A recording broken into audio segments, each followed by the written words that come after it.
Hey there, Astrodevs. Welcome to this Dart Masterclass. In this video, we'll dive deep into the Dart programming language, the backbone of Flutter and rising star in web, mobile, and even server-side development. Whether you're a complete beginner or just looking to sharpen your skills, this course will take you through the fundamentals, language basics, and powerful features of Dart step by step. And the best part, we are going to code together, build projects, and apply everything we learn in real-world scenarios. So grab your cup of coffee and let's get started. First, let's get Dart set up on your machine. The Dart SDK provides the tools you need to write and run Dart programs. Go to dart.dev website, which I'm over here, and click on the Get Dart, and you can see the full instructions on each platform, Windows, Linux, and macOS. And just follow the instructions. Instructions are just super clear. I'm not gonna go through them all. But let me know in the comments down below if you faced any problems or errors during the process. You can just open up your terminal and run the command of Dart version. And if you can see the Dart SDK version appearing over here, you can make sure that Dart SDK is on your machine and it's installed. You might have a newer version like 3.6, but I'm using 3.5 for this tutorial. And if you're using a higher version, it's totally fine, and just make sure that it's a stable version of Dart. Now that you have Dart installed, let's set up your development environment. You can use VSCode, IntelliJ, or even Dartpad, which is an online playground for Dart programming language. And if you're using VSCode like me, you need to go to extensions, search for Dart, and install the Dart extensions on your VSCode, so you would get a ton of features for writing Dart programs in VSCode. Now let me create a new folder, call it main.dart. Inside the folder, and let's write the program in here. For example, a simple hello world app is written like this: main print and hello world. So void means the function is not going to return anything, and it's going to be a void function. And the void main function is actually the starting point of every Dart application. So every Dart application or program is going to have a main function. And the print function actually is a built-in function that outputs text to the console. Now let's run the app and see how it works. You can see now we have the hello world in our debug console as an output. Dart programs are organized into statements, functions, and classes. Statements are individual instructions like printing a value. Functions are a group of statements performing a task. And classes are used in object-oriented programming to define objects. Let's talk about variables in Dart. Variables are containers that store data, and Dart makes variable declarations simple and flexible. Let's say, for example, you have a name. You can use var to declare that name. The name is going to be Dart. And var is used to declare a variable without specifying its type explicitly. Dart infers the type at runtime. For example, now you can see the name is in a string. We haven't set any type for it, we just used var, but the var keyword actually lets the Dart to understand what the type is going to be. For example, if I change the name to be an integer 23, now you can see that the type is an int. And if I change that to be a string again, you can see it's now in a string. So no matter what you put inside here, the Dart is going to understand what the value type is. But we have another thing called as dynamic. And let's create a dynamic, call it anything, and set hello in here. Dynamic allows the variable to change types during runtime. For example, right now you can see anything is not an string, it's dynamic still, but in here the name is a string. So what the advantage of this is, you can change the anything later on to be, for example, 23, and now it's still a dynamic type. It hasn't changed and it's not set to be an integer or a string. But in here, for example, I cannot change the name to be 23 later on because integer cannot be assigned to a variable of type string. This can be another string, I can't change its value. For example, I can say Flutter in here, and that doesn't cause any problem. But if I want to change the value and the type at the same time, it cannot be done while using var. But when I'm using dynamic, I can change this to be anything. For example, I can set it to be Boolean, to be false. So dynamic actually gives you the advantage to change that later on. Next thing we have is a final. So for example, let's say final city, which is equal to New York. So a final variable can only be set once. I cannot change the city, for example, to be London, because the variable can only be set once and it cannot be changed. You have something else in Dart, which is a constant value. So for example, you have constant, which is a pi number and 3.14. And const is a compile time constant, meaning its value must be known at compile time and cannot be changed. But what's the difference between final and const? Both of them prevent reassignment, but constant ensures the value is determined at compile time, while final can be assigned once during runtime. So if I wanted to show you like that, I can just set the city to be an empty string. But later on, I can set its value. But once the value is set, I cannot just change it, for example, to be something like LA. I cannot change it. But it doesn't need to be initialized the moment that you're declaring it. So this is declaration and this is initialization. And this is while you're doing them both at the same line. But about the constant, you cannot leave the constant to be empty. As you can see, the constant pi must be initialized. And the compiler must know the value of this before runtime. But for about the final, you can just set its value anywhere in the program. But once it's set, it cannot be changed. So that's the difference between final and constant. Now let's talk about other data types in Dart. Let me create this out and clear this out as well. First thing we have is an integer, for example, 23. So integer is used to store whole numbers. For example, 23, 100, million. But this has a limit. I guess the limit is about 2 billion. You can check that on internet. I'm not sure what the exact value is, but you can have a pretty large number inside an integer. Next one is a double. Let's say you have a decimal number and you want to store it. So you can use a double. For example, let's give it a name of height and 6.1, for example. Now you can represent floating point numbers and store them inside a variable. And only thing you need to do is to just use double, and you can use floating point numbers and store them. Next thing you have is a string. So string, let's say the value is going to be greeting, and it's going to say hello user. And a string represents a sequence of characters. So for example, you can have a character in here or a sequence of characters, a full sentence, no matter what. And in Dart, you can even use single quotation marks to actually store the string value. It's not necessary to use double quotation marks inside Dart to store strings. So let's give that to be hello user.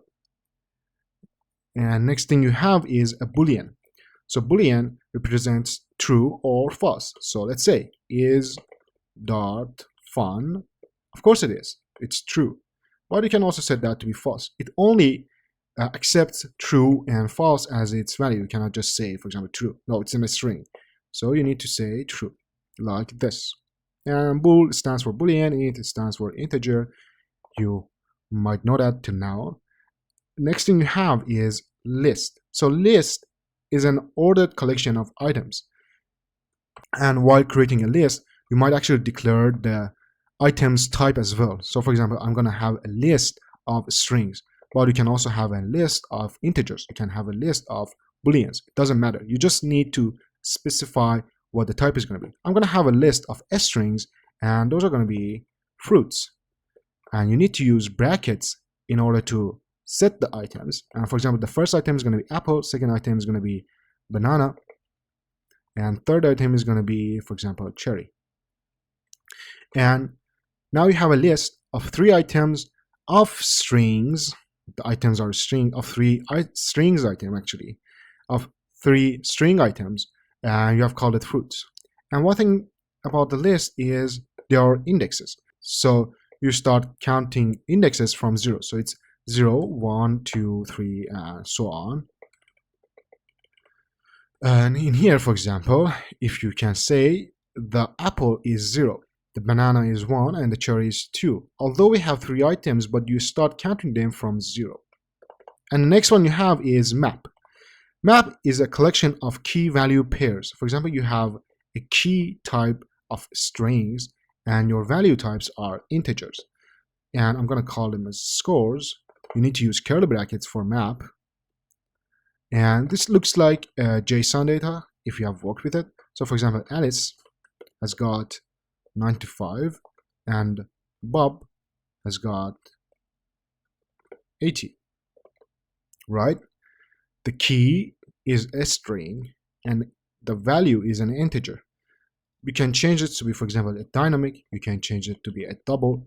It doesn't really matter, but you need to specify what the type is going to be. So the type for the key is always a string, and the type for the value is an integer because we are storing scores of students in here. Now let's talk about nullable types and null safety. Null safety is a critical feature in Dart that prevents variables from being null unless explicitly declared as nullable. This eliminates one of the most common bugs in programming called as null reference errors. So by default, variables are non-nullable, meaning they must always hold a value. Let me show that. So for example, let's say you have a string called name, and this always needs to have a value. You can't set it to be an empty string, but the empty string is actually looking like something like this. This is an empty string, it's not null. But if you set that to be null, you actually get an error because the name cannot be null.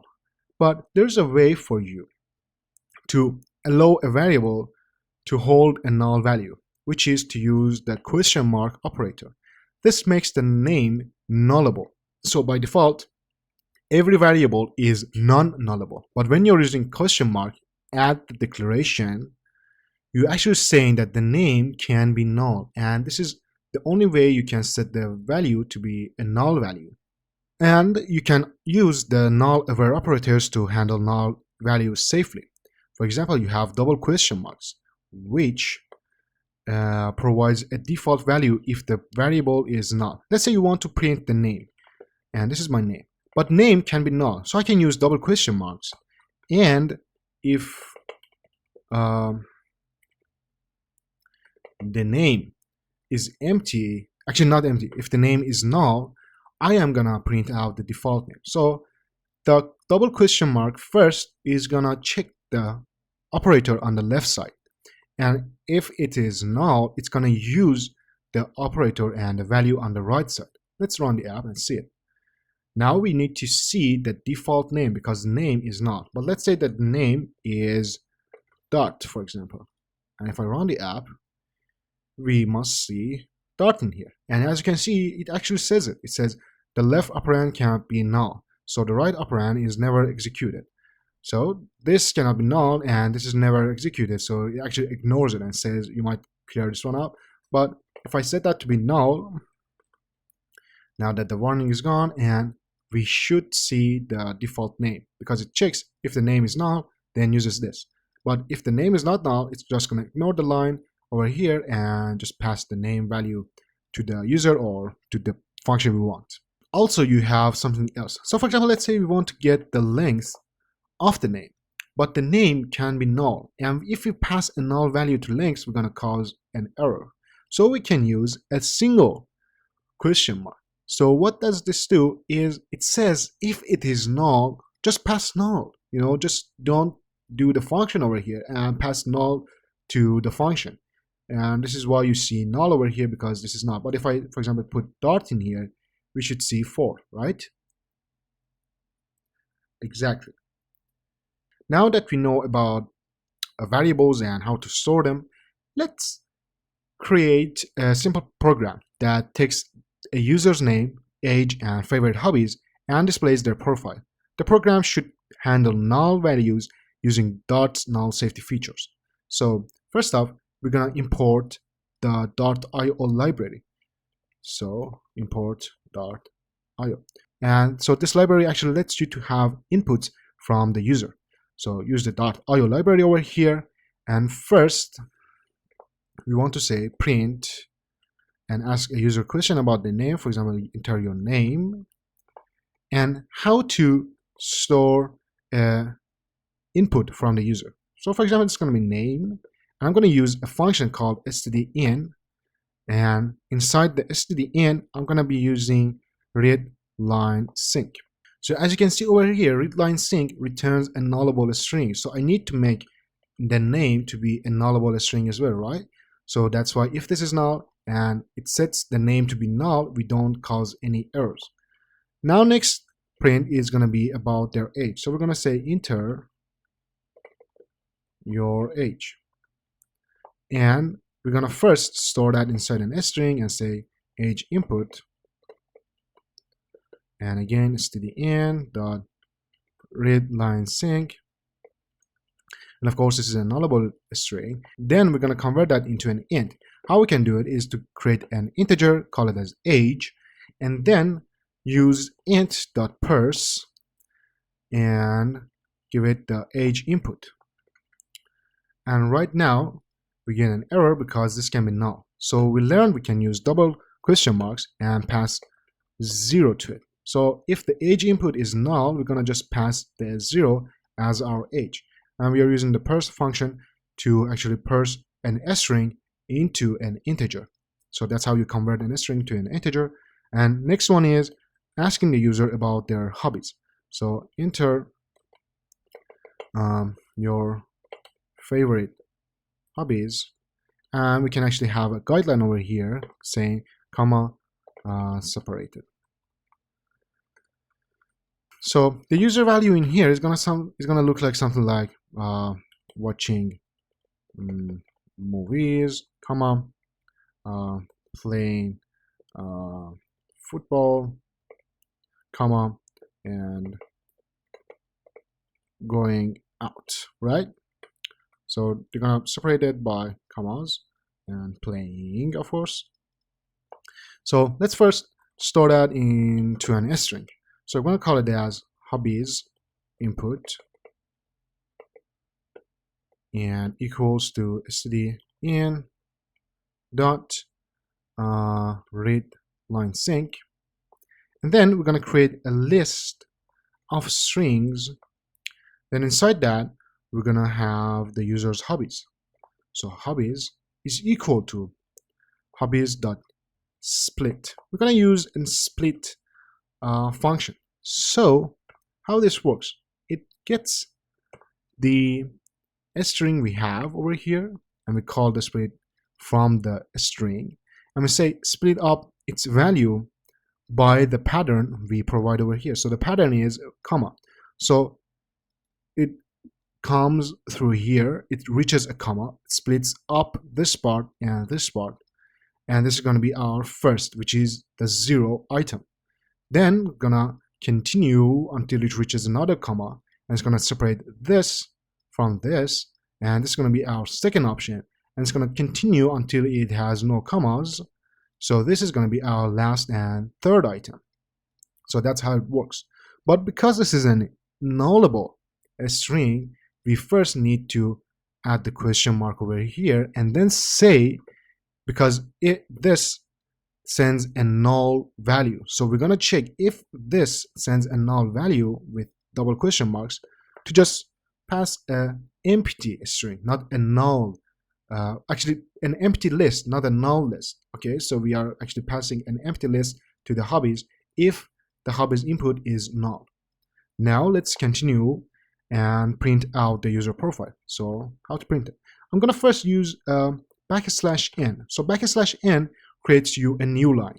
It's like hitting enter on your terminal. So \n, some dashes, and say user profile, and some dashes over here, and then say print and name. If I wanted to show the name variable inside a string, I need to use a $. So this is going to be $name, and right now with the $, inside the string, I'm referring to the variable, not just to the name as text. If I do it right now, it's just going to be name. But when I'm using $, I'm actually referring to the variable.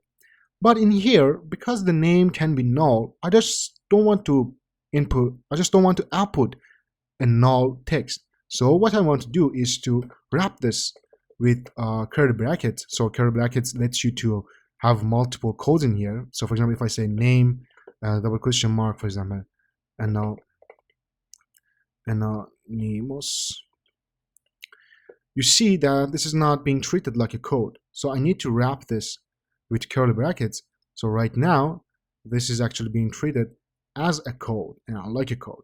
So we are checking if the name is empty, then we're just gonna print out anonymous as the name. Okay, and third option is about their age. So I'm just gonna say age equals $age. We don't need to do anything about the null safety over here because we're actually checking it. And the age, if it's null, it's gonna be 0. So it's not null, it's 0.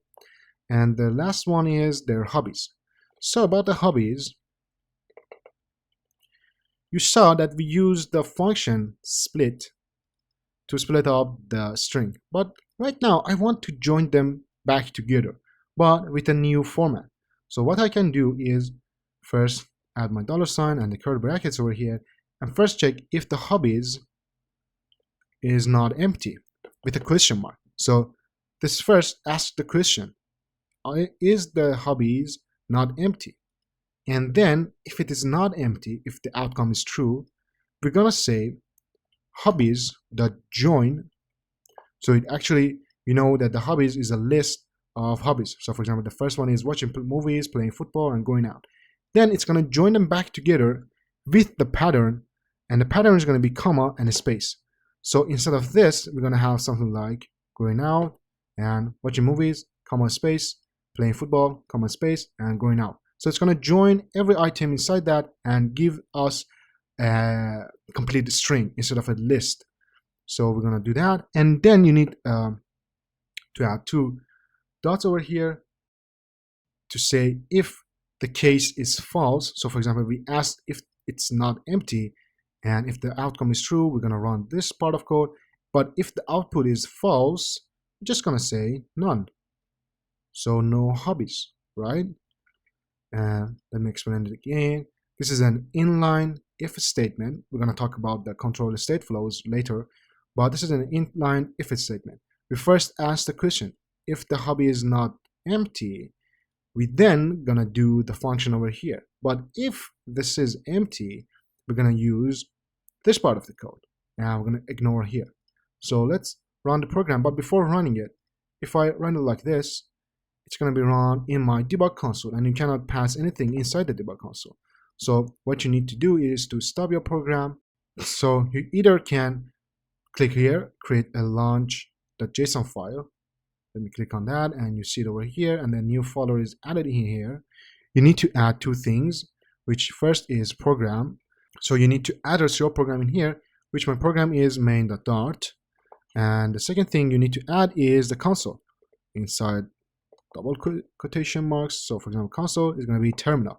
You need to run your app inside the terminal. So save this file, close it, and run your app from here, not from here. So run your app by clicking on the button, and you can see a new terminal is open up for you. And now we have enter your name. Name is going to be Andy. Enter your age is going to be 23. And my favorite hobbies again is going to be watching movies. Let me close that. Watching movies, comma, playing football, comma, and going out. So you can see that we have the output. First is the user profile, then is the name, then is the age, and then is my hobbies. So my hobbies is watching movies, comma space, playing football, comma space, and going out. You saw that I actually made a mistake by typing watching movies together, but you can see I only added a comma in here. But while joining them back up, I added a space so we have a better format on the output. Now let's go to the next chapter.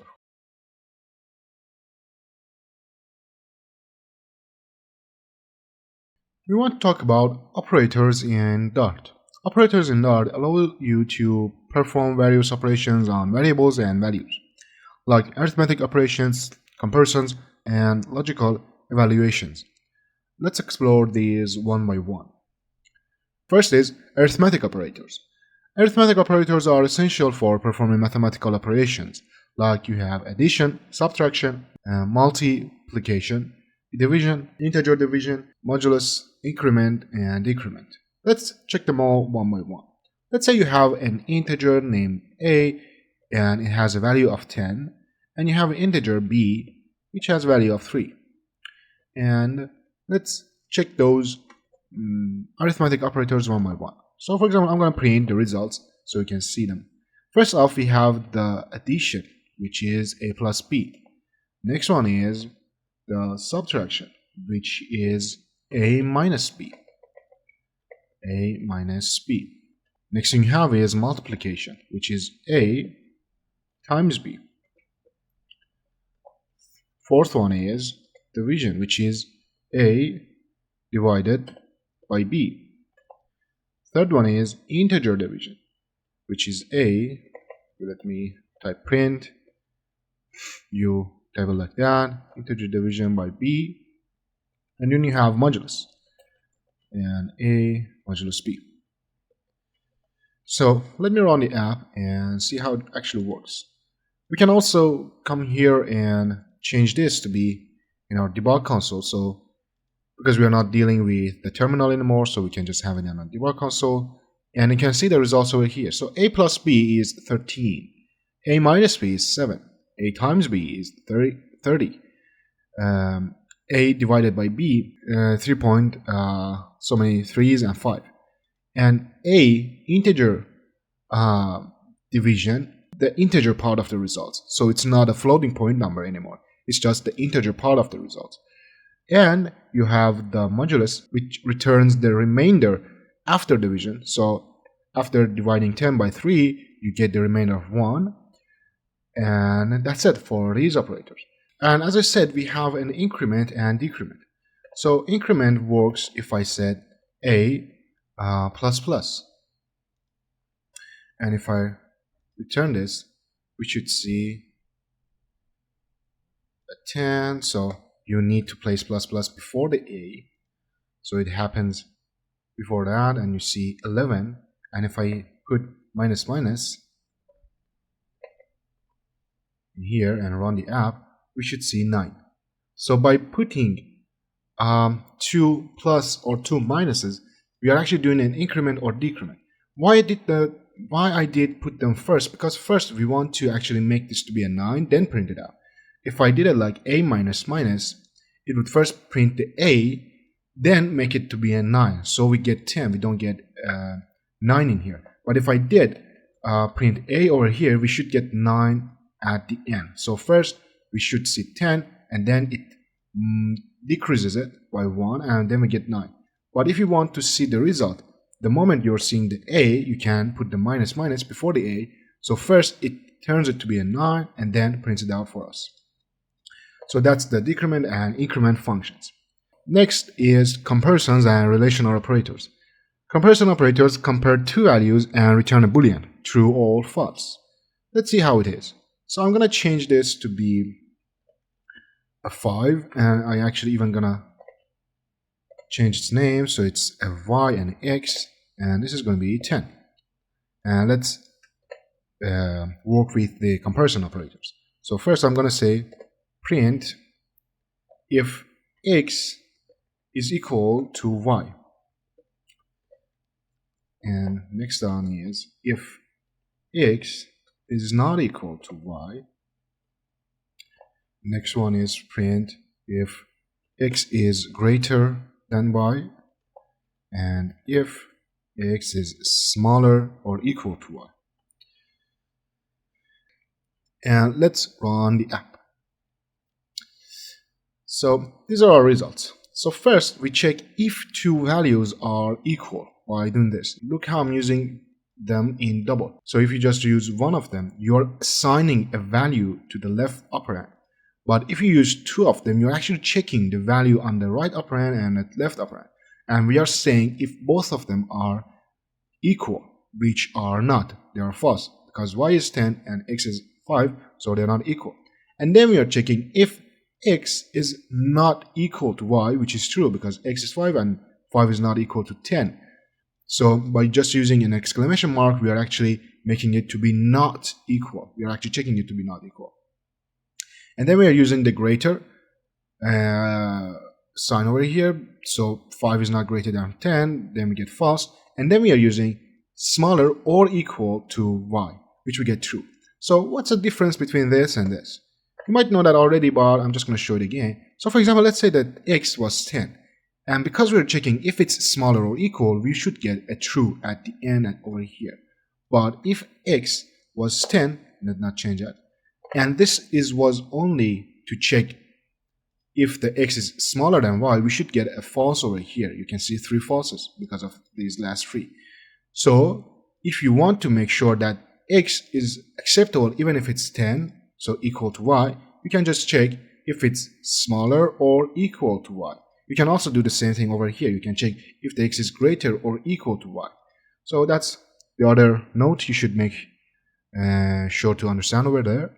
And next one is logical operators. So let's say you have 2 booleans over here. So for example, bool is.fun is.fun, which is true, of course. And next boolean is flutterfun, which is true again, isn't it?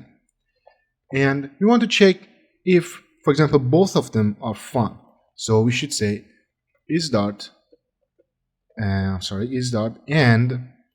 is flutterfun. We want to check maybe if one of them is fun. So for example, is.fun or is flutterfun. Or maybe we want to check if they're not fun. So we can say print is.not fun by adding an exclamation mark.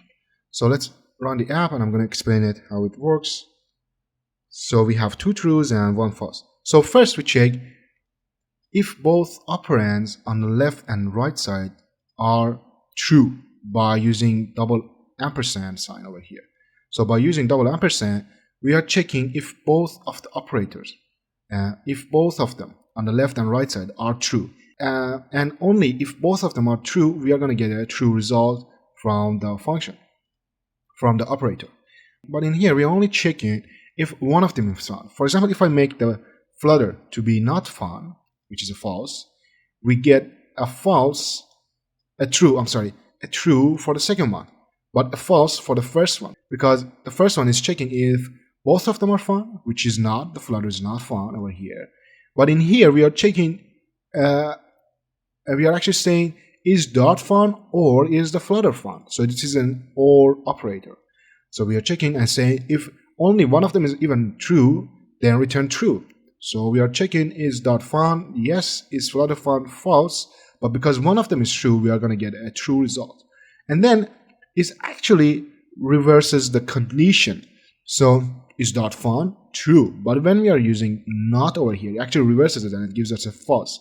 So let's say I write is flutter fun. What should we get is a true. Because flutter is false, reversing it makes it to be a true. You can see we have 2 trues, which is this and this over here. So that's the logical operators. Let's go and check the type test operators. So these operators help to check or cast type of variables. We have 3 of them. Let's say we have a var and its name, and the name is Dart. So first off is the first operator actually we have is operator. So we're going to check if name is a string, and if I run the app, you can see we get a true because name is a type of a string. But let's say if we want to check if name is not in a string, so we should get a false because name is in a string. So when I'm using is not in a string, we get a false because it is in a string. But if it was integer, for example, and if I hit run, it says true because name is not an integer, it's actually in a string. So we have is and is not. Let me make a comment for you over here. So we have is and is not. You can call it as this. And next thing we have is as operator. So for example, let's say we have a dynamic value, which is dynamic value the value is, this is a string, semicolon, and we want to cast the value inside a var. So because this is value and this is dynamic, but the var we want to have it as a string. So what we can do is to name it casted value, and this is equal to value as string. So why we are using as over here? Because we are actually assigning the type to be string. If I didn't use that, you can see it's dynamic, but we are using var, we are not using dynamic, so we need to specify that the type I want to get is in a string. I want to have value inside my casted value as a string. So that's how you use the as operator. And that's it for these operators as well. Next thing we have is assignment operators, and let's talk about them. So for example, we have int number, which is 10. So this is the very first operator you get to know of, which is assigning a value to a variable. We assign 10 to the variable, the value to its variable. Next thing we have is, for example, let's say I wanted to add 5 to the number.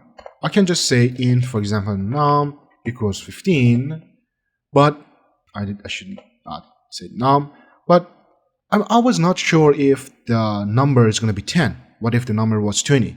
Then saying num equals 15 is actually subtracting 5 from it, not adding 5 to it, is actually subtracting 5 from it. So what I can do is saying plus equals 5. So this says whatever the value inside the num is, take that, add 5 to it, and then the new value is going to be assigned to the print. So if I print num over here, what we should see is 15, right? We should see 15 because I'm saying first get the value inside the number, add 5 to it, and then pour the new value to our variable num. And next thing we have, let me make a duplication of this line and come over here. Now the value is 15, right? But let's say I wanted to multiply it by 2. So what I can do is say multiply by 2. That's how we can do it. Now the value we should get is 30, of course, because we are getting the 15 multiplied by 2 and then assigning the new value to our variable num.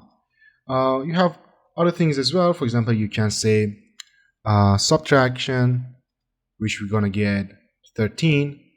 You can have division and assignment double. Okay, so because this should be a double, as I said, because this returns us a double floating point number. But for example, if I wanted to keep that integer, I could have used integer division. And now we don't have any errors because I'm using integer division. And by doing that, we should only get 7, as you can see, without any floating point numbers. And of course, we have the modulus.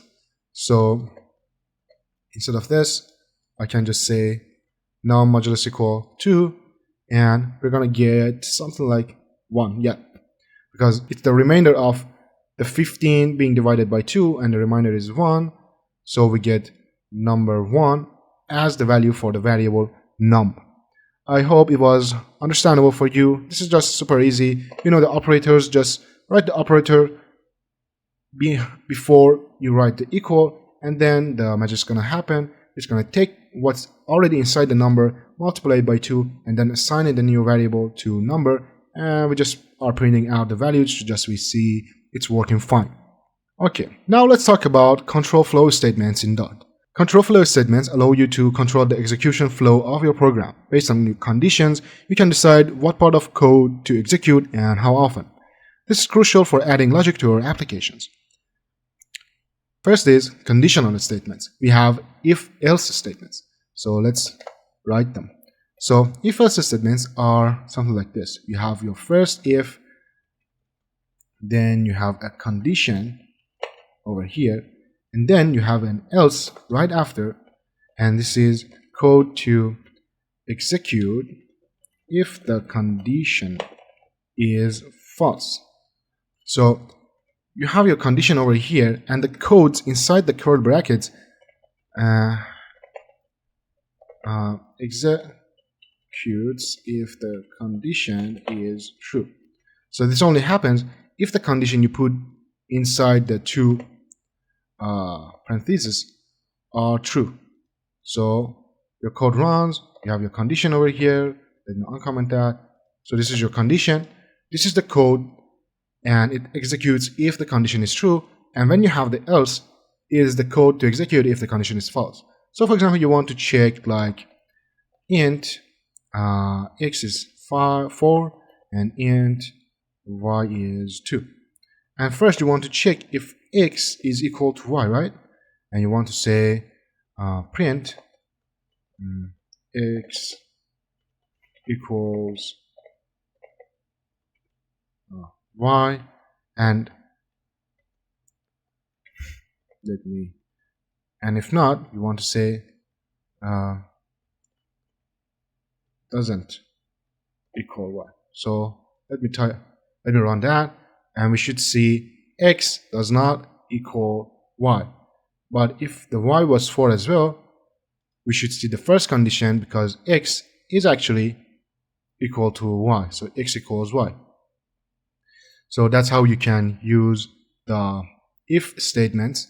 Over here, you might actually have something like age, and age is 18, and you want to check if age is greater than 18, greater or equal, for example. And you can see print user is valid, and if not, you can say, for example, something like access denied, right? Because we want to make sure that the user is over 18 and is not a minor, so user is valid. And but let's say if the age was something like 14, you should see access denied, right? Because the user is not over 18 years old. But let's just say you wanted to add multiple conditions using else ifs. So what you can do is, let me create this one up. You can say like we have int and score is equal to 75. So we have an int score and it's equal to 75. And first we're going to check if the score is greater or equal to 90. And if it is, we're going to say print grade is A, right? And then we had another condition for grade B. We could have said else if a new condition, and we're going to check if score is greater or equal to 80.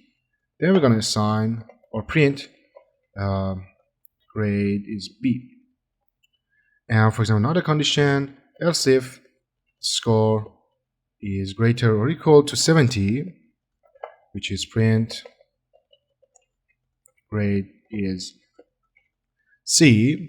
And last, we had an else, for example, we wanted to say print grade is D. Of course, you could have added another else if, for example, to check if it's above 60, then assign the D, and then have an else for fail or failure or grade F. But let's just keep it like that, and we should see grade C, because we are not greater than 90, we are not greater than 80, we are just only greater than 70. So we see C over here. But let's say it was 84 as a score. We are going to see B. And you see, while the score is 84 and it's also greater than 70, we only see the grade B. Because once an if statement is true, it executes the code inside the brackets and just jumps out. Okay, so it continues here. You know, it doesn't go through other conditions. It first checks this condition, it's not true, goes to other condition, it's true, executes the code, and leaves the if-else statement and continues through the code. So, for example, if I even added here 90 or 95, 92, something like that, we are only going to see grade B, grade A, I'm sorry, we are only going to see grade A, we are not going to see grade B, we're not going to see grade C, although that the score is greater than 80 and 70, of course, but we are not seeing them because it executes the code inside the condition and just leaves the if-else statements. So that's one thing about the else-if conditions and statements over here. Next thing you have is a switch case statement. So switch case statement is actually a lot more like if-else statements, and actually provides alternative to a long if-else chains. It matches a value against several cases and executes the corresponding block of the code. So for example, let's say we had a string which was day and it was equal to Tuesday, right? And we wanted to add our switch case. So switch case is going to be applied to day. So we're going to check the value inside the day. So I'm writing switch. Inside here, I'm passing day to the function, and inside my curly brackets, I'm going to write my cases. So first case is we're going to check if the day is equal to Monday. Then we're going to say print start of the week, right? And then we're going to break the switch case over here. We're using the break keyword and we are breaking it, so we actually move on to the outside of the switch statement. And let's say we had another case. It was Wednesday, and we wanted to say print midweek, and again break the switch case. And then we have, for example, case Friday. You see, because I'm passing in a string, I am writing my cases in a string, of course. So make sure to note that as well. So case, there's a typo, case Friday. If the case is Friday, then print weekend is almost. Then print weekend is almost here, for example, and then break the case, of course. And last case would be, we have a default. Let's use default keyword over here.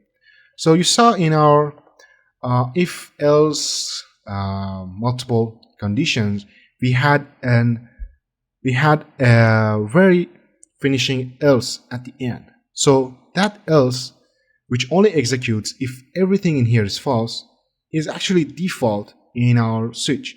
So if it's not Monday, if it's not Wednesday, if it's not Friday, then the switch is not going to break actually. The switch is going to go and look for the default.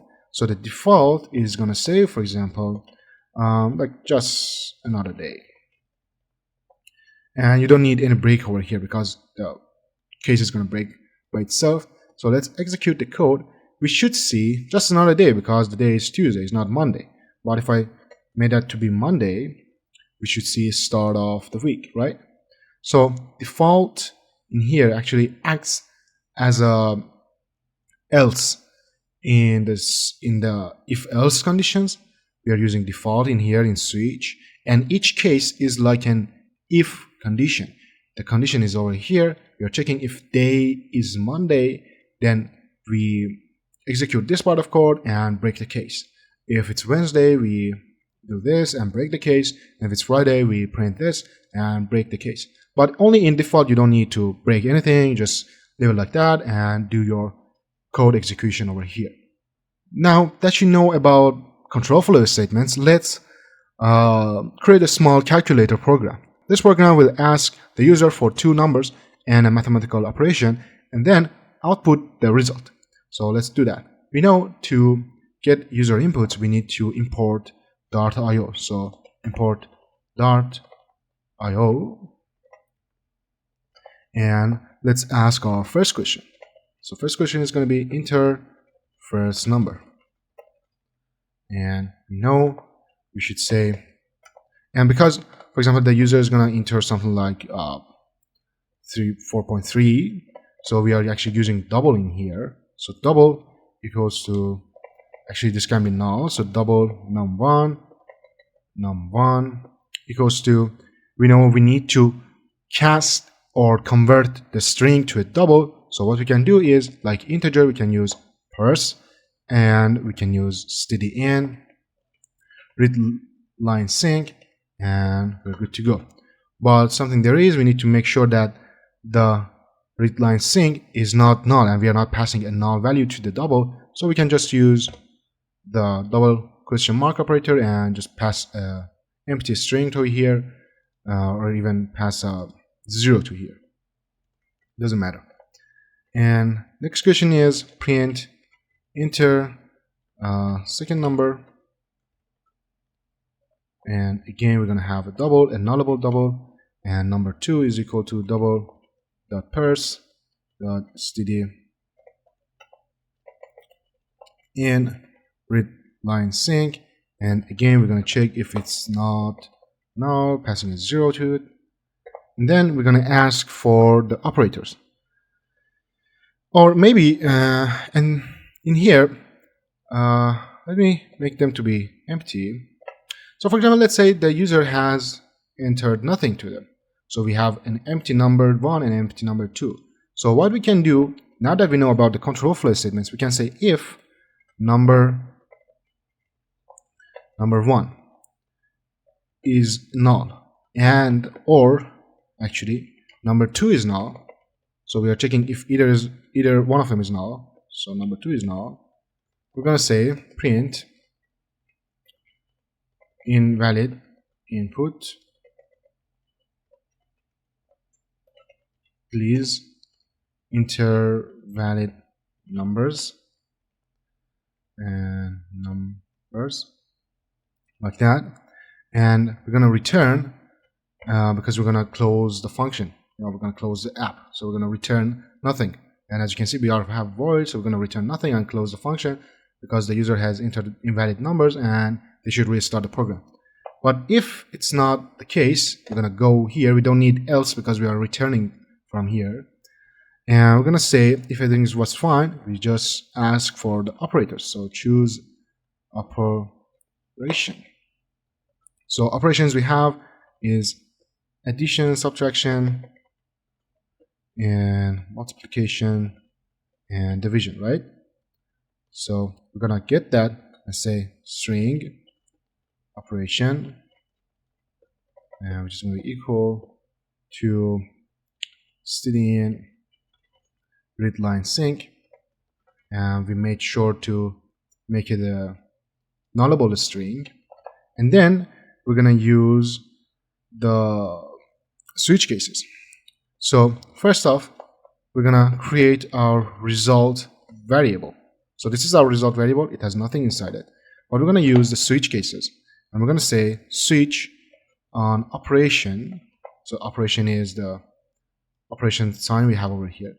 And if case 1 is, if it is addition, then come and actually say, then come and say result is equal to number 1 plus number 2 and break. So that's the first case. So that's the first case. Second case is if it is a subtraction. So then say result equals to number 1, number 2, and then break.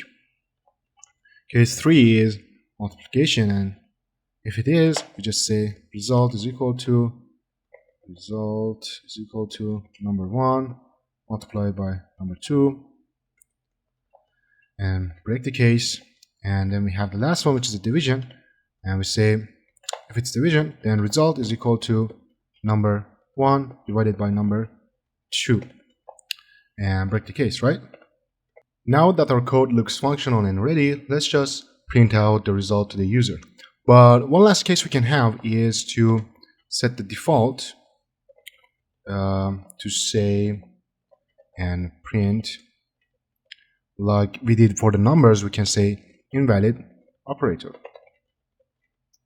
and put a dot over here, put a semicolon, and just return and execute the function. And lastly, we can say result is equal to number 1, and then we can print out the operation and then the number 2, and equals the, we can do it like that, equals the results, $ result.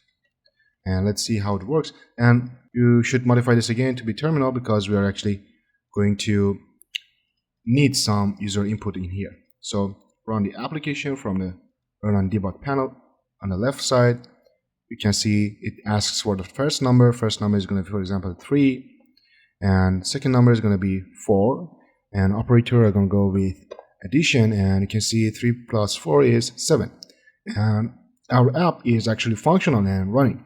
You might actually want to check other operators, for example 10, second number 5, division, and 10 divided by 5 is 2, and every other aspect of it, for example multiplication. Let's check that one out as well.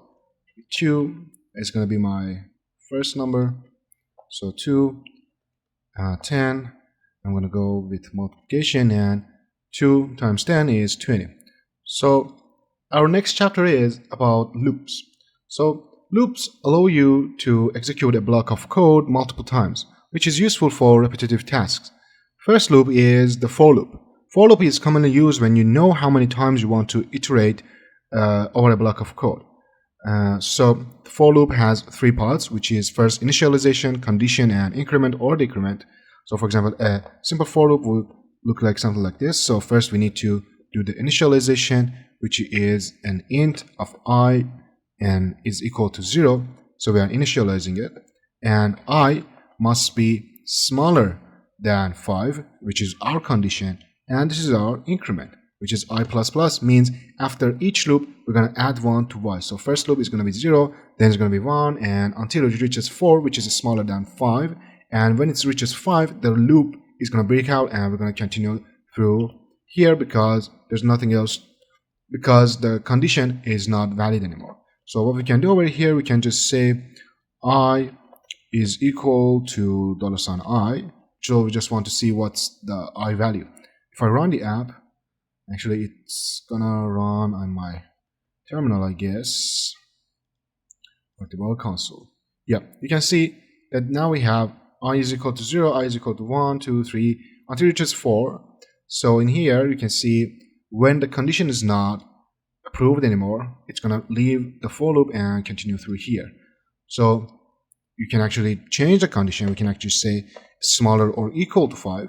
So right now we're gonna have the 5 as well over here, right?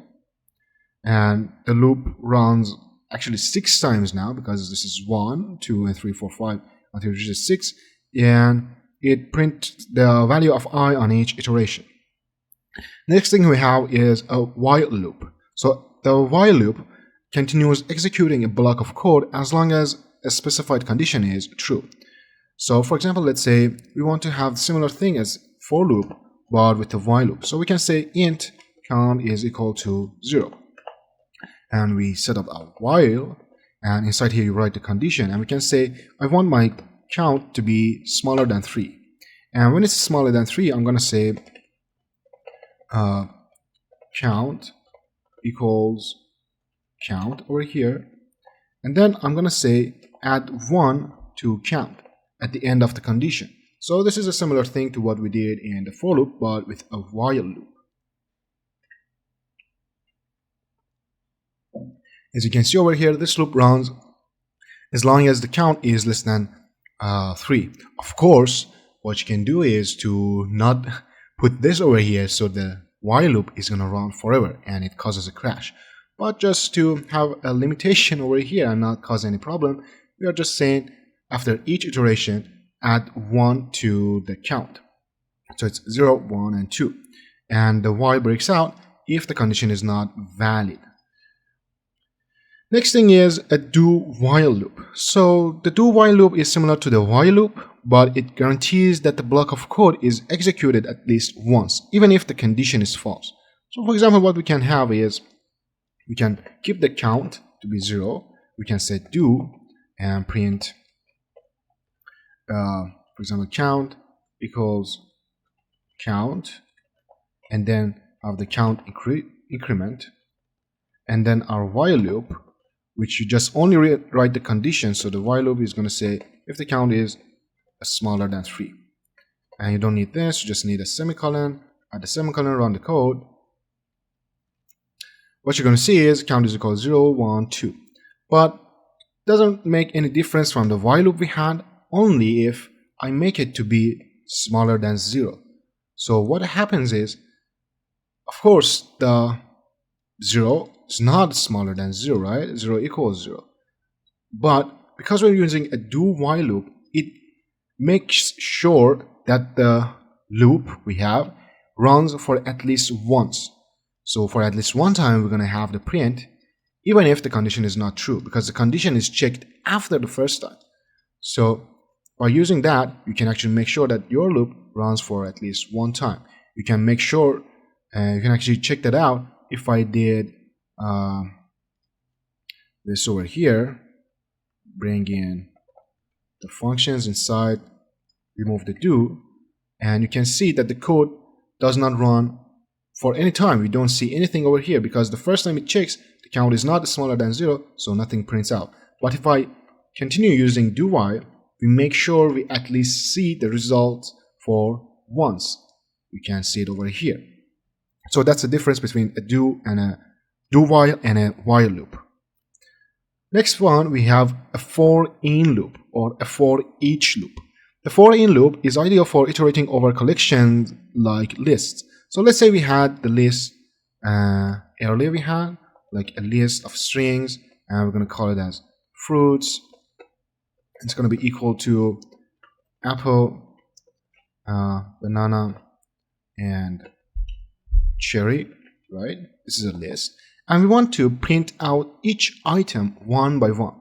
So if I do and say, for example, fruits, like this, we are going to see the fruits as a list. You know, it's not in a string. You can see it. We see it as a list. But I wanted to see, for example, first I want to see apple, then banana, then cherry, not like this, but one by one, like a normal text. So what I can do is to use a for in loop. So for in is actually you first are going to create a variable, which I'm going to call it as fruit. Look, this is fruits and this is a fruit. And the fruit is going to be inside the fruits. So the first variable is something that does not exist, but the second variable is the list we want to iterate through. So we have the fruits over here, and each item we're going to take out is called a fruit, and then we're going to say print fruit, print $ fruit, and I want to have a new line. So print fruit, for example, print apple, enter, print banana, and enter, print cherry, and enter. So let's see how it looks like. You can see we have apple, enter, banana, enter, and cherry, enter. We actually didn't need that because each print is going to be in a new line. It's just I wanted to have a more space, but you can see we have apple, banana, and cherry. So that's how you can iterate over collections like lists or even map items. You can do that in the map items as well. Let's check out the control flow modifiers. First, we actually got to see the break. So the break statement is used to exit a loop or a switch case prematurely. So for example, we have a for, which is an int I equals 0. The condition is it has to be smaller than 5, and it's going to be ++ for the increment. And we're going to say if I is equal to 3, then break. No, we don't want to go until reach 4. We want to stop if it reaches the 3, and we're going to break it. And in here I'm going to say print I. You know, I just don't want to see anything. Print I. Let's run the app, and we're only going to see 1, 0, 1, and 2, because the moment the I is 3, we are going to break the loop or our switch case. For example, in this case it's a loop. We're going to break the loop prematurely. So before it reaches and it hits the 5 or even 4 or even 3, we're going to break it. Okay, so for example, we can add 1 to it. So for example, 4, we're going to now see 0, 2, 3, because we're exiting and quitting it when it reaches 4. Next thing we have is a continuous statement. Continuous statement skips the current iteration of a loop and proceeds to the next iteration. For example, if I change the break with a continue, and if I change it to be 3, now what would happen is it's gonna skip the 3. As you can see over here, we have 0, 1, 2, and 4. We don't have any 3. Why? Because the moment it hits the 3, we're gonna skip the current or that iteration, and we're going to continue through the next iteration. So that's how continue keyword works. Let's have a mini game over here. So the goal in here is to build a number guessing game where the user tries to guess a randomly generated number. So for that, of course, we are going to get some user input. So I'm going to import .io, and also I'm going to use another library which is Dart Math. And in here, I'm going to say it's terminal, it's okay. And let's write the app. So first off, I'm going to create a random number. I'm going to call it random. So first off, let's create a variable of the random class. We're going to talk about classes later, but just look at it like that. We're going to create an instance of the random class, and then we're going to have something like target, and that target is going to be random, and we're going to say next int, and the maximum int is going to be 100. So the user needs to guess a number from 0 to 99, because it's 100. When 100 is max, it's not going to hit it. Okay, so we're going to say random next int, and the maximum number is 100. I can even set it like that, between 0 to 99, and then we're going to have an integer for the attempts. So we're going to have limited attempts for the user, and then we have int for the guess, and this is the guess of the user, which is not initialized because we don't know what the user is going to type. And we can print something like welcome to the number guessing game, and actually guessing game, and we're going to say print I have selected a number between 0 and 99. Try to guess it. So now we're going to have the guessing mechanism. So first we're going to have a do, because we're going to check the first time if it's true. Then we're going to have the condition. So first off, we're going to check, and we're going to do the loop for once, and then we're going to check the condition over and over again in order to see if the user has guessed it correctly. So first off, I'm going to add 1 to our attempts. So we're going to count the attempts of the user. It's not going to be limited. I'm sorry. It's going to be, we're just going to counting the attempts of the user. So we add 1 to the attempts. So first one, it's going to be 1, of course. And we're going to say steady out, which is a function we use to write something in the, which is a function we use to output a stream of data written by the program. So for example, we're going to output something. So we're going to say steady.write, and we're going to say enter your guess,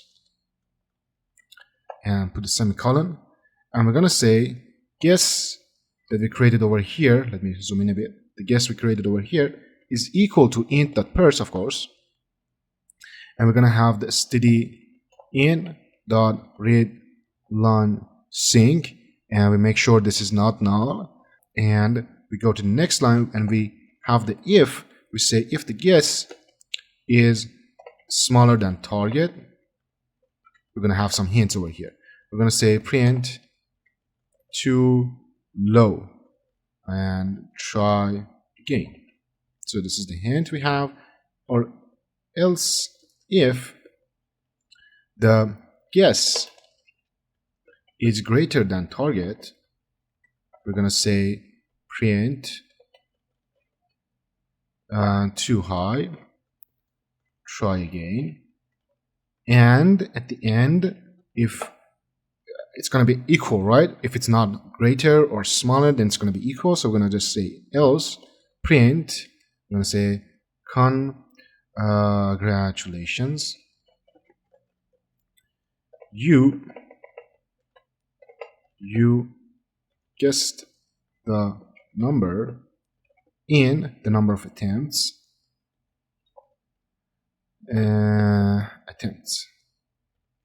So we're going to say you guessed the number in 4 attempts, like something like that. And then we need a while, which is a condition. So the while is going to say until the guess is not equal to the target.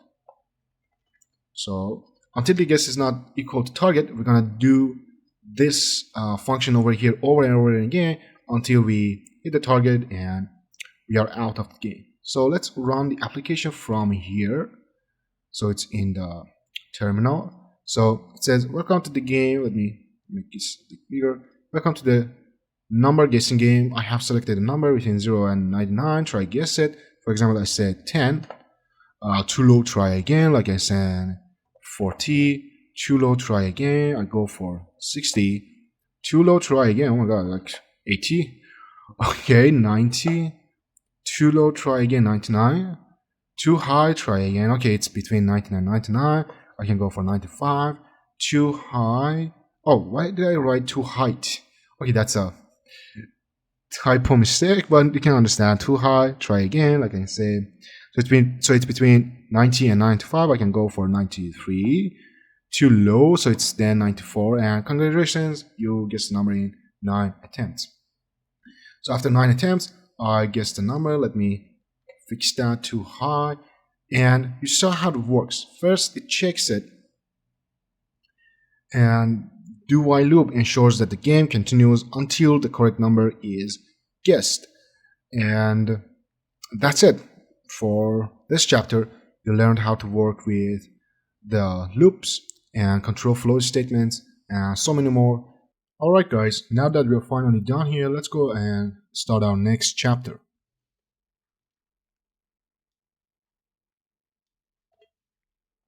So our next chapter would be about functions in Dart.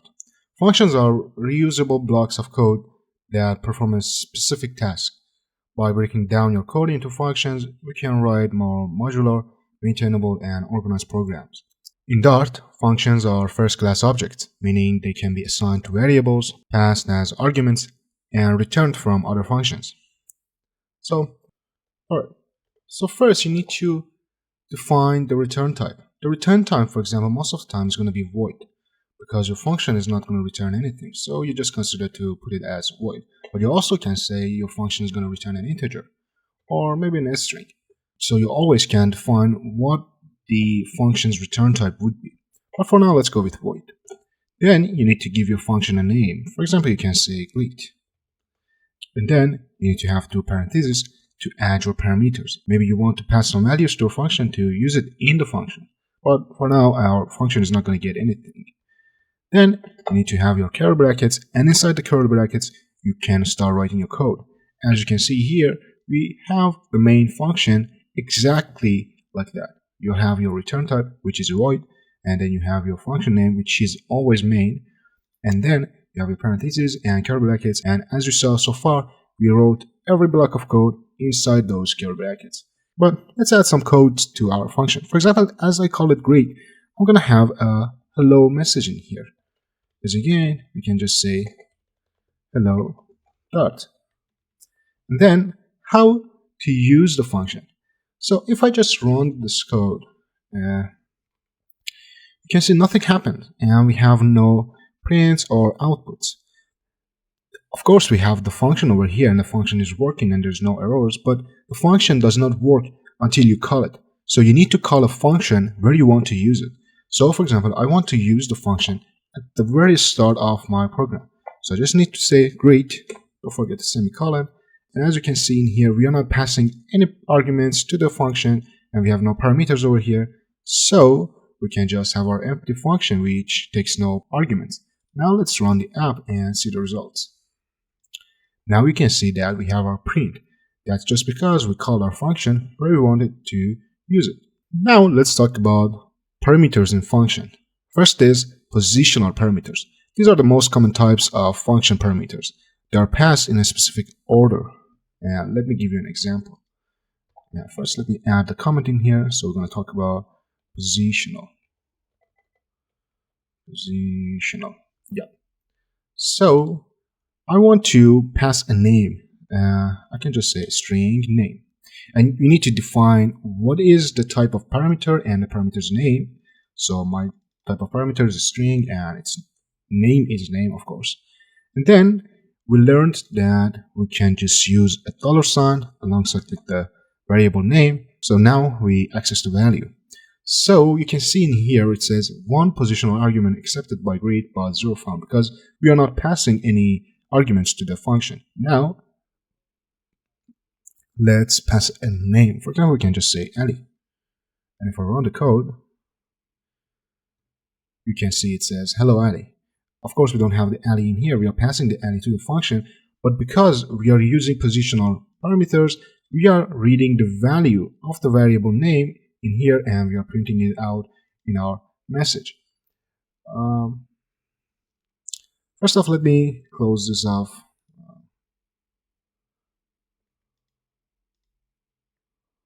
Next thing we have named parameters. Let's say you want to pass 2 parameters to a function. For example, you want to have a name and then you want to have an age maybe. Okay. And let me add, for example, your age is age, right? You want to say hello, the username, and let's say your age is the user's age. But of course we get the error because now we need 2 positional arguments but found 1, so let's just pass 20 in here and hit the run button. And now we can see, hello Ali, your age is 20. This is fine until, let's say you mess up the order. So for example, what if I pass the 20 in here and pass the name in here? As you can see, we are having an error because it says argument type int can be assigned to parameter type string. First, we are asking for a string, then an integer, and you cannot mess up the order. If you want to be free of any order in your functions, and when passing arguments, of course, you can use name parameters. So let's say name parameters are more flexible as they can be provided in any order and can be optional. They are wrapped in curly braces and you can call them by their names. So let me show you how to make these name parameters. First, as I said, you need to wrap them with curly braces. And these cannot be null. So either you need to say these are required, so if we need to pass them, or you can make them nullable. I want to keep the string name as required and keep the age as a nullable, because we learned if you just pass a question mark, you can make this nullable. So right now, what I can do is just say name double dots is equal to Ali. And now I have my name parameter. And then I can either say age is equal to 20, or I can totally not do it. So what's going to happen is, if I run the app, it's just going to say, hello Ali, your age is null, because we are having a nullable value. And that's not going to cause any problem. But also, as I said, I can just pass the name. I can pass the age. And now we're going to have it in the print. You can see, hello Ali, your age is 20. And also, as I said, I can play with the order as much as I want. It doesn't matter if I pass the name first or last, in the middle. It doesn't matter. Even if you have, let's say you have 10 parameters, it doesn't matter the order. As long as you mention the name and then assign the value to the name of the variable, we're good to go. And as you can see, we are using not positional now, it's named parameters. You can see that we are free of any problem. But let's say you don't want to, for example, we don't want to have the age as null. As you saw over here, if I don't pass the age, we see a null in here. But let's say you wanted to assign a default value. So what would you do with the name parameters is you assign a default value to them. For example, I want my default age to be 18. So as you see, we have no errors. And if I don't pass any age, it's going to get the age's default value, which is 18. But if, of course, if you pass an age to it, if I say age is 22, it's not going to get the default value. It's going to get the value I passed to it. So you can also have default values for your parameters. If you don't want to leave them as null or empty, you can just assign them a default value by just assigning the value when you're asking for the parameters. Next, we have optional parameters. So positional parameters can be marked as optional by placing them in square brackets.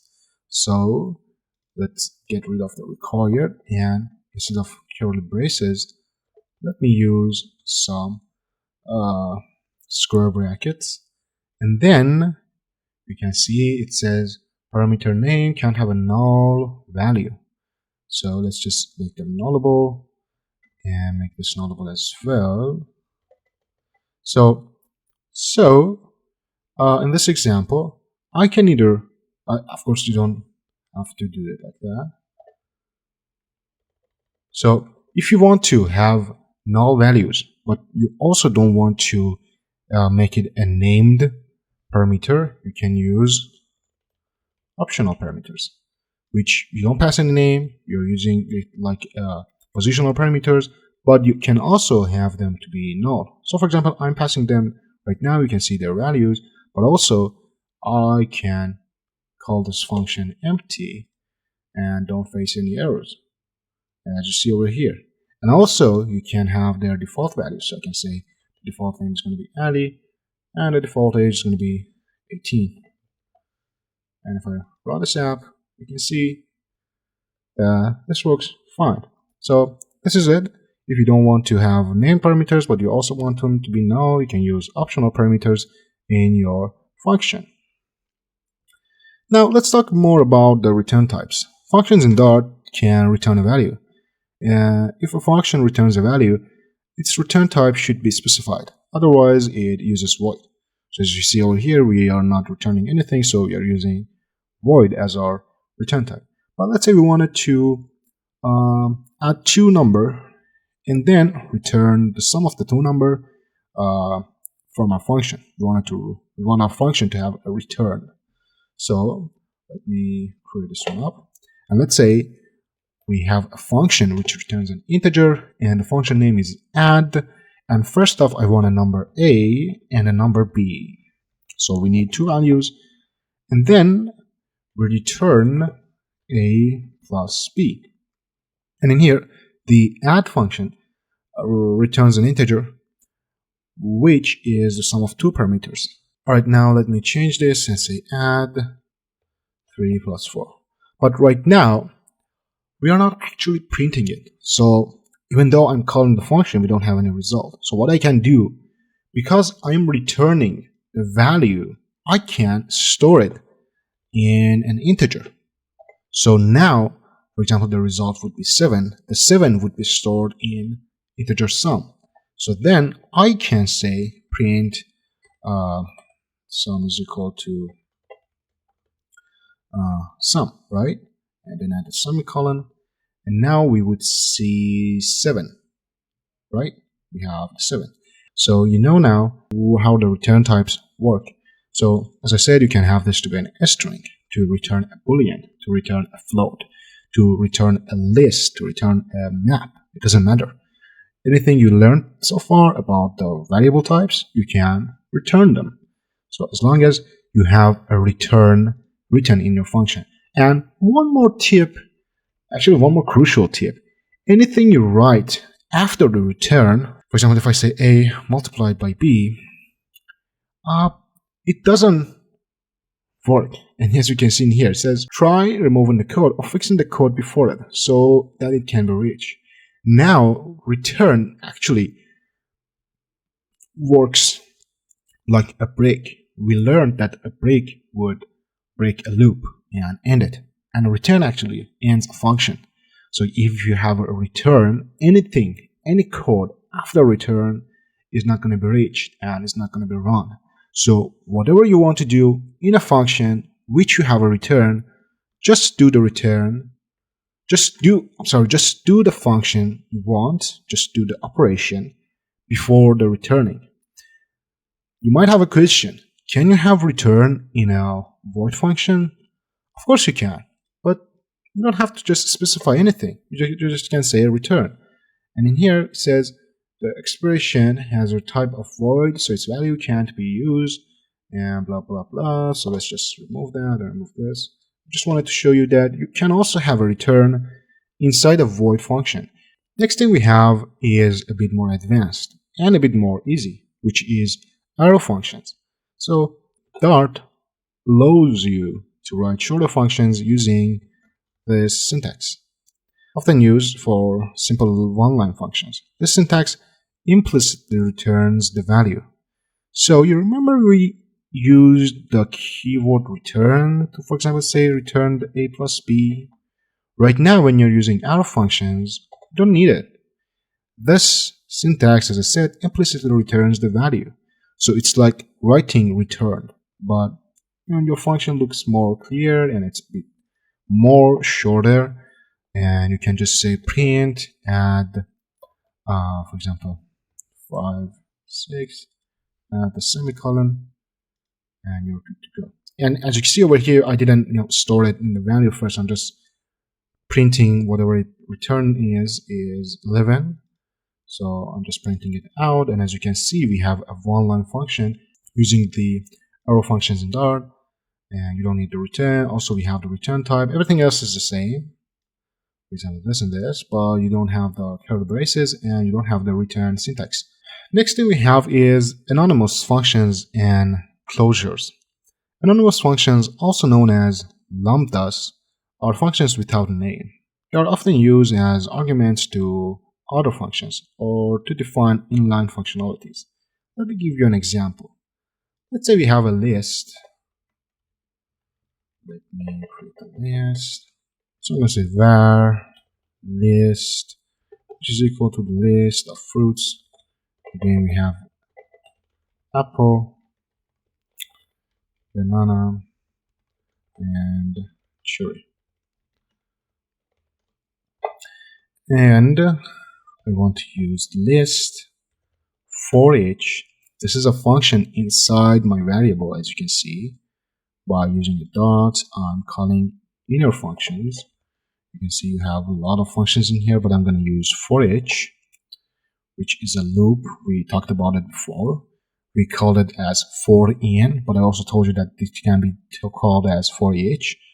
So in for each, we first have an item, and look, we have another function inside it, but this has no names. This is a function, right? This is also a function, and we are using it inside another function, but it has no name. So we are just getting a value, which is item, and we are going to print it. And what it does is it prints each item inside the list, as you can see over here. So we define an anonymous function inside the for each to print each item in the list. Now let's talk about closures. Closure is a function that can capture and access variables from the scope where it was created, even after the scope has exited. For example, you can have something like, let me create this out, above.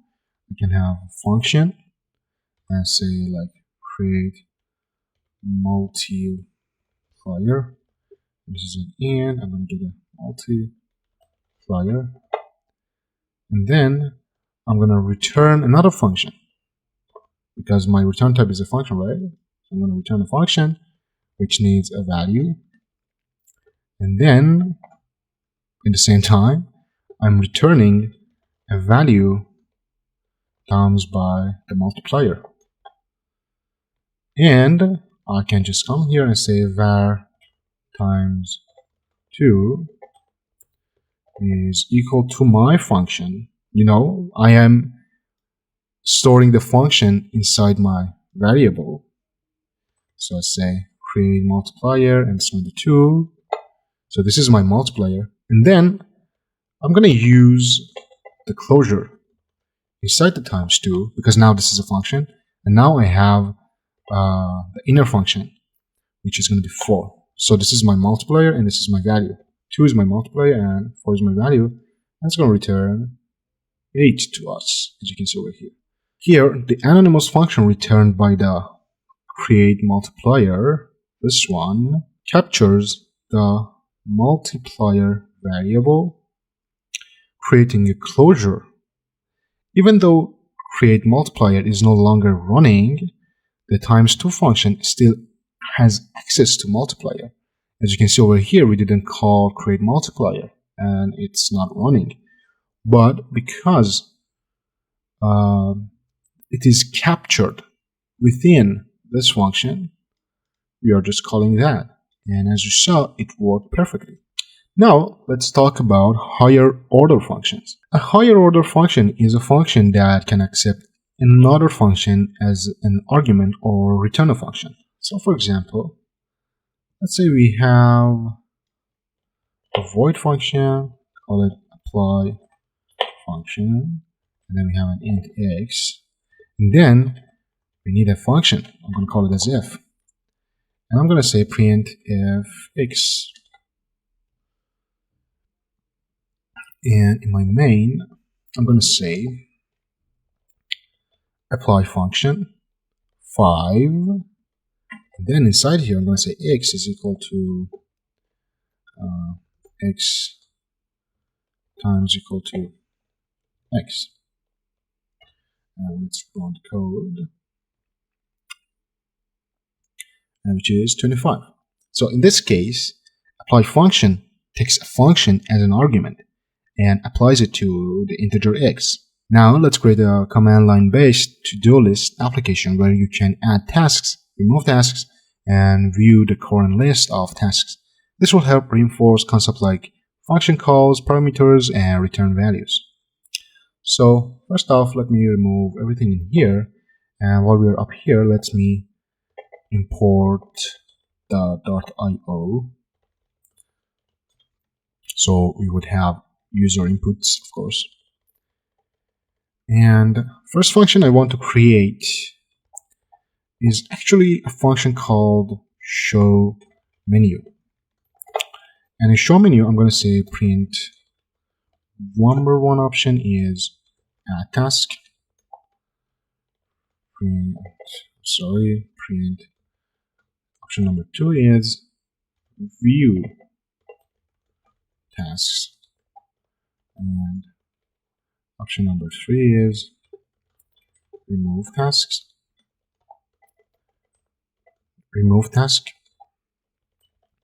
And option number 4 is exit. So this is my show menu. Now let's create the function add task. So void add task. There's going to be a list. First need a list of strings, and I'm going to call them tasks. And inside, I'm going to say std out. Std out works like print dot write. And first, I'm going to ask for enter task. And I'm going to say string task is equal to std in read line sync. Should not be null. And I'm going to say tasks dot add task. We're going to be talking about the list and maps again in the video. So we're going to learn about their functions, but just for now, know that you use the add function inside the list variable to add a value to it. We are adding task that we got from the user to our list. So task would be an item in the list. And that's it. And just let's print task added. And then we're gonna show the task that we added. Actually, it's the same task as we got from the user, so it's not gonna be anything different. Now let's have our view tasks function. So I'm going to say view, void view tasks. And again, I'm going to need a list of strings, which is our tasks list. And inside the curly braces, I'm going to say if our tasks dot is empty. So this is a method that checks if an object is empty or not. As you can see over here, so the return type is a boolean, and this returns a boolean, and we are checking if the task is empty.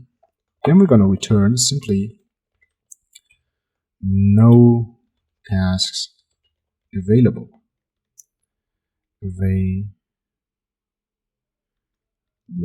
I forgot the semicolon at the end, and or else, let's say,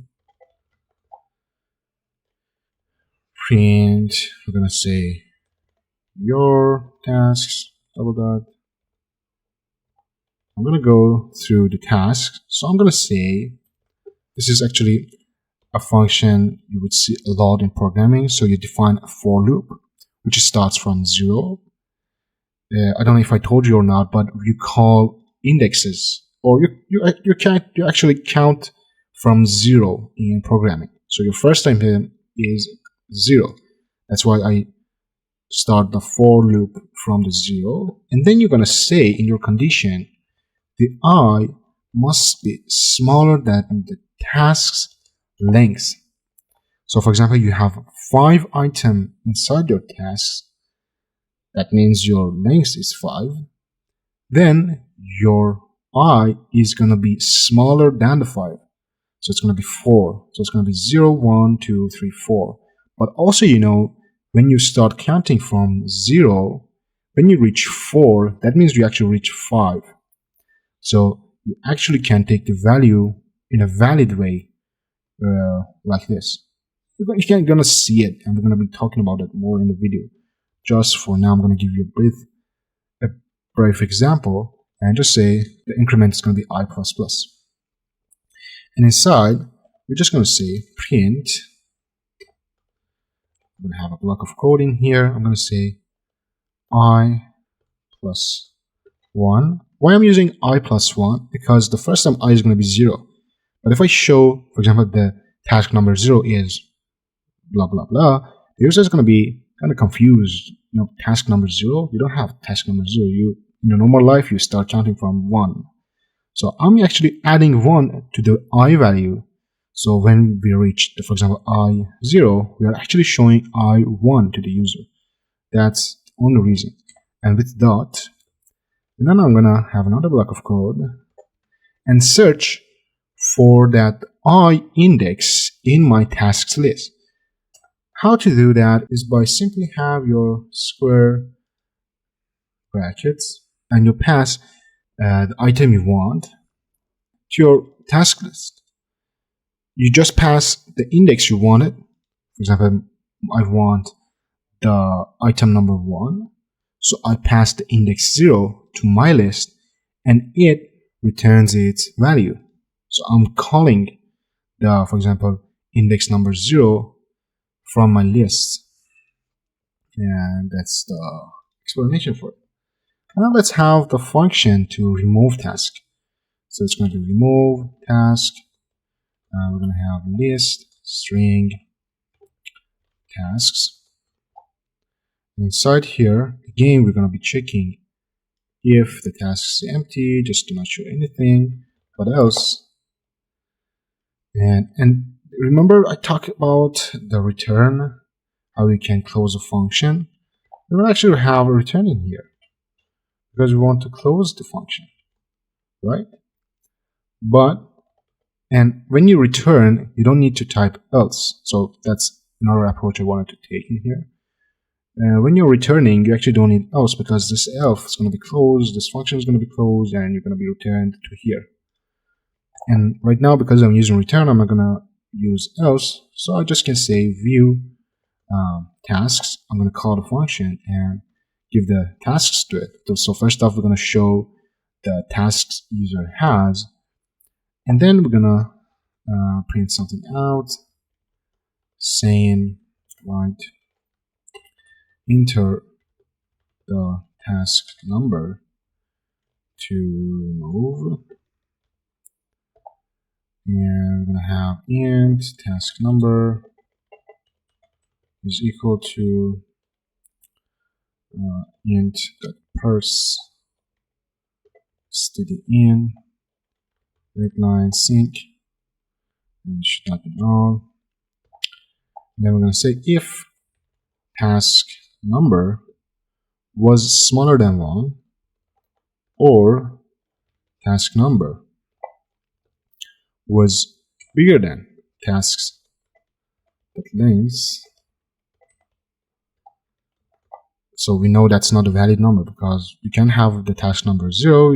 So for example, if you have 5 tasks and if the user wants to have the task number 10, of course, it's not possible and you're gonna show the user an error. In this case, we're just gonna say print invalid task number. And that's it. And in here, I'm gonna say else if it was valid.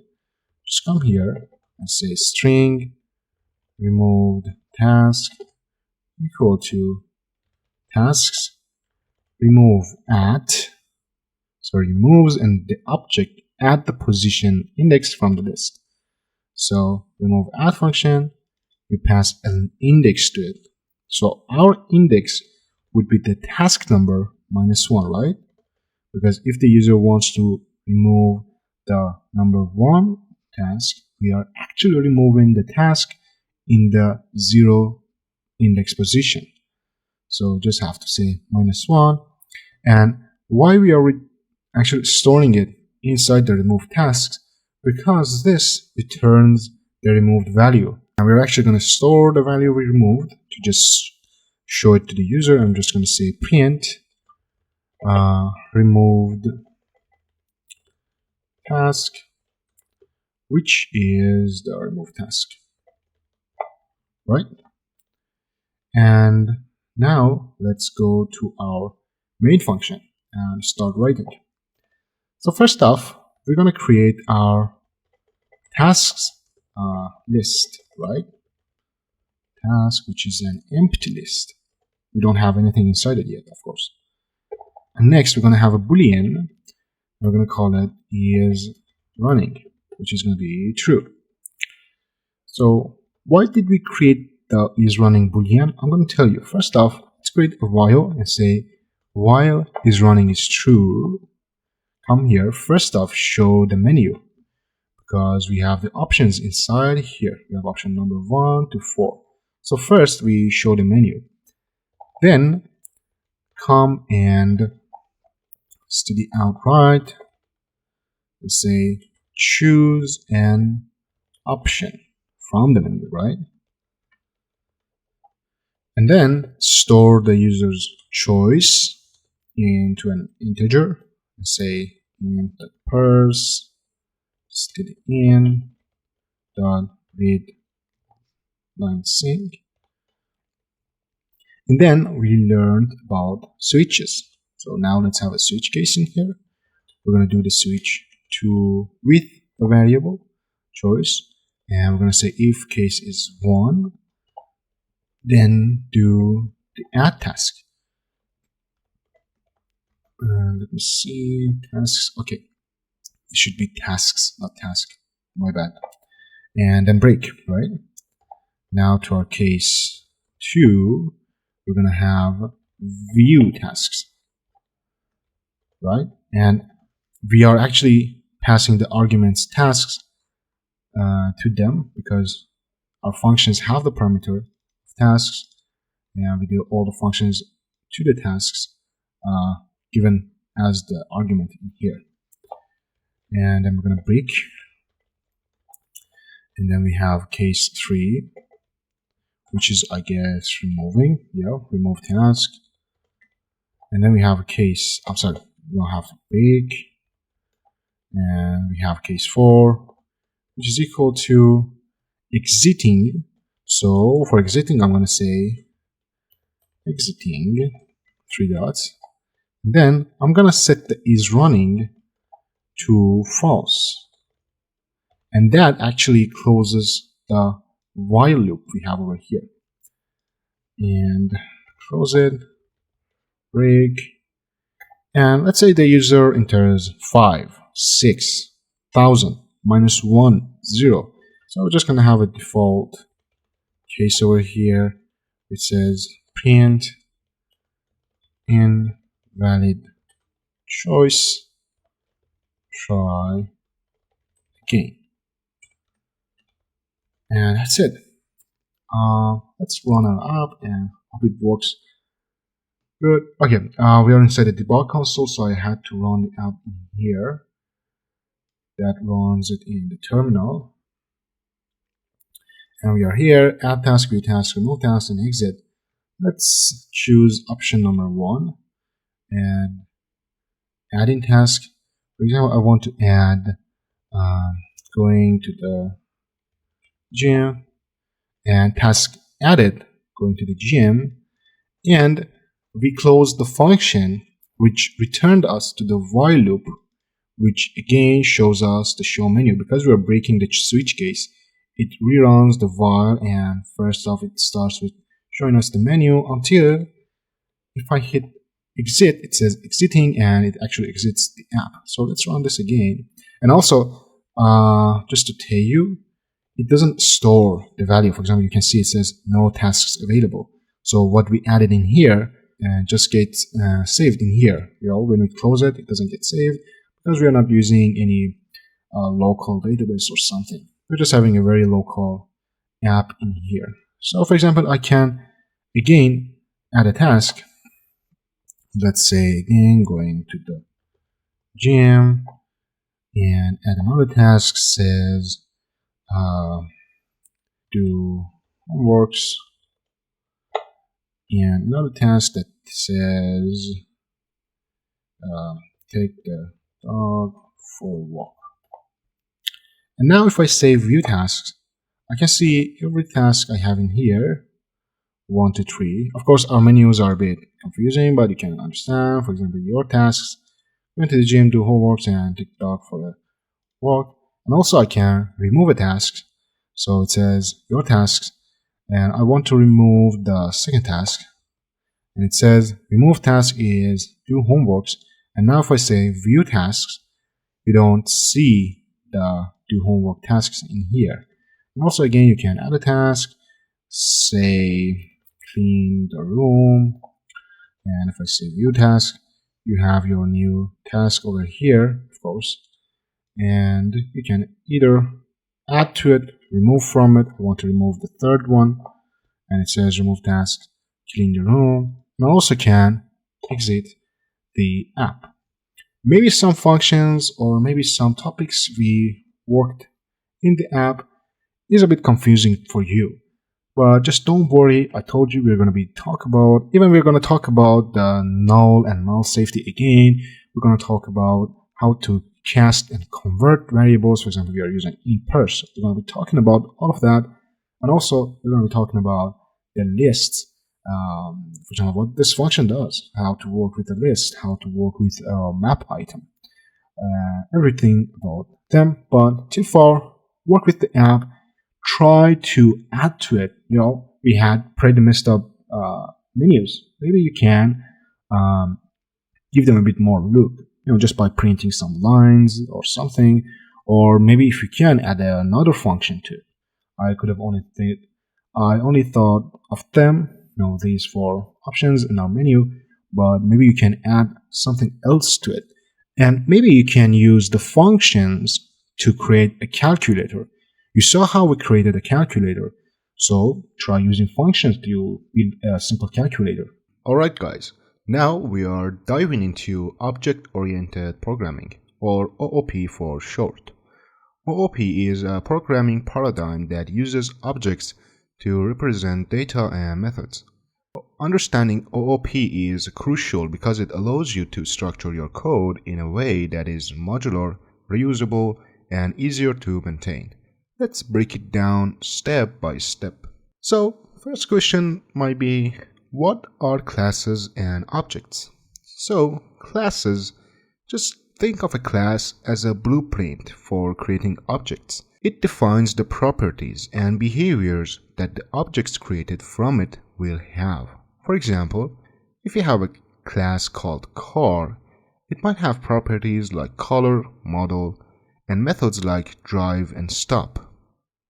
An object is an instance of a class. Using our car class, if we create a specific car, say a red Toyota, that specific car is an object. So let's create a class. Here is how you can define a class in Dart. Just use the keyword class, give your class a name, and then use curly braces. Now you can define its properties. Color. So this class has two properties, color and model.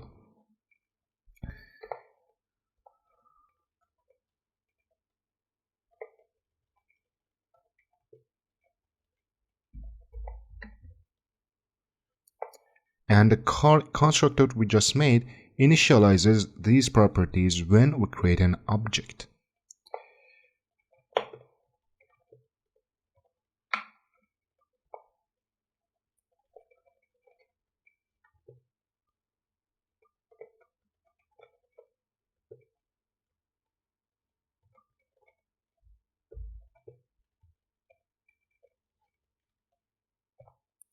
And the method drive describes what happens when the car is driving. Now, let's create an object from our car class. We can go to our main method to do that.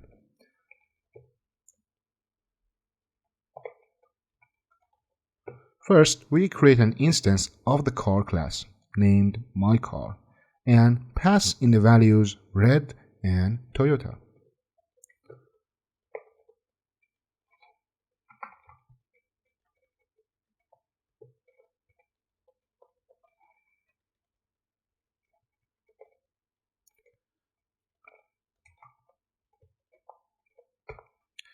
We then call the drive method on myCar, which outputs a message about the car driving.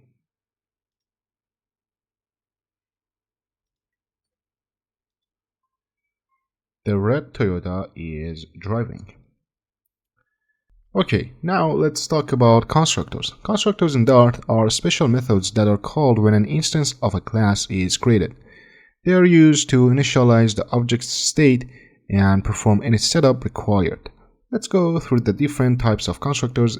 So first one is a default constructor.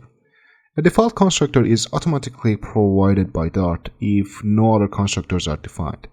If you define any constructors, you must explicitly define the default constructor if needed. So let's create another class. I want to give it a name as person. And this person has two properties, his name and an int for their age. So to define a default constructor, we can just say, like we did for the car, we can just say person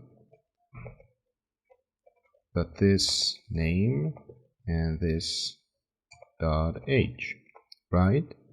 So the default constructor is shorthand syntax for constructor that takes name and age as parameters and initializes the corresponding fields. So it takes two parameters, as you saw over here. For example, it takes a color and a model and fields these variables with the value we give to it. Alright, so for example, we can create an instance of this class, and also you can say a var because the type is going to be car, of course, but you can also try using the class name. So you want to create an object from the class person and give a name like person, and this person is going to be, I'm going to initialize it over here. The name, for example, is going to be Alice and the age is going to be 20, and we want to print it to say name is equal to, as you saw, person dot name. This is how you get an object's property, just by a dot, and inside you have a list of their properties. For example, for now we have an age and an int. We're going to use the name, and it's like a get method for you that returns a string, which is the name of the person you just created over here, which is going to be Alice, and with a comma, and the age is going to be equal to person dot age, of course, right? So if I run this, let us see. You can see it over here. It says name is Alice and age is 20. So that's how you can make use of a default constructor. And let's go and talk about named constructors. So named constructors allow you to create multiple constructors within the same class, each with a different purpose. So let's create another class. My class is going to be called rectangle. I don't need the properties. Okay. So this rectangle is going to have two properties, which is a double and a height, right? And we want to define a default constructor first. So what I'm going to do is just say rectangle, like we did for the person and the car. Just say this, that width, and this dot height. And then we're gonna create a named constructor. So I'm gonna do it like rectangle dot. I'm gonna give it a name, which is gonna be square. I had a typo. Square is written like this. And I'm just gonna say double side equal to this side. So what this line says is it creates actually a square by calling the default constructor with the same value for width and height. So of course I'm calling this as a side, but actually I'm calling the width and the height. And let's go to our main method to see how it works. First, of course, let's create an instance rectangle. I call it the rect for shortage, and rectangle. Could do it 10 for width and 5 for height. And I'm gonna just print it. So print it like this. Say rectangle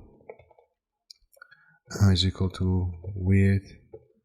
The width of it is going to be rect dot not height, dot width, and the height is going to be rect dot height.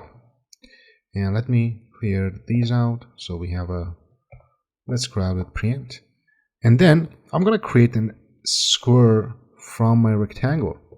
So just call it as square, and this is going to be equal to, I was gonna do the same thing, but I'm not gonna do the same thing as here. Instead, I'm gonna use this named constructor. You see, this is the default, as you see, but I'm gonna use the named constructor, which actually takes a side, of course, and then I'm gonna say rectangle, not the default one, the named one. So clear this out, and square. So the side is gonna be 4. So the sides are the width and height. So it gets the side, which is 4, for example. You can give it any number, you can give it 10. It gets that and then puts them inside the width and the height. You know, because a square, every side is equal. That's how a square is. So we just only need to pass one number for a side. It can be either the left side, right side, top side, bottom side, but we are referring to our default constructor here to create our square with the same width and height, of course, because we are passing one number and we are passing the number to both of them, the width and its height.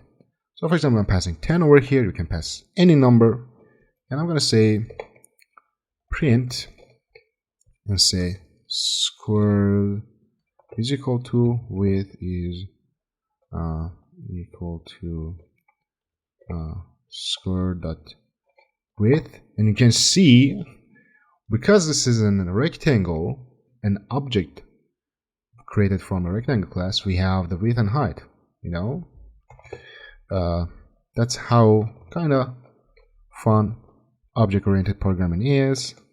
And of course, it's hard at the first, but you know, you just need to build projects with it, build codes with it.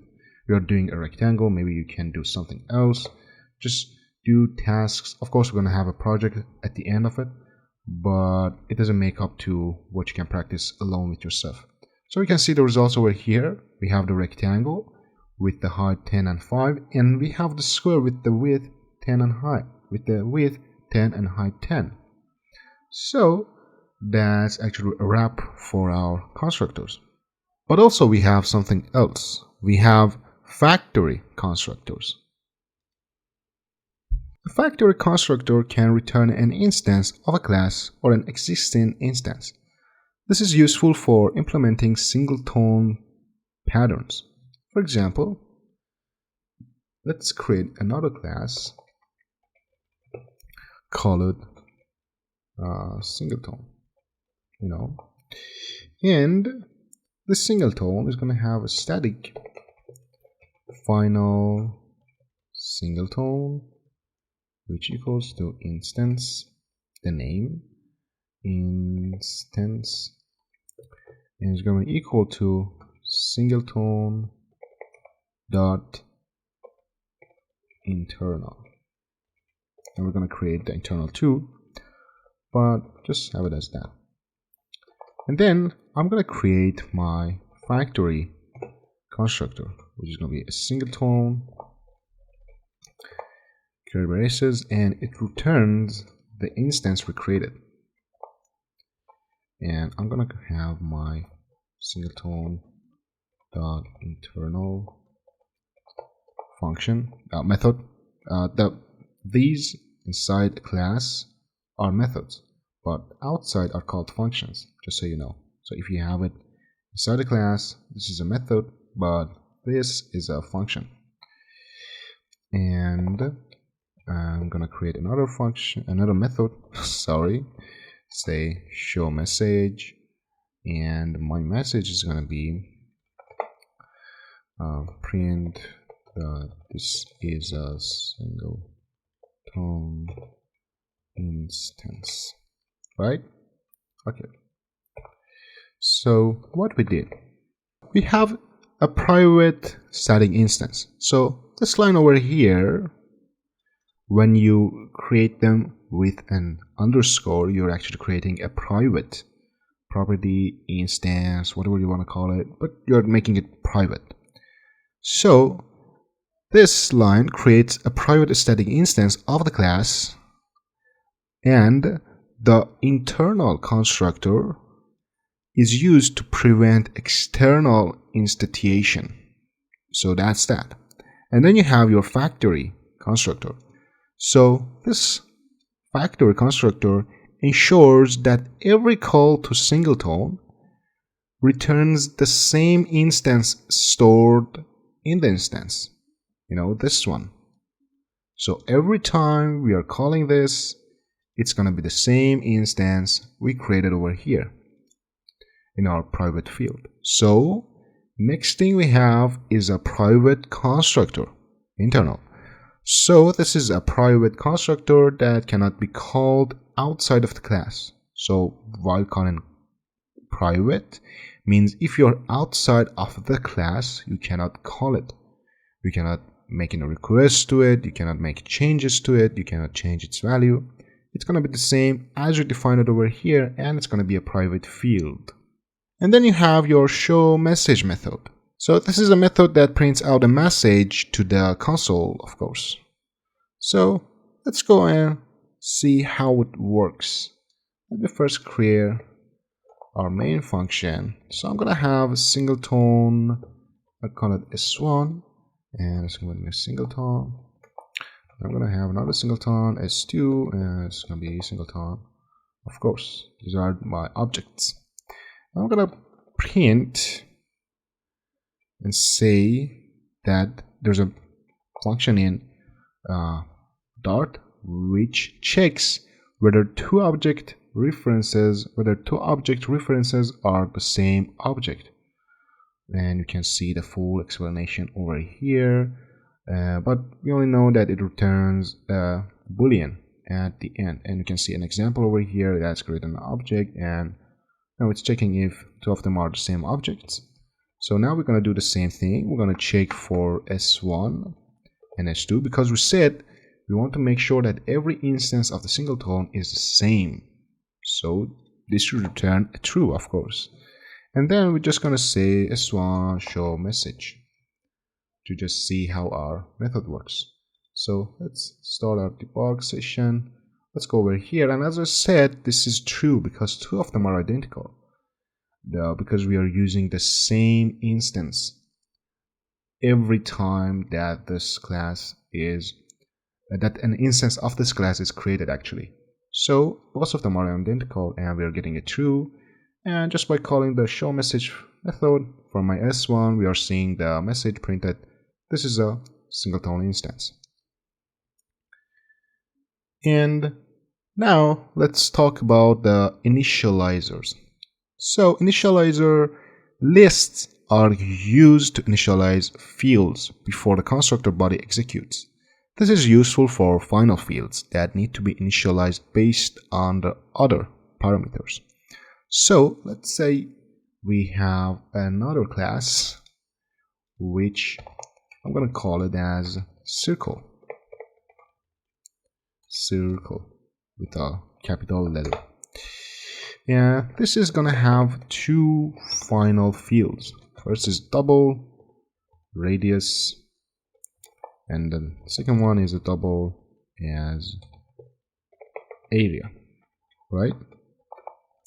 And let's say circle this dot radius again as like this. I'm going to say area is equal to 3.14 times our radius and times radius. And then we're going to have another method, call it as display, which we're going to display a print saying circle radius equals to the radius we got, and area is equal to the area we calculated, right? And so this is an initializer right here. And in my main, I'm gonna remove this and say circle, create an instance, and radius I want it to be 5, and just say circle.display, right? So what we did is first we declared our class, of course, and then we have our fields, which is a final double radius and an area that declares fields that are initialized once and cannot be changed. These are initialized once, as I said before. The finals, once they're set, you cannot change them. And then we have our constructor with initializer list. So this initializes the radius field with the value passed to the constructor and calculates the area based on the radius. So we are getting the radius and calculating the area on the behalf. And we have our method display that prints the circles, radius, and area. And then we are creating an instance with the radius of 5, and we are outputting the message over here, the display function, the display method. And as you can see over here, our radius circle is 5 and its area calculated like this is 78.5. So just a conclusion on this, we covered constructors, default constructors that initializes fields directly from parameters. We had name constructors that allows alternative ways to construct objects with different initializations. And then we have factory constructors, which provides a way to control object creation, often used for singletons over here. And then we had initializers used to calculate and assign values to final fields before constructor body runs. And this is a comprehensive overview that should help even beginners to understand constructors in Dart more clearly. Now let's go talk about inheritance. So inheritance allows a class to inherit fields and methods from another class, promoting code reusability. So let me just clear all of this. out, and I want to keep my car, but a car actually is a vehicle, right? So just define a class, call it vehicle, and inside here I'm gonna give the string color to it, and then have my constructor for vehicle this dot color, and I'm gonna remove the color from here. So I want to only have the color. Let me comment this out and remove the line. So I only want to have the color. I'm a vehicle. How am I able to use the color in my class, in my car class? Right now I'm not able to do it. But if I do use a keyword which is extends, now I can give the class I want the car class to extend. So what I can do is to just come over here and again uncode this block and say I want my string color to be here, of course, but I want to call it superclass. So the superclass is the class above it, the class we are extending from, which is my vehicle. So call it super and asking for its color. So first we created a superclass for a car. It's like a parent for it, and now this is its child inheriting or extending from the class, and we are accessing the color through our constructor. So just right now we can go to our main function like we did again, create a car instance or an object, say car, and now I can also pass the color as you see in the constructor. First we ask for the color and then for the model. So the color is red and the model is, for example, the Tesla, and I can just print out like say color equal to my car color and model is equal to my car's model. And if I print this or run this code and come to my debug console, you can see color red and a model Tesla. So we are actually inheriting from a superclass, and you can just think of it as how you want. For example, you can have animal, then you can have cat extending from the animal. You can have dog extending from the animal. So for example, your animal class might have color, race, type, let's say number of legs. Does it walk on 2 legs? Does it walk on 4 legs? Does it fly, or is a grand animal? Just think of it, and it's like a tree branch. It just opens up and goes and widens as much as you want. You can have your vehicle. Now we can have truck, pickup trucks, and we can have other things, other stuff which are counted as a vehicle. And we can also make them all to extend vehicle and extend the vehicle's property. And also methods. If you have a method inside the vehicle, you can have the method in here also. You see, we are calling, we are calling color, but color is not here. So how did we access the color? Is because we said we are extending from the vehicle class. So that's how we are able to access what's within or inside the vehicle class. That's it. Now let's go talk about method overriding. So method overriding allows a subclass to provide a specific implementation of a method that is already defined in its superclass, like as I said. So for example, my vehicle is gonna have the void display print and say like vehicle color is color. And then inside my car, I'm just gonna override the method. So how to override the method? You're gonna use the override like this. That's your badge. And like that. And call the method's name. So it's display. We're going to override the method over here, right? So we are actually overriding the method from our superclass, and we want to make some changes to it. For example, we want to say if and make sure to notice if you call the display from the vehicle, it's going to be the same. It's not going to be changed. Or if we are not changing anything within the superclass, we are just changing things in the subclass. So in here, if I say, for example, my car display, the new display is going to be this. All right, the one that we override in our subclass.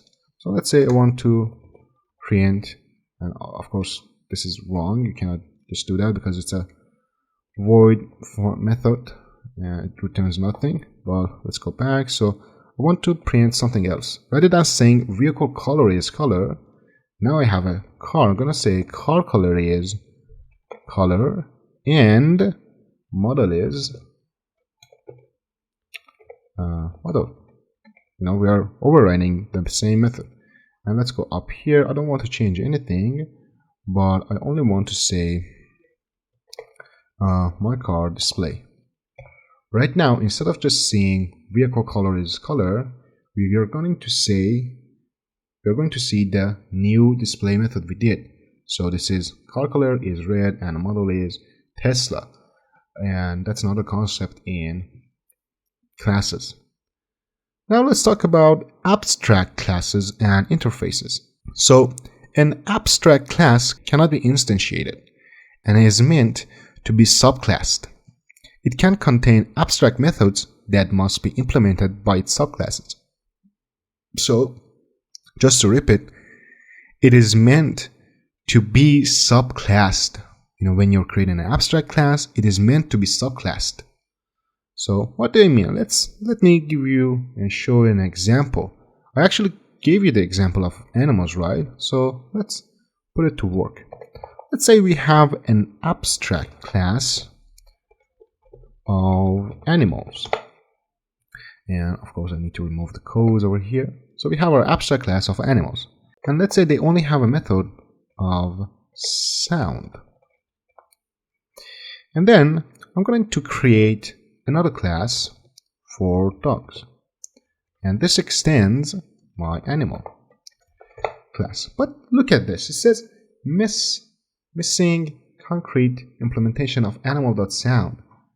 You see it says try implementing the missing method or make the class abstract. So it either says that makes this to be abstract, which is not what we want because this is a subclass itself. Instead, what you can do is just come here, quick fix, and create one missing override, or just type it by hand.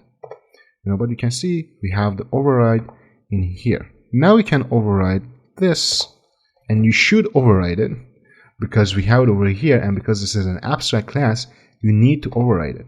And as you saw, it gave us an error. So that's why you use an abstract class. You want it to be subclassed, and you want its subclass to follow your rules, and their superclasses rules actually. So for example, what sound does the dog make is bark. So just say bark for it.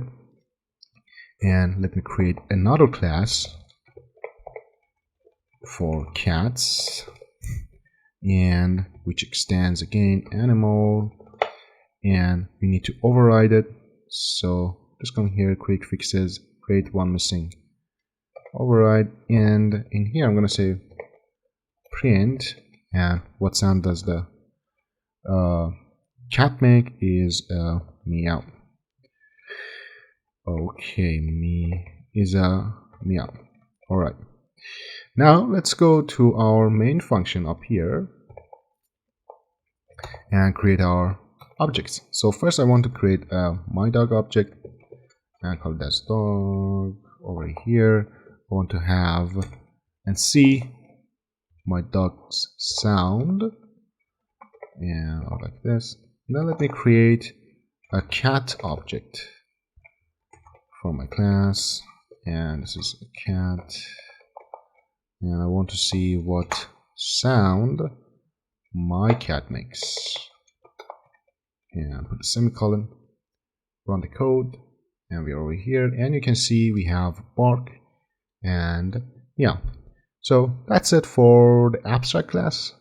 I mean, of course, there are so much things we can do with it, but it's the concept of abstract class.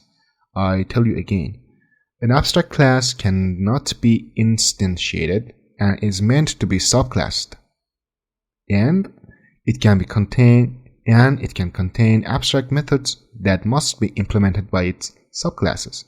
Let's repeat to what abstract class is. So now let's talk about mixins. So mixins allow you to use methods from one class in another class without inheritance. That's interesting. This is useful for sharing behaviors between classes.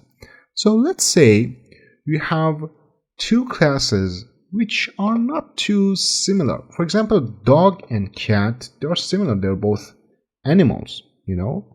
But let's say you have a mixin of a swimmer. So that's how you define a mixin. This is not a class, this is a mixin. So you say void a swimmer swims, right? So I'm going to print swimming. And let's say you have a class called fish. So what is the same, or what do the fish and the swimmer have in common? They both swim in water, right? So you say fish with swimmer, because swimmer is a mixin. You are not extending because not a class. It's a mixin, so you say fish with a swimmer.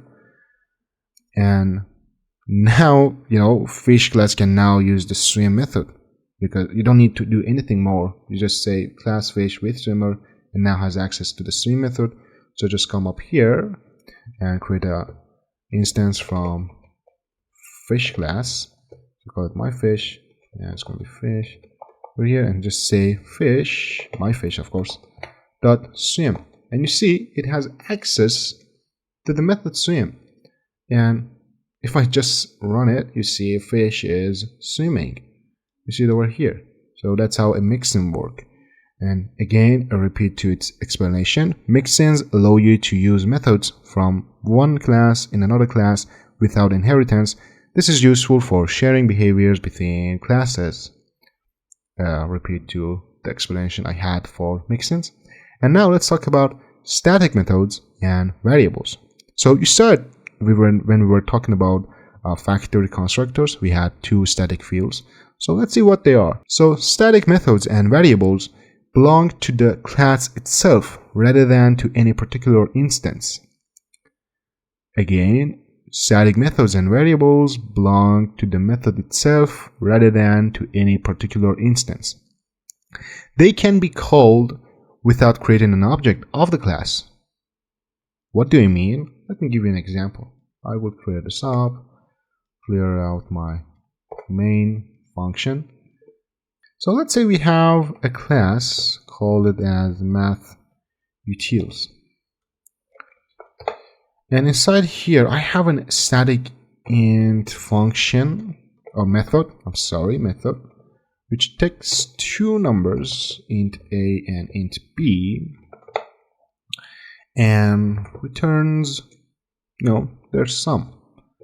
So a plus b, right?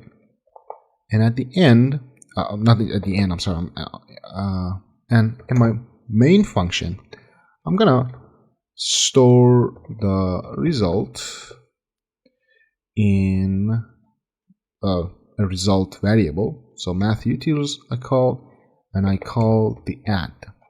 You see in here, I didn't have to make any instance, like I didn't have to say mathUtils create mathUtils is equal to mathUtils. No, I didn't have to do that.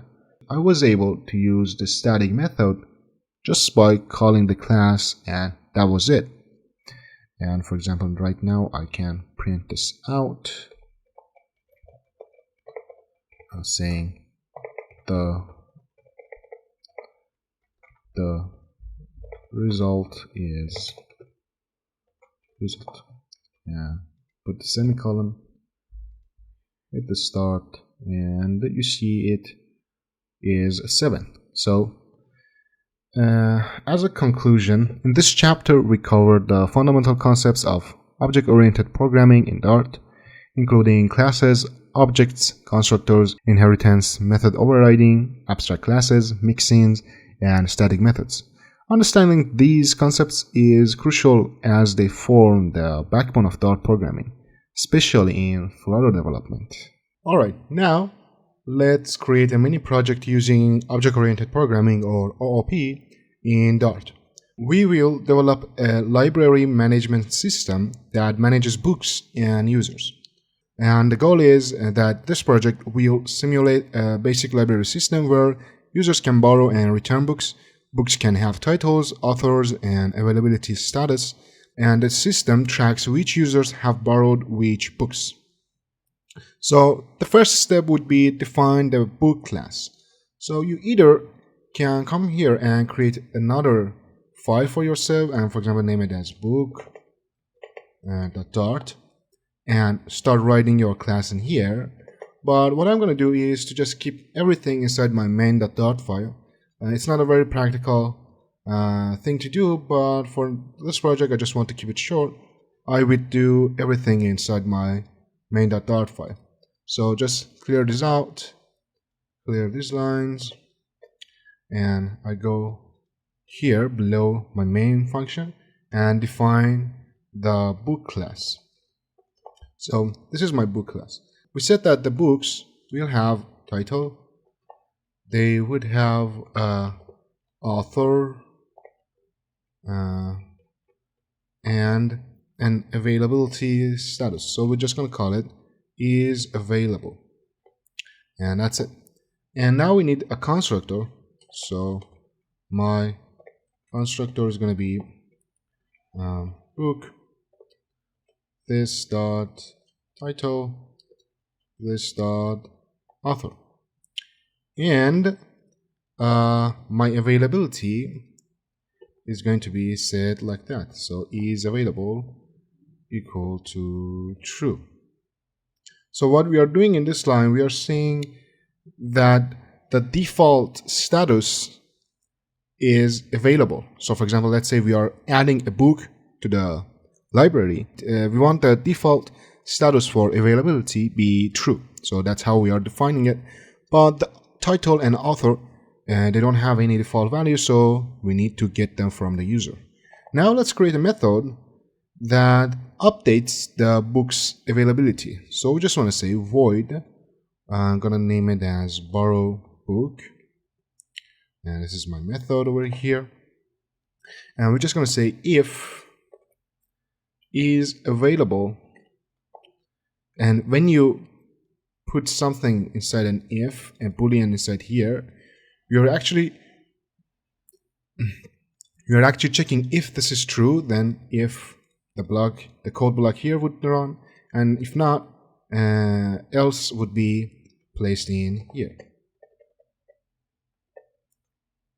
Alright, and now let's set is available to false because the book is borrowed, and we want to print that the book with this title has been borrowed.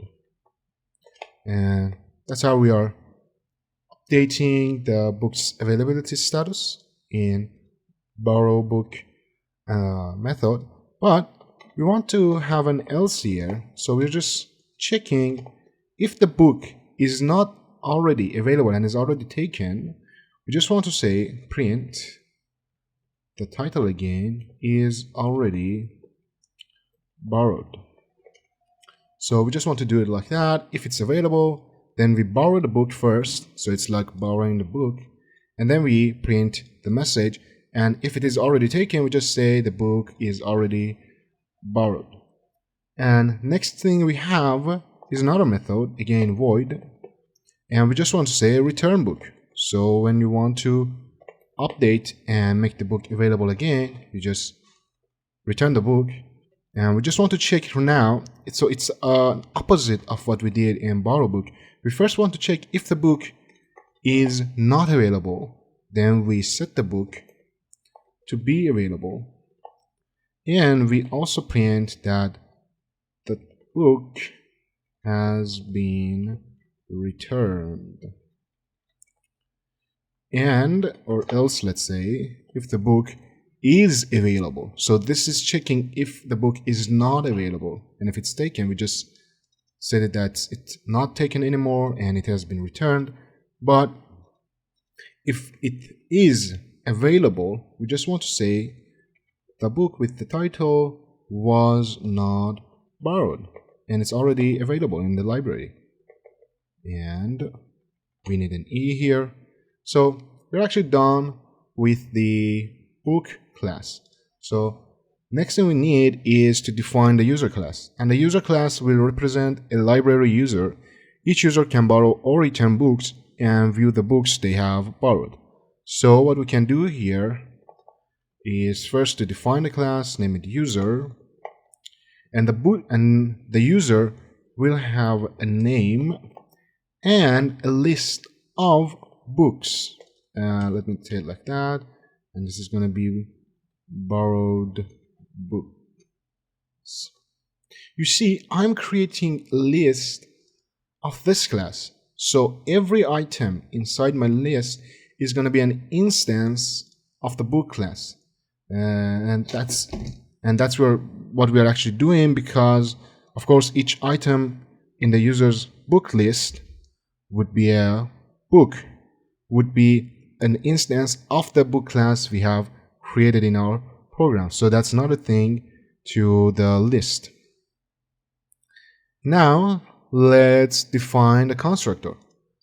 So to define the constructor, you just need to say user this.name, and we want to have a default value for the borrowed books, which is an empty list, because at first when the user is joining, they have not taken any books yet. So now let's create a method to borrow a book, and we're just going to say void and call it as borrow, of course. And this is a method, and as a parameter we need a book instance or a book object, let's say. Yeah, a book object. So whenever you're calling the borrow method from the user function, from the user class, you need to pass what book is being taken. So you pass the object, the book object, to the method borrow. And let's just say if, you just want to check again if book is available, and we say borrowed books.add, something we learned to how to add a list. And if you see here, it says adds value to the end of the list. So for example, if you add 4 here, now now your new list is 1, 2, 3, 4. It adds the value to the end of the list, and it says that it extends the length by 1, of course. So we are adding 1 book to the user's borrowed books list, and right now we want to say book dot borrowed book. We first add it, and first actually we are checking it both in here and in here, so we make sure that it's not been taken. So we check it, and then we first add the book to our list and then run the borrow book from here. And we are done here. Now let's create our else to just print sorry, for example, now if I want to take the book's title, I need to have a code block and say title is not available. And this is our method over here. Now let's create a method to return a book. So we just can say void return book. And again, we need a book object. So let's say if, again, we are checking borrowed books contains book. So contains, let's see what it says. whether the collection contains an element equal to the element you're passing to it. So we are checking if the book being provided to our method is inside the list we have, and if it's true, then we'd want to do something. And if it's not, we go to the else block. But over here, we want to just check if the book is inside our list with the contains function. And that's what it does. So let's come over here and see how to remove it. We actually learned about the remove at before, if I'm not wrong. But right now we want to use remove, which says removes the first occurrence of value from the list. So for example, look at the example over here. You have head, shoulders, knees, and toes, and then you want to remove head. So the first time it sees head, it will remove it. And for example, let's see with a method that has no effect, if the value was not in the list. So if you have a list that has no head inside, and if you want to remove it, nothing happens, it just returns a false value to you, and that's it. That's all it does. So now the value we want to remove is book. We want to remove it from the list, and let's say we want to do the return book method from our book object.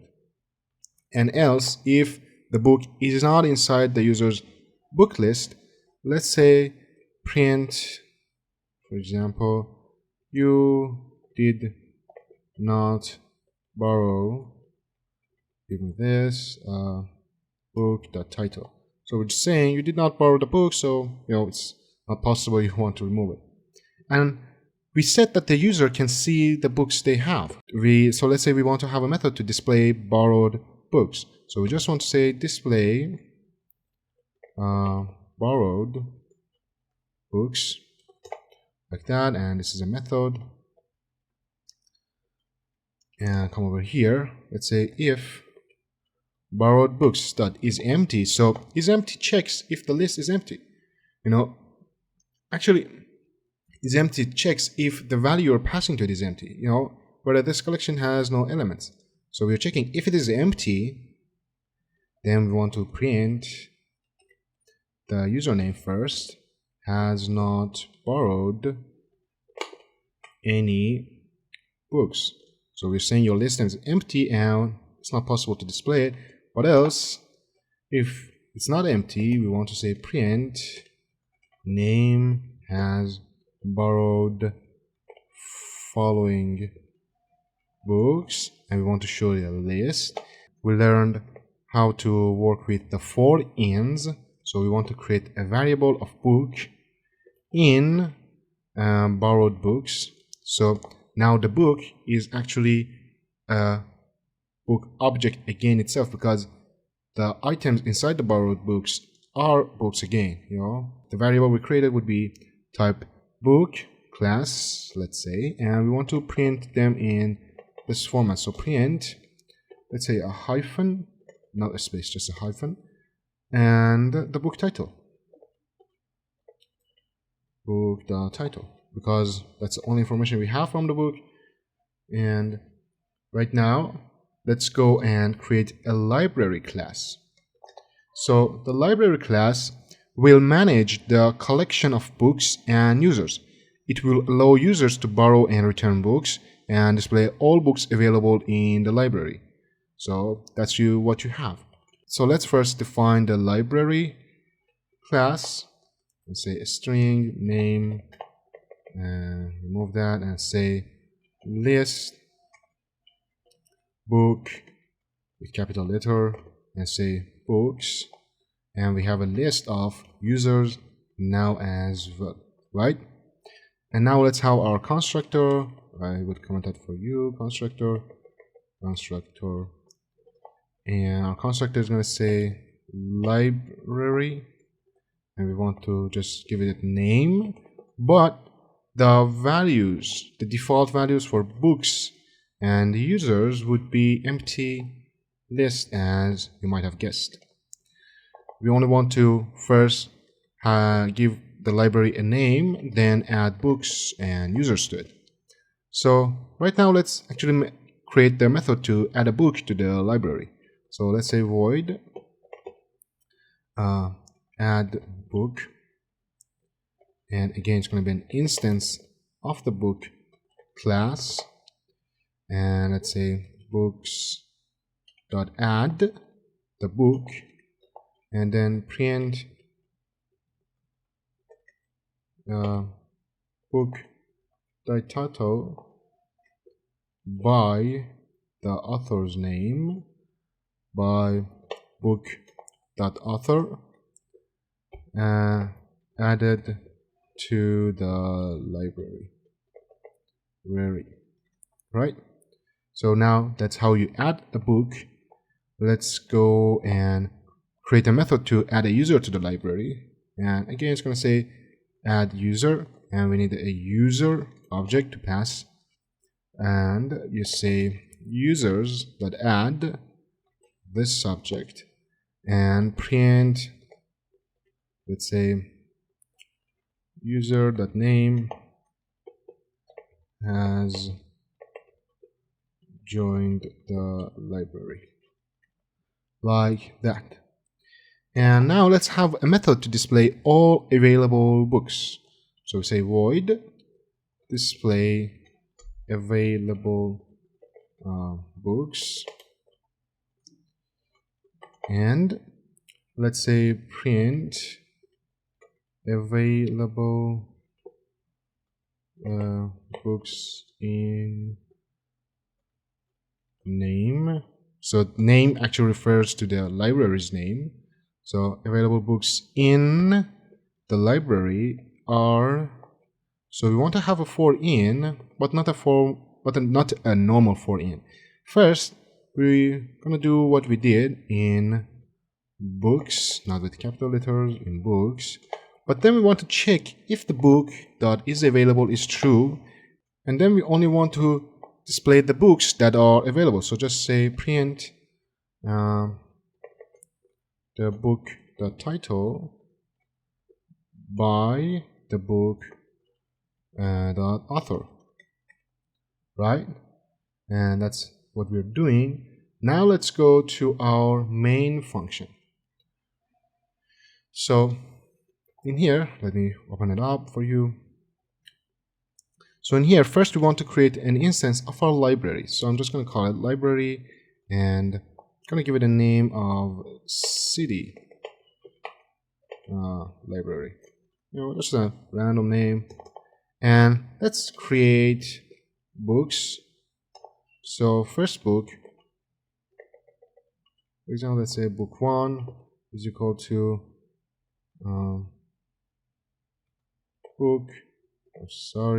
is equal to book, for example, 1984 by George Orwell. And then next book would be book number 2. Create the instance. Let's say, for example, the Great Gatsby by the author's name would be Scott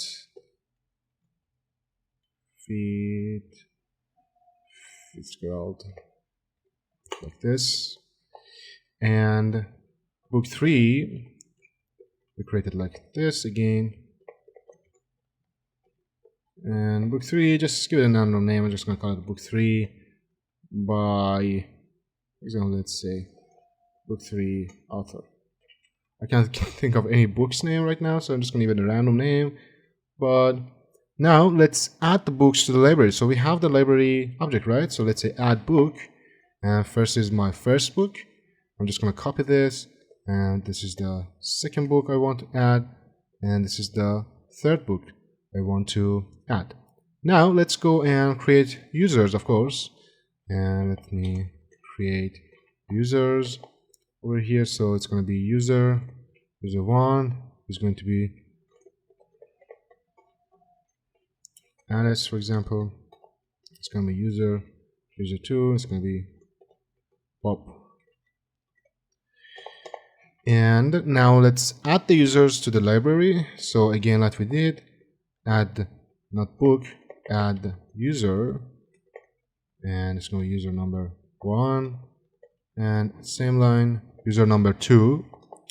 And now let's first display all the available books. So display available books, and it's going to be library dot display available books.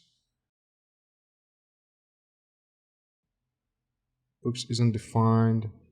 Maybe a typo in here. Display borrowed books. Okay, library display. Okay, there's a typo in here. Let me fix that.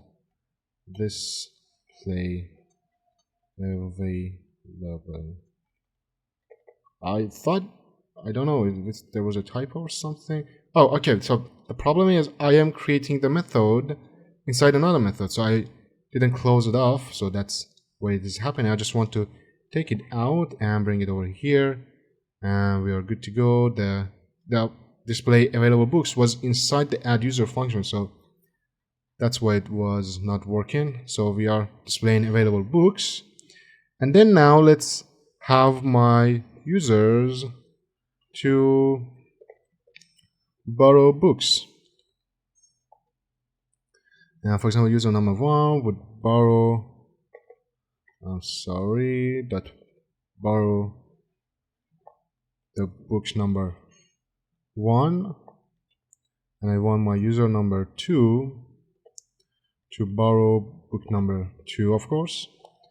And then I want to have my user number 2 to show the display borrowed books. I want to show my users 2 borrowed books. And let's go down here and let's display the available books once again after it's been taken. So we want to check the status later again, and we want to display, and now we want to, for example, have user number 1 to return the book, which is book number 1. And again, I want to display the books after returning. And let's see how it works for now. Let's see it in the debug console. So we have this being added, we have this being added, and book 3 author3 is being added. Then we have 2 users joining the library. So Alice has joined the library and Bob has joined the library. Then we have available books in the city library are 1984 by George Orwell and the other 2 books. And then user number 1 borrowed the first book and user number 2 borrowed the second book, which you can see. And then we are displaying their borrowed books. So we say Alice has borrowed following books, only 1 book has been borrowed. And then users 2, which is Bob has borrowed following books, which is just 1 book in here, being printed by this. And then we are checking the available books in the library, which is book 3 by book 3's author. And then the user number 1 returns a book which says 1894 has been returned. And once again, we are checking the available books in the library, which are 1894 and book 3, as you can see. So that's our mini project. You can work with it as you want. For example, have 2 users to borrow the same book and see the message there.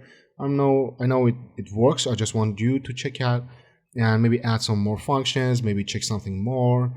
For example, in here, add book, we didn't check. For example, let's say we wanted to add the same book twice, If you want, you can block that. You can check to see if the book's name is, if the book is inside your book list, so then just do not add it.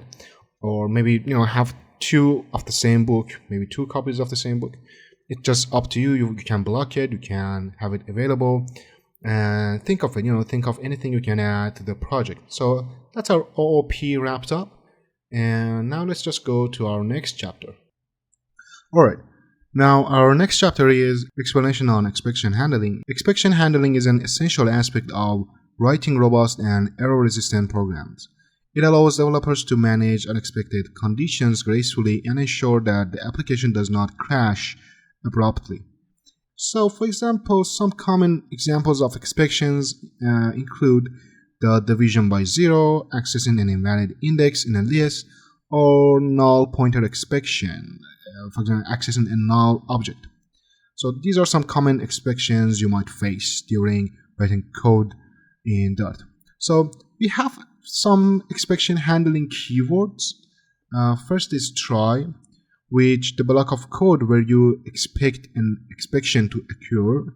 Next one is catch, which handles the exception thrown by the try block. And then you have on, which used for catching specific exceptions.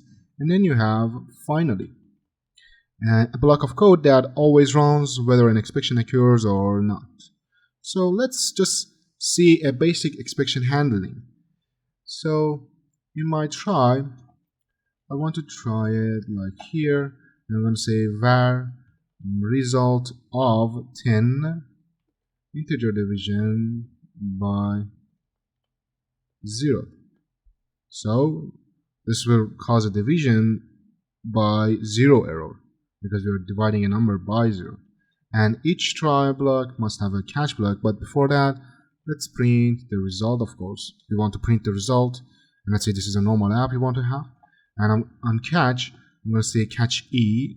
So this E is actually the error thrown by the try block over here. So this is how I access the error. I can see the error code or the error message if it's available.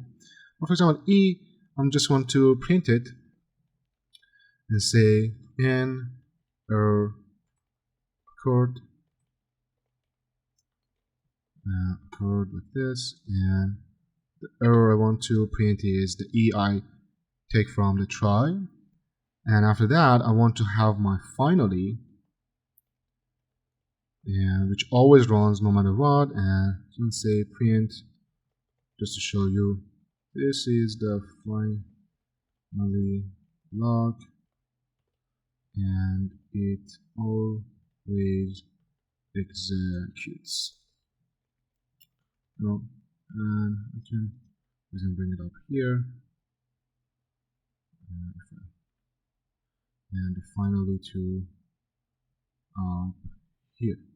You don't need to write these comments. I just want to have it a bit sorted for you. So now let's run the app.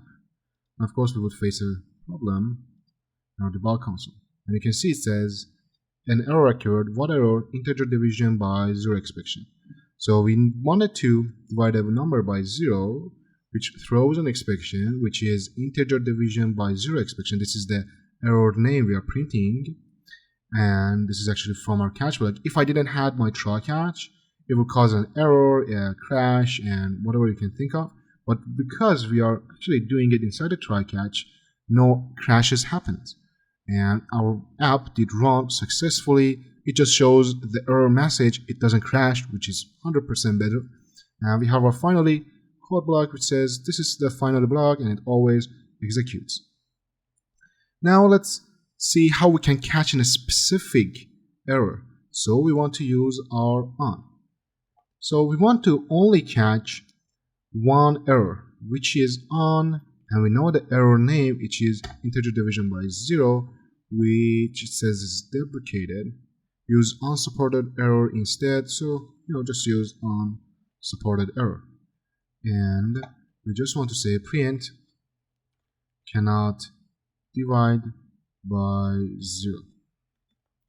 You saw the error messages appear. If, for example, something is deprecated, it shows you what to do. Just don't panic and keep it cool. Now, for example, right now, I see that it says cannot divide number by 0, and when the on executes, the catch doesn't. You see it like this. But for example, if the on doesn't execute, the catch would. So for example, if I wasn't looking for something else, for example, network error, let's say what we have. Let's look for exception, for example, format exception, which is something that's not going to happen. So if you're looking for an error that is not on here and this doesn't execute, you see my catch is executing. But for example, if unsupported error unsupported error executes, the catch block doesn't show up. So, but we have the finally no matter what, and we are trying to divide a number by 0, which causes an error, and we are catching it.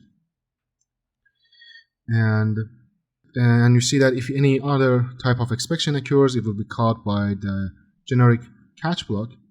And let's say we want to use, and now let's see how to use throw to raise an exception. For example, we want to throw an exception by ourselves, not automatically from the app. So let's say we have another function. Let me clear this out and let me write my function up here. So void check age's name, and we want to have an age as a parameter, and we want to check if age is lower than 18. We want to throw an exception of, and this is the message, you can see dynamic message. It can be anything, it can be an int, a string, but I want to throw in a string. So we want to say you must be 18 or older. So this is an exception I am throwing. So you can explicitly throw an exception using the throw keyword, or else just, for example, print access granted. And in my main, inside the try catch block, of course, always write the catch after you're doing the try. So we want to check the age of 15, which of course is gonna cause an error, and we want to print the message I've got. So let's see what happens. You can see exception, you must be older, 18 or older. So that's how you can throw an exception by yourself. And when we call the check age 15, the exception is thrown and caught in the catch block. But let's say you wanted to have a custom exception. So Dart also allows you to define your own exceptions by creating custom exception classes. So we learned about classes, now let's use them. So you can create a class, call it custom exception, and which implements from exception. And we want to have a string cause, and its constructor would be this .cause, of course. And let's go to our main, and inside here I want to try to throw, no, this is just an automatic error message, and I want to cause this is a custom exception. And inside my E I want to print the E, of course, and let's see how it works. And you see, so this is actually only returning the object's type, which is from the, as you can see, it says instance of custom exception. But we learned about overriding a method. So I want to override its toString method. So just I need an override over here, nothing else. And I want to override its toString method. And I want to return something like this: custom exception like this, and we want to print out its cause. Yeah, we're good to go. So right now, if I only call the toString method and run this, we can see the error message and says this is a custom exception.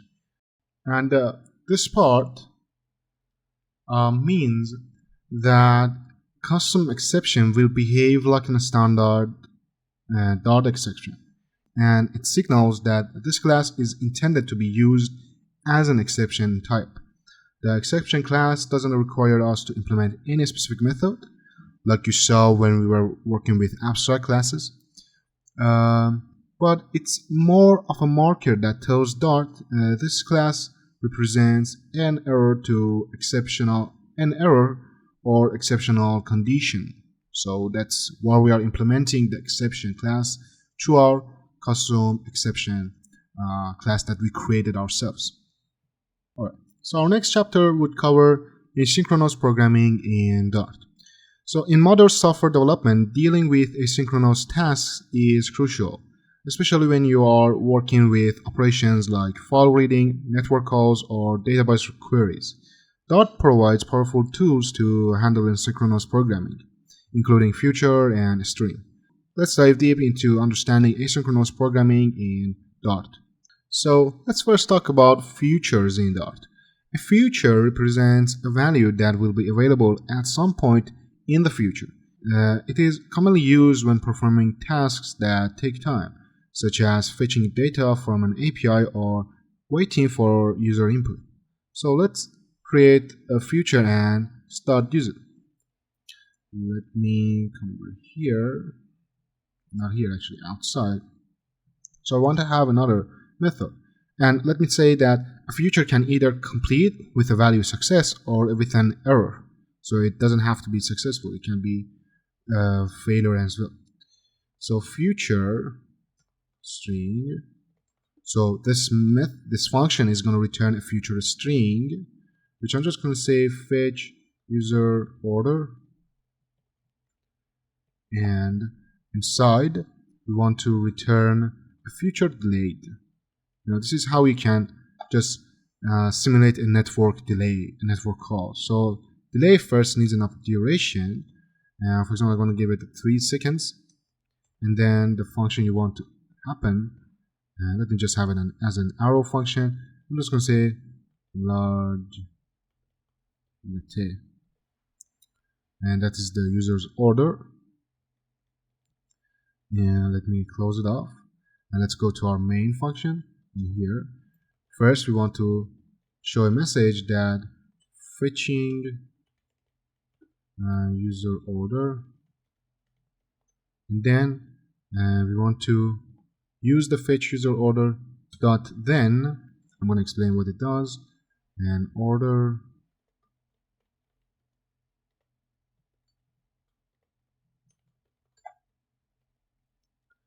and I should remove this, we don't need that, but we want to print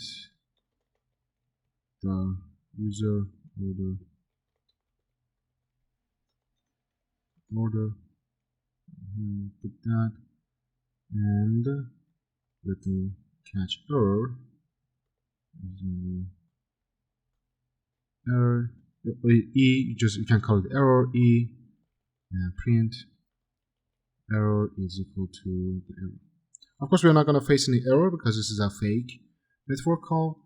But what we did over here is the fetch user data simulates a delay as if fetching data from internet. After 3 seconds, we're going to have the data. So this is how we can work with the feature delayed. If you want to have a delay in your application or something. And then, and in here, the then method runs when the feature completes successfully and the order is printed. So we are waiting for this. Then we have this over here, which we are taking the order from here. We are returning it, as you can see. So we are taking it and we are printing it. And the catch error just handles any potential errors if the feature fails. And let's run the app, and you can see fetching user order. After 3 seconds, we're going to have user order large latte. So that's how to create a fake network call, but also how a feature works. You can see it that we have their function. You can make delays with it, and you can have network calls in it. So let's see how to handle features with async and await. So Dart provides a more readable way to handle asynchronous code using the async and await keywords. So for example, we have the fetch user order as well as here, but instead of doing it like this, I want to have a try catch block. So in my try, I'm gonna say string order is equal to await and fetch user data. So await over here waits for the future to complete before moving to the next line. So when you have await, it waits on this line for it to complete. But then don't forget something. When you're having an await inside your function method, you need to make this function or method asynchronous. So you're actually marking the function that contains an await and it ensures that function will return a future. So we would make this a future void, but we are making sure that it's future in type future. And when it's fetched and everything's fine, we want to print it like user order, and if anything happens, you just want to say error is equal to b and semicolon. So let's see it right now. It's gonna have the same message over here, fetching user data. It's waiting for it to complete, and when it's complete, we have the print over here. So now that we are through with the future, let's talk about streams in Dart. So while a future provides a single result, a stream delivers a series of values over time. So streams are useful when you're working with a sequence of asynchronous events, such as reading data in chunks or receiving messages over a WebSocket. So let's see an example of stream. So you can have your stream, the type would be int, and I'm going to say number stream, and it's going to be asynchronous.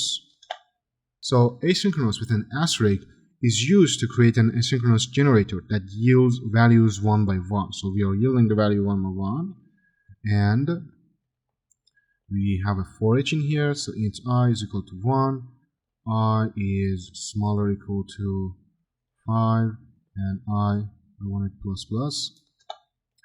And let's wait for a future delayed, because we want to simulate a function that takes time to be done.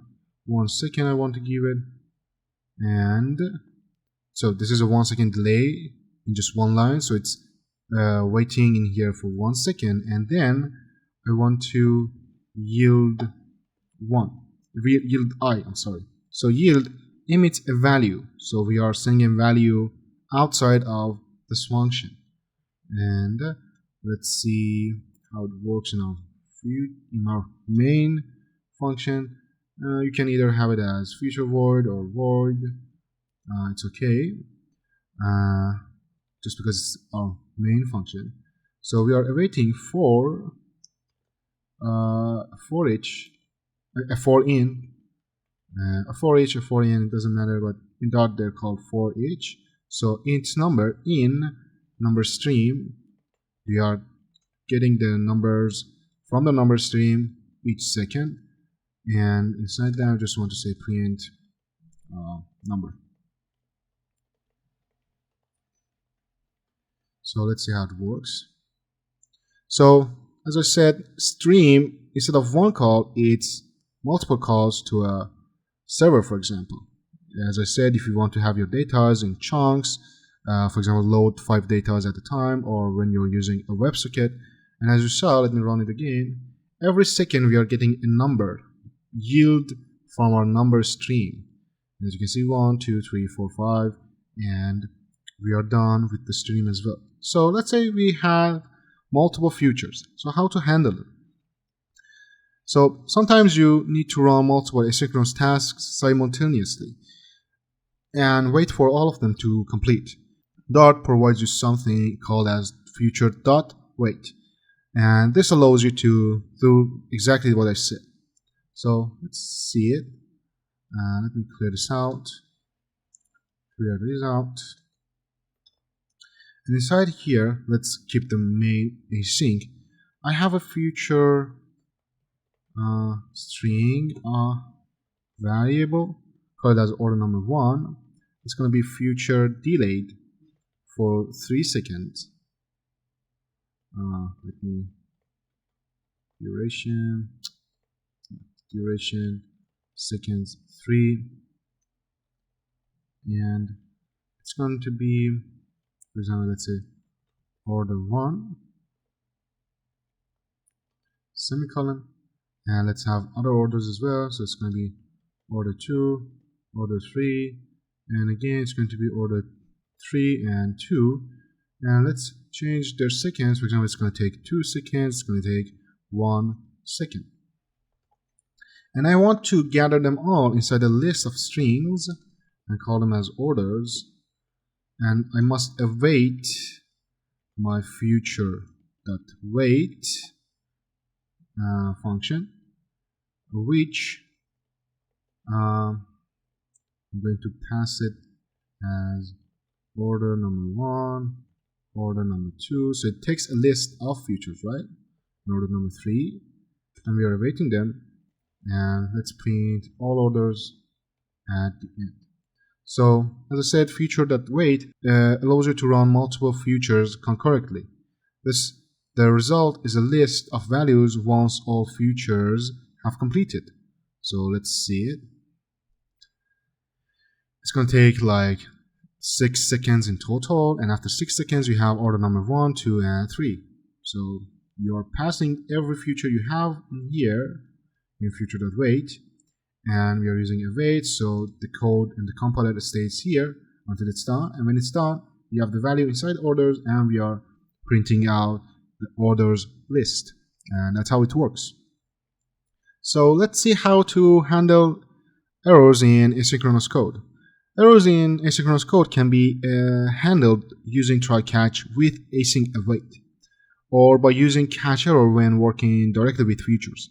So for example, let's create a function here which is going to return future void,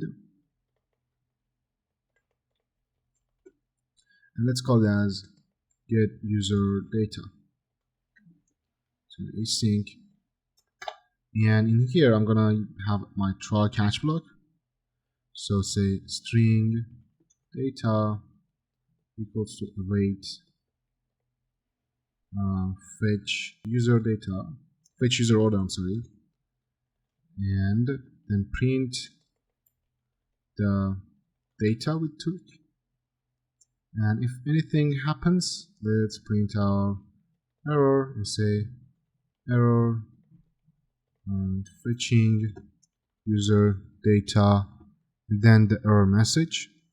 So this is just an example code. We don't have that, we don't have anything else, but I want to show you how to handle the errors. So one way you can do it is by using try catch block. You have your future calls and everything inside your try block, and you're catching any potential errors.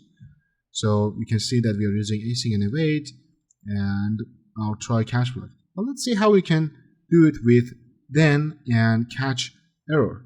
So this code is not going to work because we don't have it, but let's say we have the fetch user order as the same as above, and then you can have the then, which retrieves you the data you need.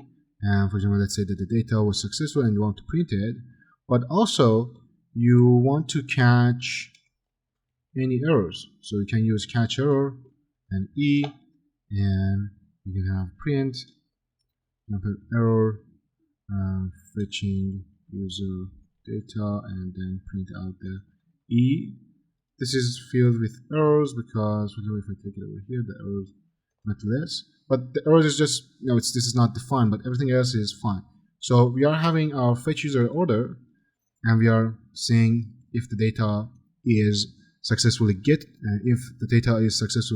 gotten, but if it's not, we are catching any errors, of course, and as well we are catching any errors as well. So you either can use a try catch block like this, or you may be using the then and catch error blocks. Both of them are good, and you just want to see which works the best in your project. The next chapter would be Dart libraries. Dart provides several built-in libraries that simplify common programming tasks like handling dates, collections, and asynchronous programming. And we are going to be talking about some key libraries and how you can use them in your projects. So the first main Dart library you might see is Dart core. So first of all, this is how you can import a library. You have seen it so far. So you just use the import keyword, then you give the path to that specific library, which is, for example, the core is inside Dart. So this library is automatically imported into all Dart programs. So you don't need to explicitly import it. It contains classes for fundamental types like int, double, string, list, map, and more. So basically that means that in every Dart program, you don't actually need to import this one. I just wanted you to know that there's a library called Dart Core, which contains the classes for fundamental types, as I said. So another library which is commonly used, and you actually need to import it in order to use it, is math library. So again, you need to go to Dart Math, and this is how you can import it. And this library provides mathematical functions and constants, such as trigonometric functions, exponents, and random number generation. So for example, we're going to be generating random numbers and calculating square roots.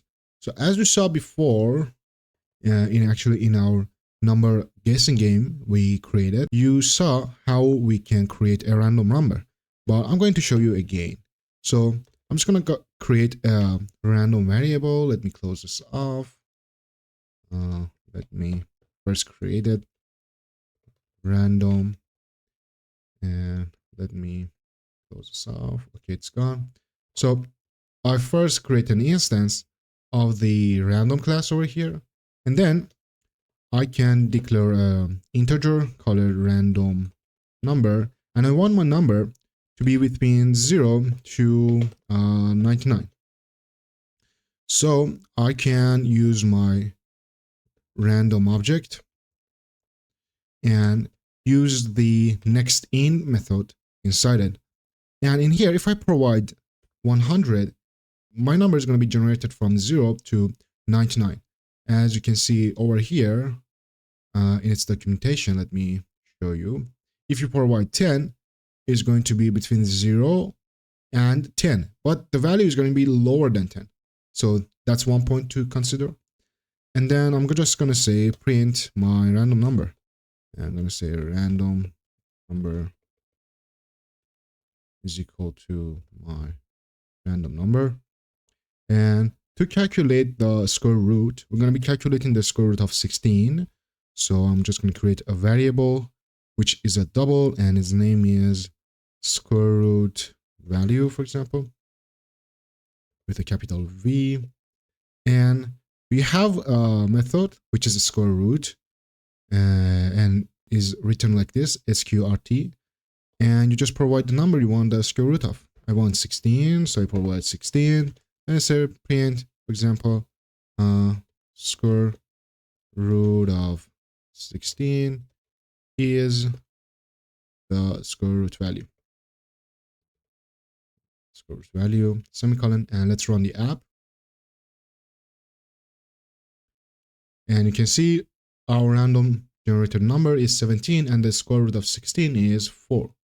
So that's how you can work with Dart Math library. Let's talk about one more library which you can use for encoding and decoding, which is Dart Convert. So this library helps you encode and decode data into formats like JSON or UTF-8. So let's create an example of encoding and decoding JSON data. Let me clear these out. And let's say we have a map of string dynamics.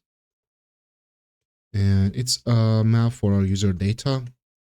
So in our user data, we have a field for its name, which for example is Alice.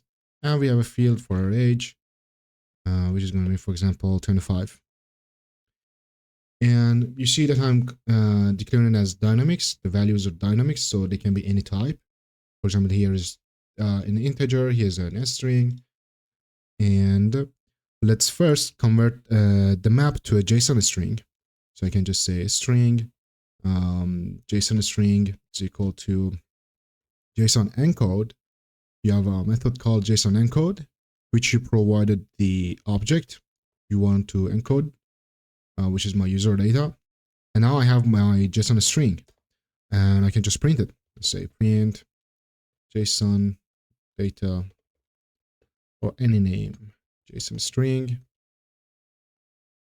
And let's actually convert the JSON string back to a map. So we are actually going to decode it. So let's create another map, string dynamic, and let's call it as decoded user, which is equal to JSON decode. And the JSON string is our JSON data we want to decode. And again, I can just print it and say decoded app is equal to decoded user. And let's run them. In the actual debug console, you're going to see kind of the same looking print, but of course this is in JSON. You can see our strings are up with double quotation marks, but our map is not. Actually, Dart map looks so much like JSON. But again, they are different in types. You can see in small differences over here. And yeah, that's how you can use the convert library. Let's talk about another library, which is Dart.io. So this library allows for file manipulation, networking, and HTTP server creation. And the HTTP server creation is only available in non-Flutter Dart projects. And actually in Flutter Dart projects, you have Dart.io, but with a limited access. So you cannot use it full potential. If you want its full potential, you need to be in a Dart only project. But let's see what you can do with this. Let's say we want to, for example, read a file from the disk. So first I'm going to create that file, which I'm going to call it, for example, example.txt, and I'm going to type hello world in it. So that's my file, save it, come over here, remove these. And let me first create a file object, which is going to be file, and the path is going to be the name I gave it, example.txt. So we have the file over here, and we are creating an object which contains this file over here. And let's have an if over here. We're going to use await keyword, so I need to make my main function to be async. And we're going to say await, and you have a method that calls exist. So we're going to check if our file does exist. You can check what it says. Checks whether the file system entity with this path exists. So for example, if I wrote it with a typo, if I said, for example, example with a double E, and we checked that exists, it would say, no, it doesn't. So it checks if the file in this specified path exists or not, and returns a Boolean, as you can see over here, which is a future Boolean. So that's why we are using await. And if it exists, we're going to actually take its contents and store them into an string. So I'm going to say contents equals to, again, await. We're going to use a method called read as a string sync. So you can see it says synchronously reads the entire file contents as a string using the given encoding. You can provide it encoding. We're going to leave it as UTF-8, which is the default, but you can give it any other encoding as well. You can define them over here. And as you can see, the default is UTF-8, as I said, and this returns you a string. So let's come over here and print it.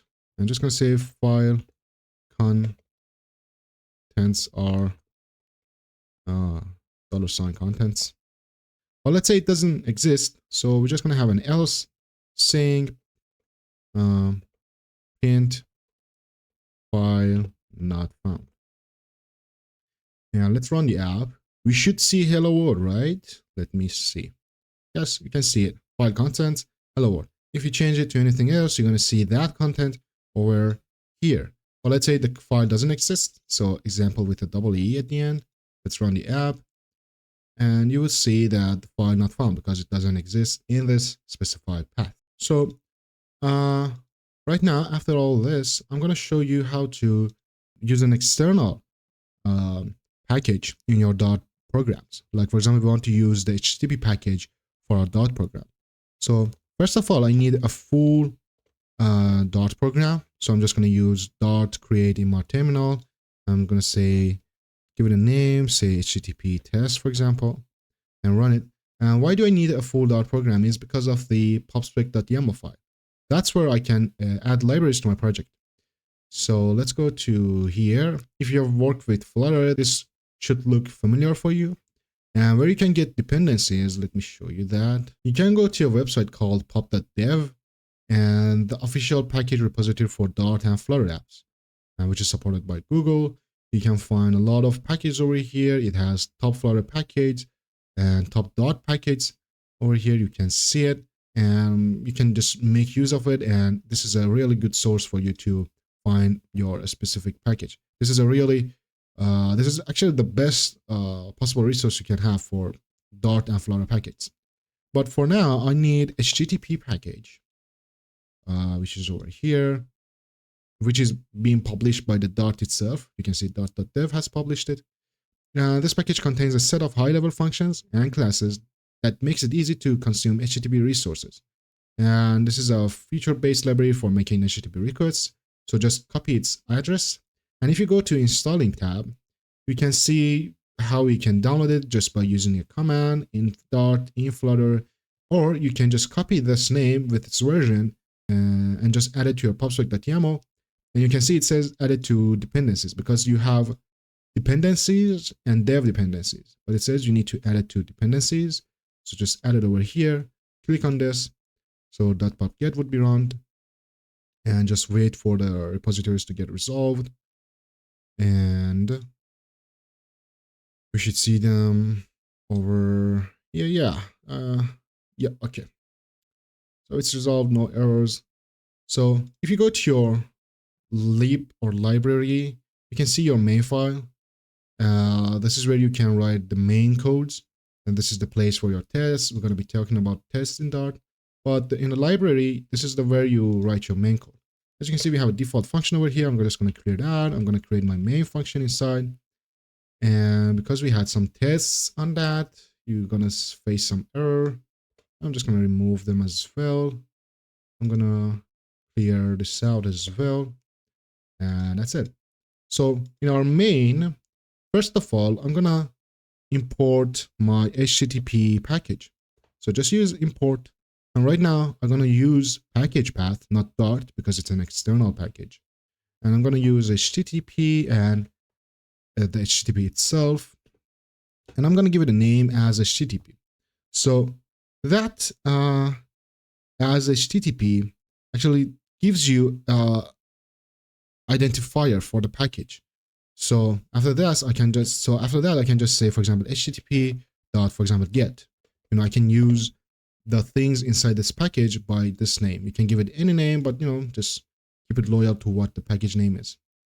And after that, I'm gonna be not here. Sorry, I'm gonna be importing another package which we learned about, which is dart.convert.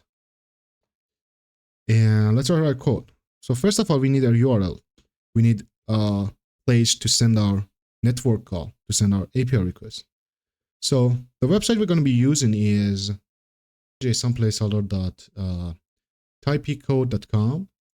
And you can see free, fake, and reliable API for testing and prototyping. And we're going to be using the posts.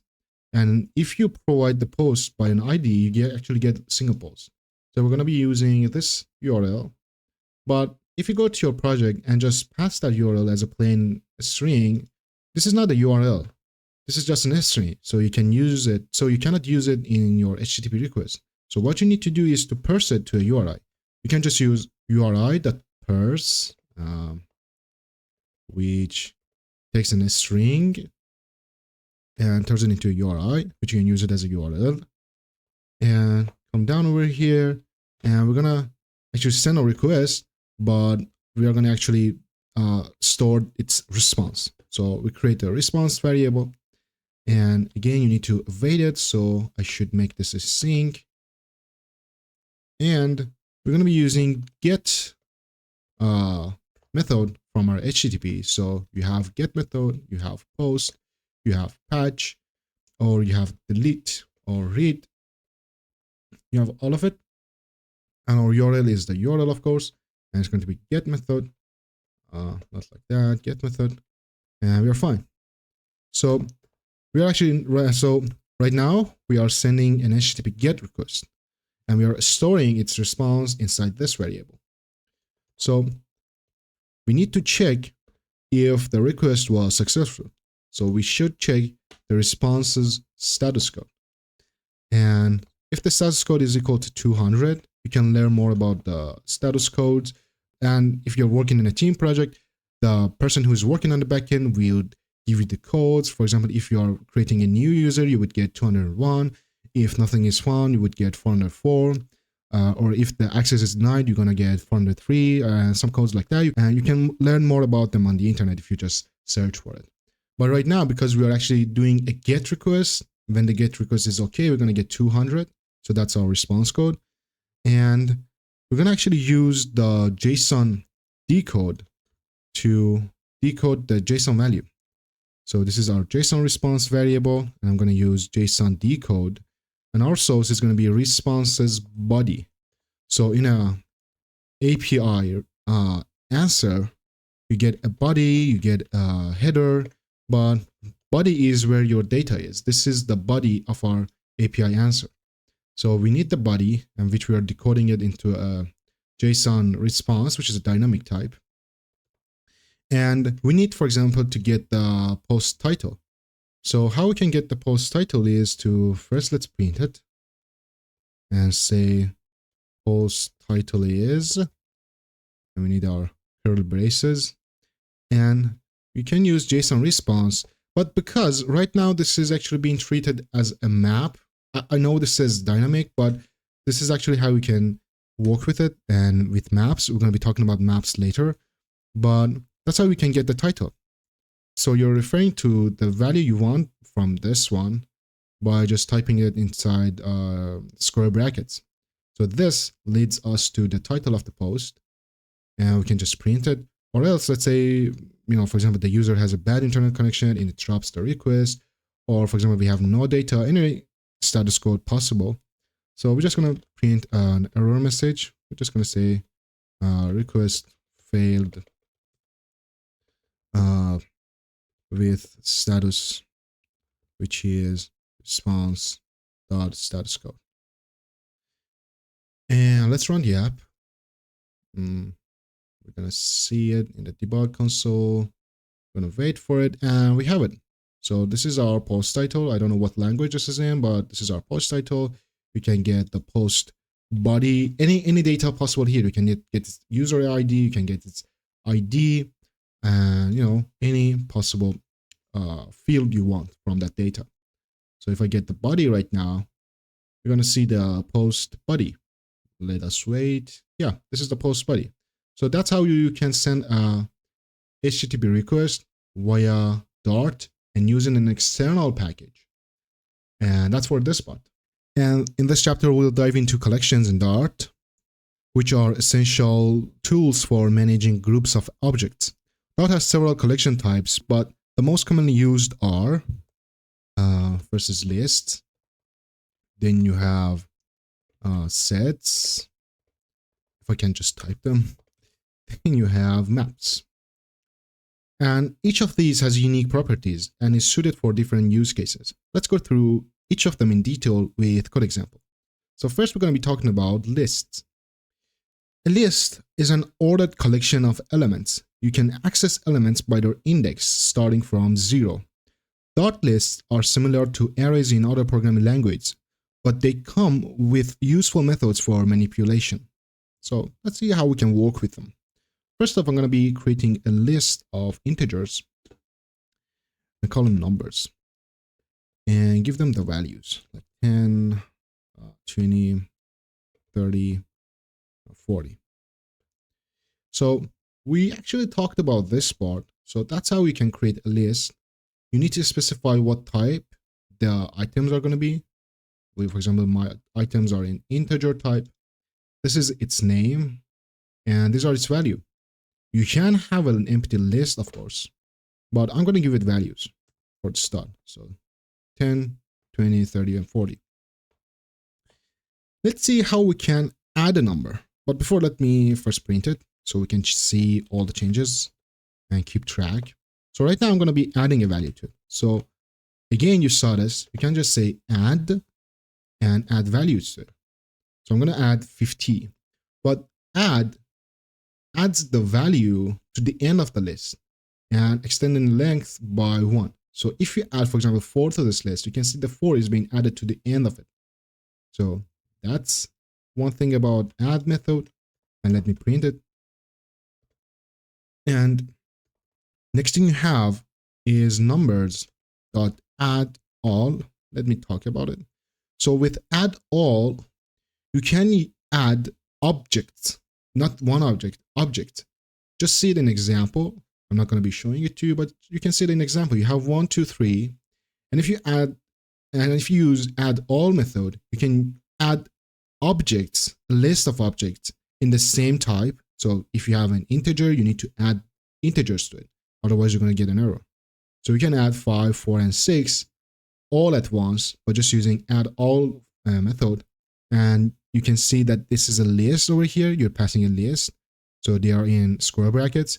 And when you print them, after all, you can have 1, 2, 3, 4, 5, 6, just because you add 4, 5, 6 all at once by using add all method. So that's how we can use that method. It's very simple. I'm just not going to be doing it right now.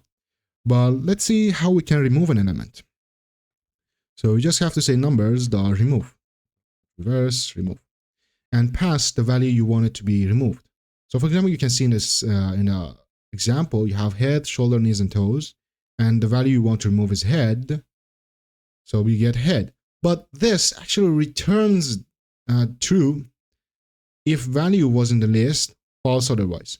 So for example, you can store its result inside a value to see if the process was successful or if you didn't have any value that matched the thing you wanted to remove. So right now I'm going to remove, for example, 20 from my list. And you can see I'm passing values with the same type as these ones. Okay, and let's print them after removal. I'm going to say numbers, print them and see what happens. And you can access elements inside a list by just calling the name and using square brackets. And inside the square brackets, you need to pass their index. So for example, if you want to get 10, you need to pass its index, which is 0. So I told you this is 0, this is 1, this is 2, and this is 3. You have a list containing 4 items, but when you want to count them, you count from 0. So the index of 10 is 0. This returns 10 to me. So you need to pass the index. So if you want to get 4t, after the 20 being removed, 4t is now 2 because you have 0, 1, and 2. The 20 is not there anymore after we removed it. But for example, if we didn't remove 20, it would be 3 to access the 40. I hope it was understandable. And you can use the same logic as how you access an element to update an element. So first you access that element and you reach it inside your list, and then you assign the new value to it. So for example, right now at index 1, we have 30 because 20 is removed, right?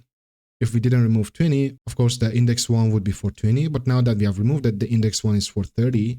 So right now I'm adding a 5 to it and updating its value. And let's print the list once again. You have numbers. And let's see how we can iterate over a list. We learned about foreigns, right? So you can just use a simple foreign to iterate over your list. So numbers and print each item.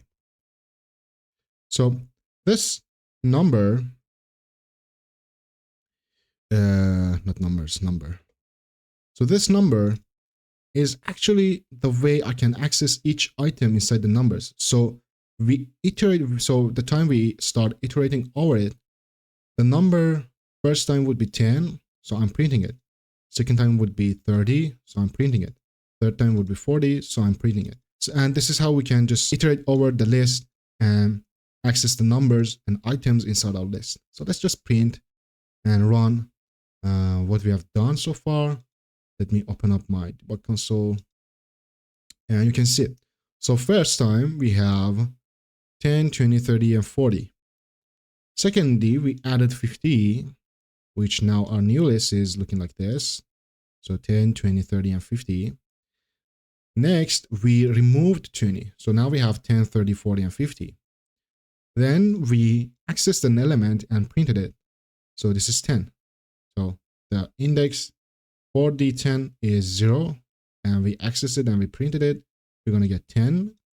And then we have 10, 35, and 40, and 50 after printing, after actually updating the 30 value. So we updated the 30, now it's 35, and if we print it, we can see we have 35. And right now we just, printed out each item inside our list using a simple for-in. Now that we have learned about some simple methods, let's talk about other methods. So I told you about add all, and right now let's talk about contains. So let me clear this all, keep the add, and let's talk about contains, as I said. So inside my list, there's a method called contains, and this checks whether the collection contains an element equal to the element you want. So if I pass, for example, 10, and if I print this, so this directly tells me if it's true or false, and if the condition is true or false. So we are actually checking if my list contains 10, which is a true, because it contains it. But let's see if it was 100. So it says false, because there's no 100 in my list, right? So this only checks whether the collection contains an element equal to the element you passed to it, and it returns you a boolean. And next thing you have is where method. So this where filters the list based on a condition. So for example, I'm gonna access each value by just calling them number. You can give him any name, you can call them item, but because we're working with numbers, I'm just gonna call it number. And in here, I'm gonna return the numbers that are greater than 20.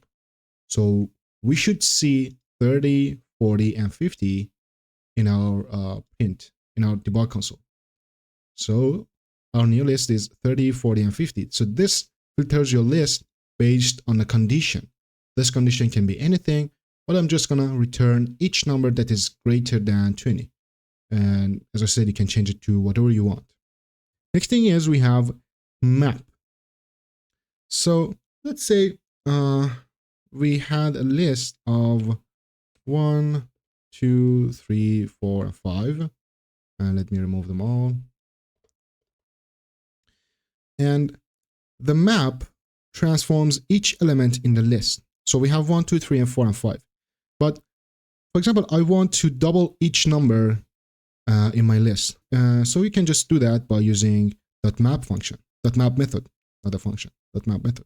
So I'm going to create a new variable called it doubled, and I'm going to store the doubled value. So I'm just going to say map, and I'm going to call it as n number or anything, and I'm just going to return each item but doubled.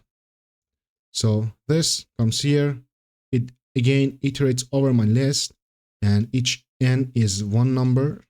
So first time n is 1, second time is 2, third time is 3, and each time they're being doubled by this function over here, and the new value is stored inside my doubled list. So you can see it's an iterable int.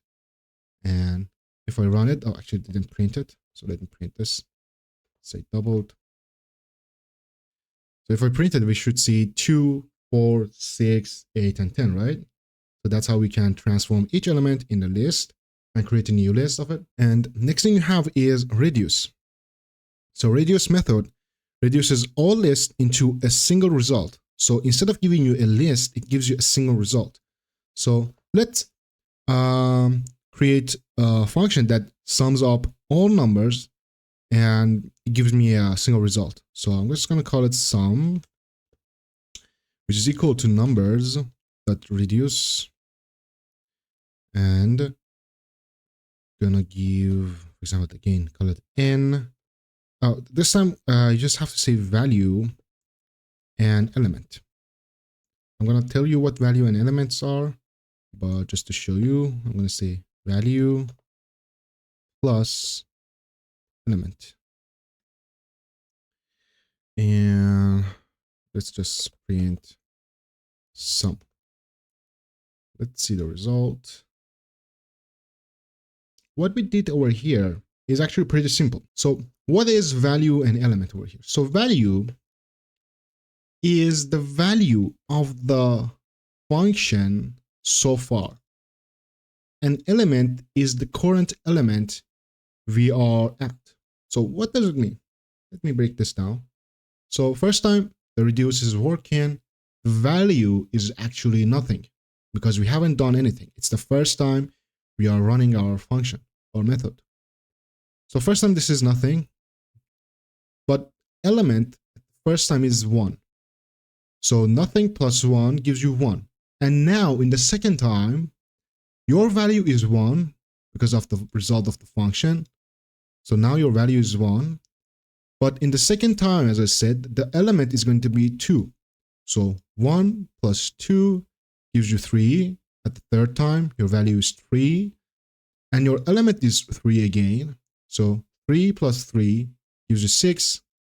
So at the fourth time, your value is 6 and your element is 4. So 6 plus 4 gives you 10.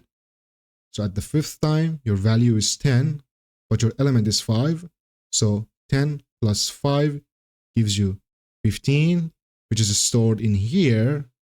And you can see 15 over here when we print it. So the value is the result of the function you have over here so far. And the element is the element you're currently at. So first time this is going to be nothing. This is going to be 1. 1 plus nothing gives you 1. And it moves on like that. So this is your value and element. And this is actually how we can use reduce to, let me show it again. Reduce is a collection to a single value. So we reduce it all to a single value, which is an integer. And the integer is 15. So now that we are finished with lists, let's go and talk about sets. We can just remove this part. And sets, actually, a set is an unordered collection of unique elements. Sets are great when you need to ensure no duplicate values are present. So first, let's create a set. I'm going to create a set of strings, column fruits, which are equal to. So you saw to declare values for lists, use square brackets, but for sets and maps, use curly braces. So my first fruit is going to be, for example, apple. Second fruit is going to be banana. And third fruit is going to be, like let's say, orange. So this is my set created. And if you just want to print it, you can just say fruits. And it prints you the fruit list. The fruit set, not the list. Okay. And to add an element to it, it's pretty similar to list. You can just use add. You can see you have add all, of course. But let's add a value to it. I wanted to add mango to it. Mango. And print this again to see if the value is added correctly. Print it. We can see, yes, it is printed out. And let's try to add a duplicate element.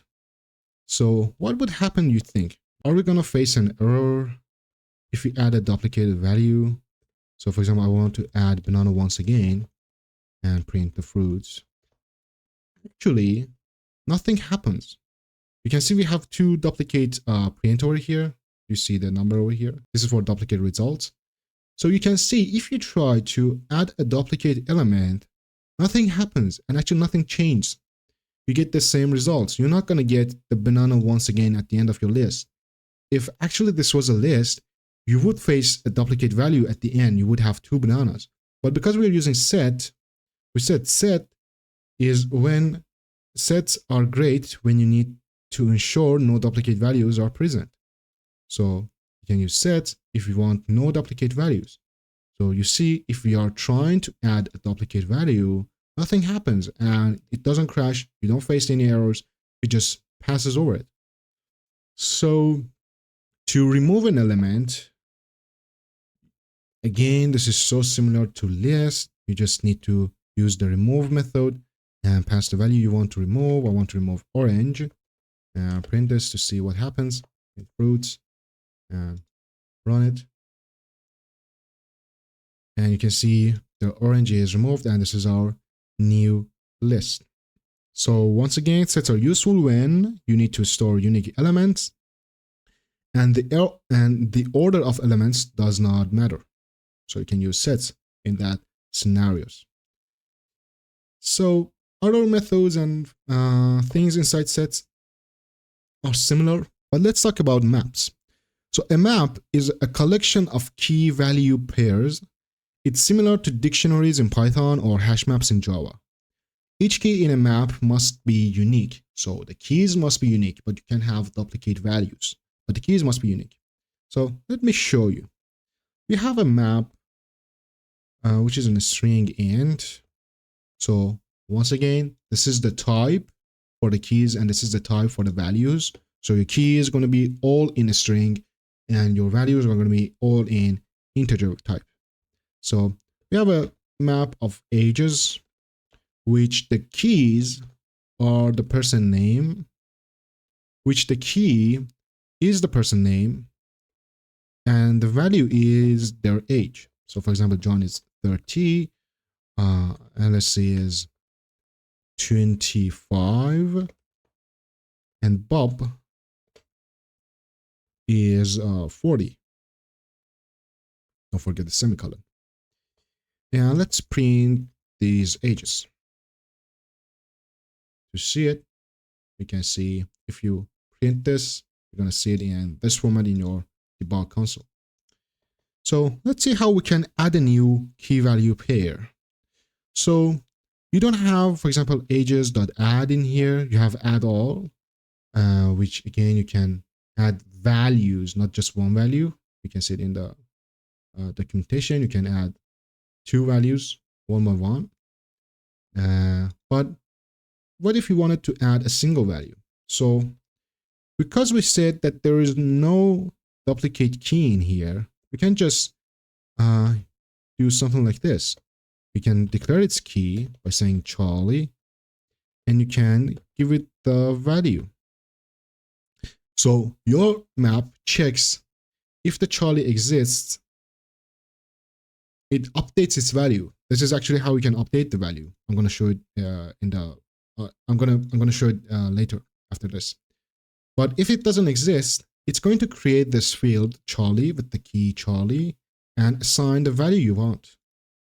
So right now, if I print my ages, we are going to see Charlie at the end of our list right here. But let's say if we wanted to, for example, add actually value with a duplicate key. For example, I wanted to add another Alice. What would happen is it would not add the Alice. It would actually update its value. So that's the way you use for updating. Let me print this. I forgot to print it. So the way to update a value is to again access its value by calling its key and assigning the new value. You can see now Alice is 28. We do not have a new Alice in here because I said the keys cannot be duplicated and must be unique. So if the key does not exist, it creates it for you and assigns the value. But if it exists, it updates its value. So this is the way to update a value, and to remove it, again, you can just use remove and pass the key. So for example, I want to remove Bob. So I pass the key to it. And I print this, ages, then print it. And the fourth print, we're going to see no Bob in here. We don't have the Bob after removal. And again, if you just want to access the value, we can just go ages and pass the key. For example, I want to see John's age. So just by that, I can access the John's age and its value by using its key. So this is the key.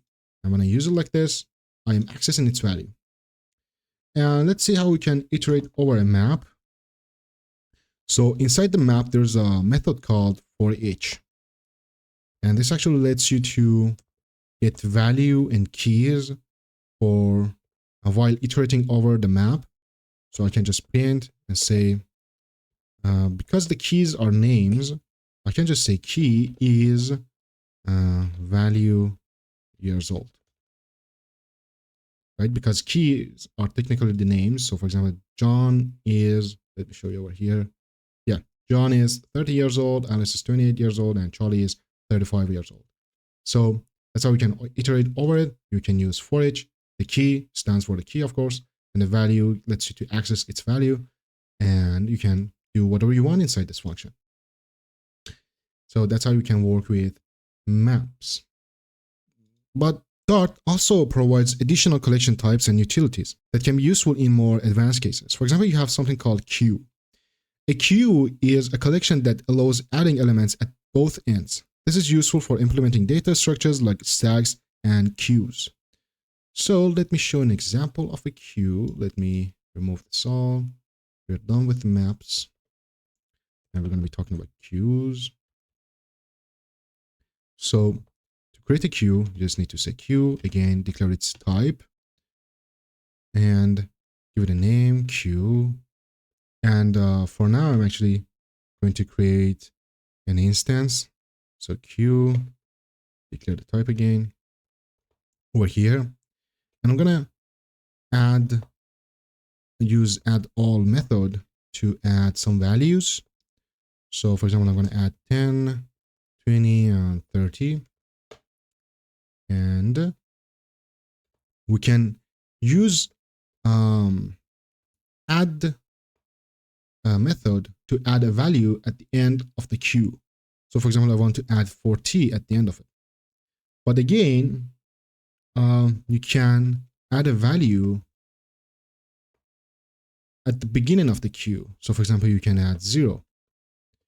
And you have another thing called at last. But at last and add are the same thing, do the same thing. They add the value at the end of the queue. So you just don't have to say at last. But also you have something called remove first and remove last. So remove first removes an item from the start of your queue. And it actually has a functionality called FIFO. Let me show it to you. FIFO, which means first in. And if I can just type first out. So this is the functionality, FIFO. So I'm going to create a variable, call it first element. Yep. And inside my queue, I have the remove first, as I said.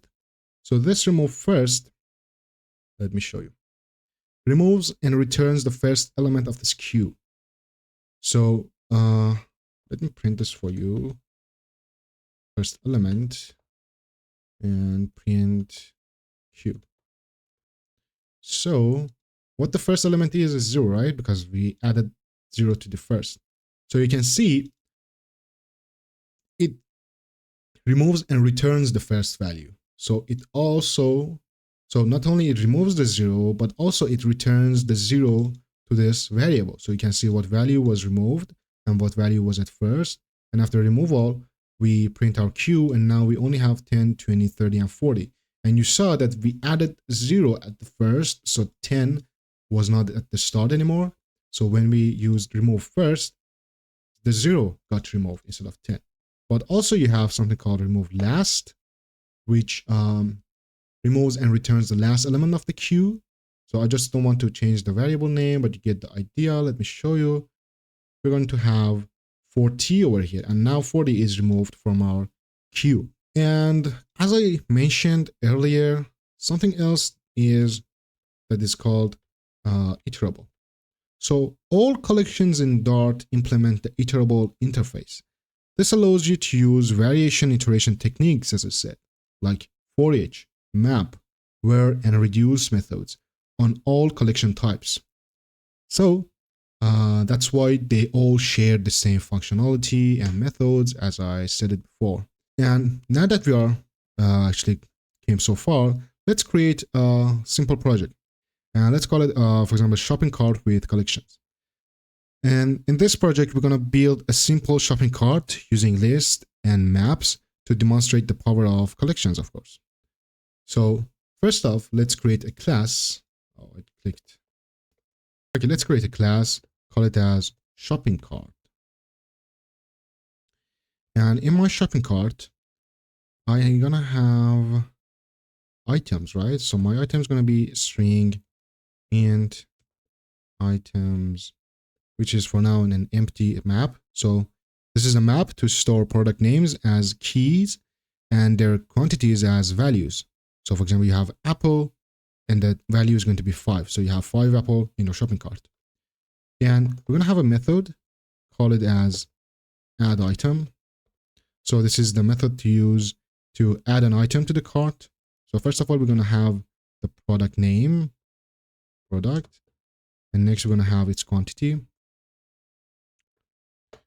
And inside we're going to say if items, our shopping cart, contains key. The contains key is actually like contains. So whether this map contains the given key. So we're going to check if the item already exists. So we're going to pass the product name, which is our key. And we're going to say if it exists, then items.product equals to items product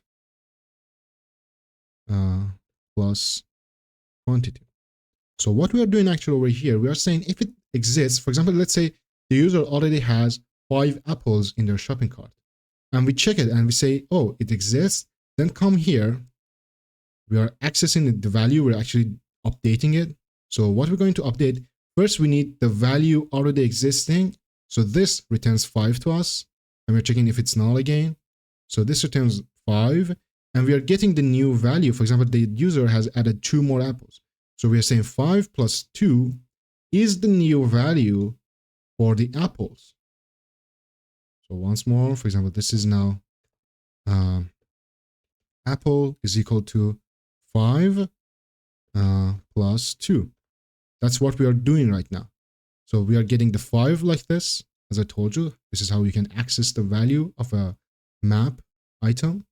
And we are assigning that value, the new quantity, to our key. So that's what we're doing.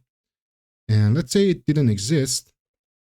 So in our else, we just need to create that value.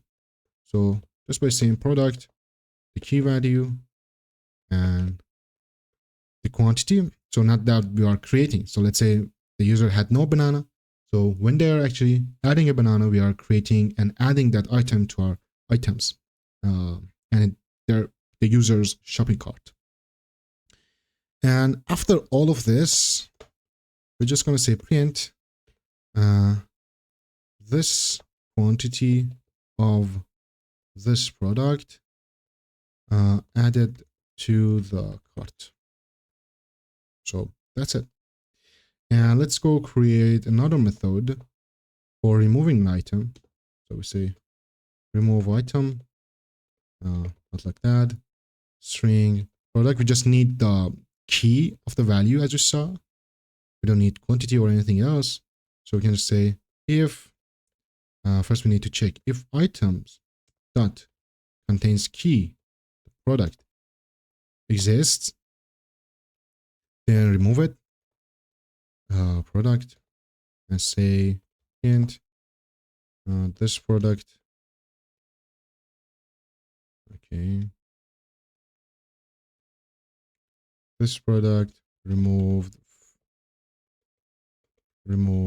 from the cart, or else if it didn't exist at all, say print this product is not in the cart. So no removal would happen. And then let's give the user the ability to display their cart. So just call the method display cart, no parameters needed. And we say if, so we can use is empty on a map again to check if it's empty or not. So if it's empty, we're just going to say your cart is empty. Or else, if it's not, we're just going to say your your cart contains uh, like that, and say items. We use a for each. So this is my product and this is its quantity. And I'm gonna print it like this, say quantity times the product. Like that. And put the semicolon over here, and the shopping class is written and all done. Let's go to our main function and let's create an instance of our shopping cart. Call it cart, shopping cart. And let's add some items to it. For example, I want to add apple and the quantity is 2. I want to add 2 apples. I want to add 3 bananas. And I want to add 1 orange.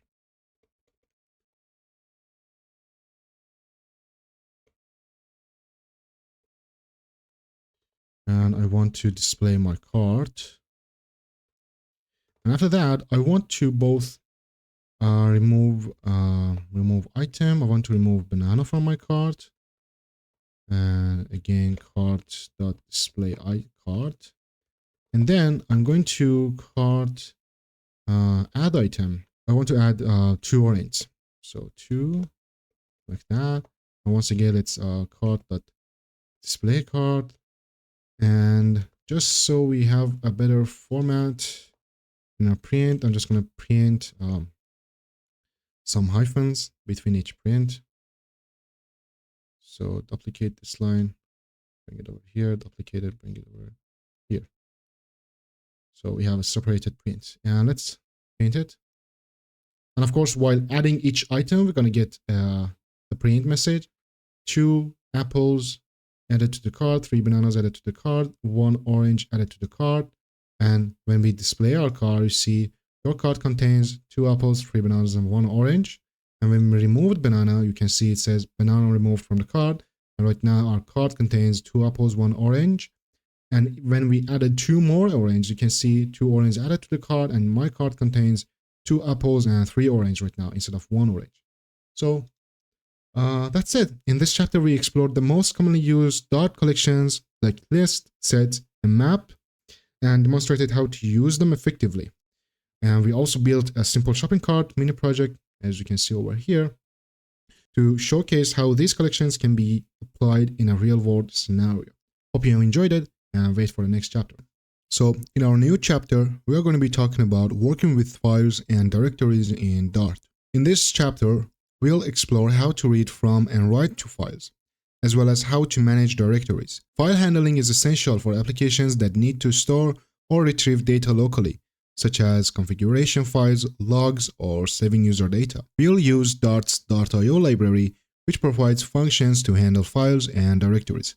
This library works well for command line applications and server-side code, but requires different handling on web platforms. So, to set it up, you actually saw this when we were talking about Dart libraries, I guess. So, just need to import Dart.io to your project.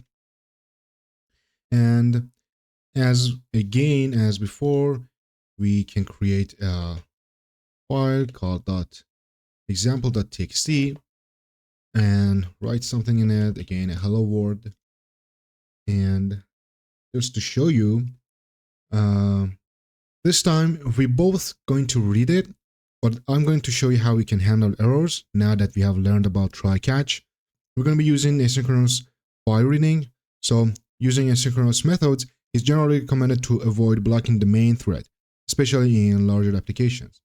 So that means I want to create a separate function which would return a future void, call it as read file, and inside it's going to be an async function, of course, and we're going to have a try catch block. And in my try, I'm going to try and access the file. So file, the path is in example.txt, and I'm going to get its contents. You first saw that we checked if the file is empty or something like that. You saw we use an if else to check if the file exists, like this. So file exists. We use this function or method. But right now, because we are in a try catch, if we face an error, we're going to catch it. So we are not going to use if else block over here. So we just say string contents is equal to await file.read string sync, or you don't need the sync because we are actually awaiting it. So you don't need the sync, you just say await file read as string. And if it's successful, we want to print the contents. And in our catch block, if we face an error, we're just going to print that error and say error reading file, and this is our error content. And in here, we're just going to say read file. Because this is our function we want to run. And if I run the application, open up my bug console, you can see the hello world in here. But let's say I misspelled the file name. So what we're going to see is our error. So you can see error reading file path not found exception. So that's why we don't need any if else over here, because we're using a try catch block. And as you saw, that's how you can access the file's content, by using the read as string. And next thing you have is read as string sync. So you got to know with this first. So this is used for quick small scale tasks. You can use synchronous reading, but this is not recommended for performance reasons in larger apps. So when you're using read as string sync, you don't need the await. So just to run the app and just to show you, this works exactly like the read as a string and normal read as a string. Okay. Now that we are past over here, let me change it back to read as a string with an await. Let's see how we can write to a file. So Dart allows you to write data to a file either by overwriting it completely or by appending to it. So let me create another function and close this. Or let's just shrink this a bit. Okay, we have more space to work. And let's create a new function. Again, this is a future void. And the name is going to be write file. And it's going to be an async. And in here, I'm going to access my file. I'm just going to say file final. And file is going to be again the example.txt. And I want to have a try catch block. And in my try, I'm going to use await file write as string. And inside here, I'm going to add, for example, hello Dart. We have a hello world. Now let's add hello Dart. And let's print something. Say file written successfully. Needs a double S. Or if anything happens, let's just copy this, bring it over here. Error writing to file, and with that error. And in here, before reading the file, first let's run the write file and then read it. And we are writing, so that means we are clearing what was already there. So now we only have hello Dart. We don't have hello world and hello Dart. We have only hello Dart over here. But let's say we don't want to overwrite it. We want to add the hello Dart to our existing hello world text. So let's change it back to hello world. And let's do an appending. So I want to have the same function structure. Let's bring this a bit again. And instead of write file, I'm going to say append file. So this is the same. If I leave it like that, and if I do the appending, it's going to be hello world, and immediately after to be hello Dart. But I want to have a new line over here. So I would use \n. But right now, \n actually works like an inter. So \n means a new line. So this creates a new line for us. And this is my new line. But you need to specify its mod. So the mod is going to be file mod and append. So that's how we can append a data. Instead of file return, we can say file or data append that successfully. And instead of write file, I'm going to use append file. So right now we are going to see both hello Dart, hello world, and hello Dart. And if we go to our file, you can see them both over here. We have hello Dart, a new line like an inter, and then hello Dart over here. And if you run this again, you're going to see two hello Darts over here, because you have run them again. Because you have run it once the first time, the file got saved, and the second time again you added, so the file got saved, and now you have two hello Darts. So let's go back to main, and that's how we can work with files: read, write, overwrite, or append to them. And let's see how we can work with directories. So the directory class in Dart helps create list and delete directories. So let's create a function. Let me remove this all. Let's create a function, void, call it as create directory, and for directory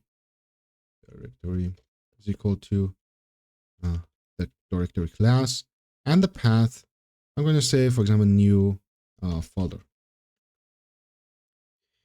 So this is my directory being created, not created yet. This is how we can create it. We just need to use that instance and say directory.create.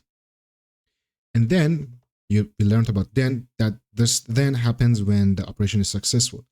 And then we get the directory. We want to return text, a print, saying directory created at this path. So we can just use directory.path, and we get the directory's path. And let's use that in here. Let's say create directory. Let's see if it is successful, which it is. We have our new folder, and we can see it says directory created at this path, which is new underline folder. And we can actually list directory contents. So let's create a function called list directory contents like this. And then I want to create a directory again, but a bit different. So I'm going to specify a path. So dot refers to the current directory. So this directory we are already in. So this is the current directory, and I want to say directory.list, and this lists all contents, files, and directories in the directory. In this directory, it lists them all, and we can actually set the recursive to true. So this actually returns and lists the subdirectories as well, if you set that to be true. And we can run for each on that, and each entity is going to be either a list or either a file or a folder, and we want to just print their path. We want to say entity.path. Entity.path. So right now, if I run that, let's come over here, list directory contents. If I run this, yeah, you can see that these are what is available in our directory. So this is the current directory. We have a VS Code, which is this, and we have a sub file. So not only the folder itself, but its sub content. So we have launch.json at this path. We have our example.txt. We have our main.dart, and we have our new folder. But if I set that to be false, we're not going to see, for example, launch.json because it's a sub directory or a sub file. So you can see we only get the direct files or folders. So that's how we can list our directory contents, and by declaring its path and using the list method. So let's say we wanted to delete a file or a directory. So we can have our delete, let's say delete file. It's going to be async. And we again need to access that file. So create an instance of file class, has the path to it, txt. We want to remove this. And again, inside a try catch block, we just say await file.delete. As simple as that. And we can just say print file deleted. Or in our catch block, we can just say print error deleting file with this error, and just come over here. We don't need these two. We only need to say delete file, and after I run my code, we should see this to be deleted. Yes, file deleted, and we do not have that anymore. So let's see how we can delete a directory. So again, come over here, say void delete directory, which is an async again. Let me have more space, async. And again, you need to create a directory instance. So directory is equal to directory. And the path to the directory you want to remove, I want my new folder to be removed. And again, inside the try catch block, you just need to say await directory.delete. And if you want to delete all its subfolders and sub entities, you need to say recursive true. And again, we want to remove everything that is inside of it, and just say print directory deleted, and print if any error happens. So error deleting directory with the error code of this, and just come over here and say delete directory. And after we run this, at first we're going to actually face an error on our delete file because it doesn't exist. But then because we have a try catch, you see the app didn't crash. We just saw the error, and it continues to delete our directory, which is now gone, and it says directory deleted. So now that we know the basics of files and Dart.io, let's create a to-do list. I think we created it because I record the videos in different days. I just don't remember what we have done, but I guess we created a to-do list. But let's once again create another to-do list that saves tasks to a file and allows us to view, add, and delete tasks. This project will help to solidify the concepts of reading and writing to files. So again, I'm going to keep the .io, but I'm going to remove everything else, other functions, keep the main function, and at the top, let's create a class, call it as to-do app. So in here, first thing we want to do is to specify our file. So I'm just going to say file tasks.txt, and let's of course create it, tasks.txt. Okay, let's create a function, a method to load all the existing tasks. So just say future void load tasks, which is an async method. And in here, we're just going to say await. I'm going to use if else's in here. So I'm going to say await file.exists.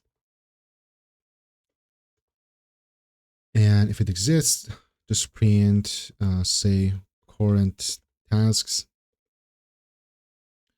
or with a semicolon, and just say list string lines is equal to await file dot read as lines. So read as lines, you can see that we are storing it inside a list of a string, not a string, because read as lines reads the entire file contents as lines of text using the given encoding. So this is the UTF-8, but this returns you a list of strings. So each line, for example, this is 1, 2, 3, and 3. Each line is a list item. So that's why we're using read as line and storing them to a list of a string. And let's do a for in. So we have our while, let's call it line in lines, and print each task like this line. So we're going to say current tasks and each task in a print in our debug console. And after that, let me leave this function and create another method, not a function, and create another method for adding a new task. So this is a future void, not with a capital V, void add task, and just we need task content. So, and of course this is going to be async, yep. Okay, so we first await and say file dot not read write as string, and what we're going to add is the task like a /n for a new line. So we add the enter. So for example, it's going to be, for example, task 1 and an enter at the same time. So if you add task 2, we have the enter immediately after adding the task content. And in here, we don't want to lose our existing tasks. We just want to append it. So we need to specify the mod, which is file mod dot append semicolon. And let's print that and say task this task added. So that's it. To add a file, let's create a method to delete all tasks, every task. So just say future void clear tasks and async, and just gonna say await file write. We don't want to delete file, right? Because if we delete file, everything's gonna crash. We want to overwrite our existing file. Just say write as string and just pass an empty string. Because we didn't specify the mod to be appending, so we're not appending, we are actually overwriting it. So after clearing, we have overwritten everything with a simple empty string. And we just want to print and say all tasks cleared. Just like that. So now that we're done with this, we can just go to our main and create an instance of our to-do app, call it to-do app, and use its class. Over here, await, and say to-do app dot load tasks. This needs to be async as well because we're using await. So first we load every task we have, which is nothing, and then we want to add some tasks to it. So let's say to-do app dot add task. Let's say by groceries. And let's add another task, say to do app dot add task complete, for example, for myself, complete dot tutorial. And that's it. I say await sudo. Once again, we want to load all the tasks. Now that we have added 2 tasks. And after all, we want to clear this out. So say to do app dot clear tasks. And once again, await and display or load every task we have, which is nothing. So let's run the app and see how it works. So first of all, we don't see anything because we have nothing. So we see current tasks to be nothing. And then when we are adding 2 tasks, we see task by groceries added, task complete.tutorial added. And once again, when we are loading tasks, we see current tasks is equal to by groceries and complete.tutorial after adding these 2. And when we are clearing it, we see the message all tasks cleared. And after loading them, we see a clear task, current task, which is nothing.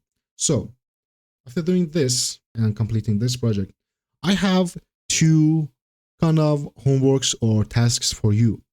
So one thing I want you to do is let the user to remove a specific task.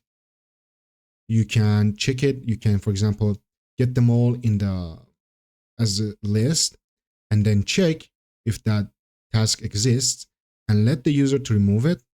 So you need to remove where that tasks in your list matches up with the task the user wants to remove. And you can even let the user input the task by itself. So for example, you need to run it in our terminal and you add the tasks like the one we did when we were actually, I guess we were working with classes or collections. I cannot quite remember, but we had a to-do list, which we would type the tasks ourselves. So you can implement that in here as well. So these are your 2 tasks. You can actually do some more. You can actually provide a message in here. Right now you can see we are saying nothing. We're saying current task and an empty space. So you can say no task exists if this line's length is, for example, less than 1. Those are just some simple concepts you can just add. And I don't know if I said it. I don't think if I said it. You can get a list length just by using lines.length. This returns you the length of the list. So if I print this, I'm sorry if I forget to say, we should see, for example, we see 2 over here, we see 0, so current task is 0, current task is 0. So you can leave it at that, or you can say if this is greater than 1, then display this. For example, let me modify it for you. So if this is bigger than 1, then do that. Or if not, just say print. Let me copy this. Let's say print smaller than 1. Say no task exists. So let me show you. Yeah, we see no task exists when we have nothing in here. And when you have 1 line for your if, you can just do not add the semicolon or do not have the curly braces, and you can have them in here as like this. This is a 1-line if statement. As you can see, we did the same thing over here because we have 1 statement. If I had, for example, 1 more print over here, which I wanted to only run when the case is true, you need to add the curly braces and put this print inside the curly braces as well. But when you only have 1 thing to do after your if, you can just do not have any curly braces, or you even do not need the semicolon. So this if is for this. So this for loop is for this if statement, and this print is for this if statement over here. And you can see when we say no tasks, nothing else is happening. And when we have the tasks, we don't say no task as well, because this won't run. And yeah, that's it for this chapter. All right, guys, welcome to our next chapter, which is about null safety in Dart. Dart's null safety feature is designed to prevent runtime errors caused by null values. With null safety, every variable must be declared as either non-nullable, which means that it cannot hold null, or nullable, which means explicitly allowed to hold null value. So let's talk about those two. We have actually faced them so far. So this first variable is going to be a non-nullable number, which is, for example, let's say 42. And if you want to have a nullable number, you need to declare it with a question mark. So this is null. And as you can see over here, nullable types are defined using a question mark after the type. So if you want to have a nullable string, you need to do it like that. If you want a nullable boolean, you need to do it like that. So you just place your question mark after the type, which allows them to hold a null value. And next thing you got is late initialization. With the late keyword, Dart allows you to declare non-nullable fields that are initialized later, ensuring they have a value before use. This is helpful for variables that need to be assigned only once, often in situations where the variable can't be initialized immediately. So for example, let's say we have a class for a user, and we have a late string field for name. And we have a method which says setup user. And inside we give the user the name and this.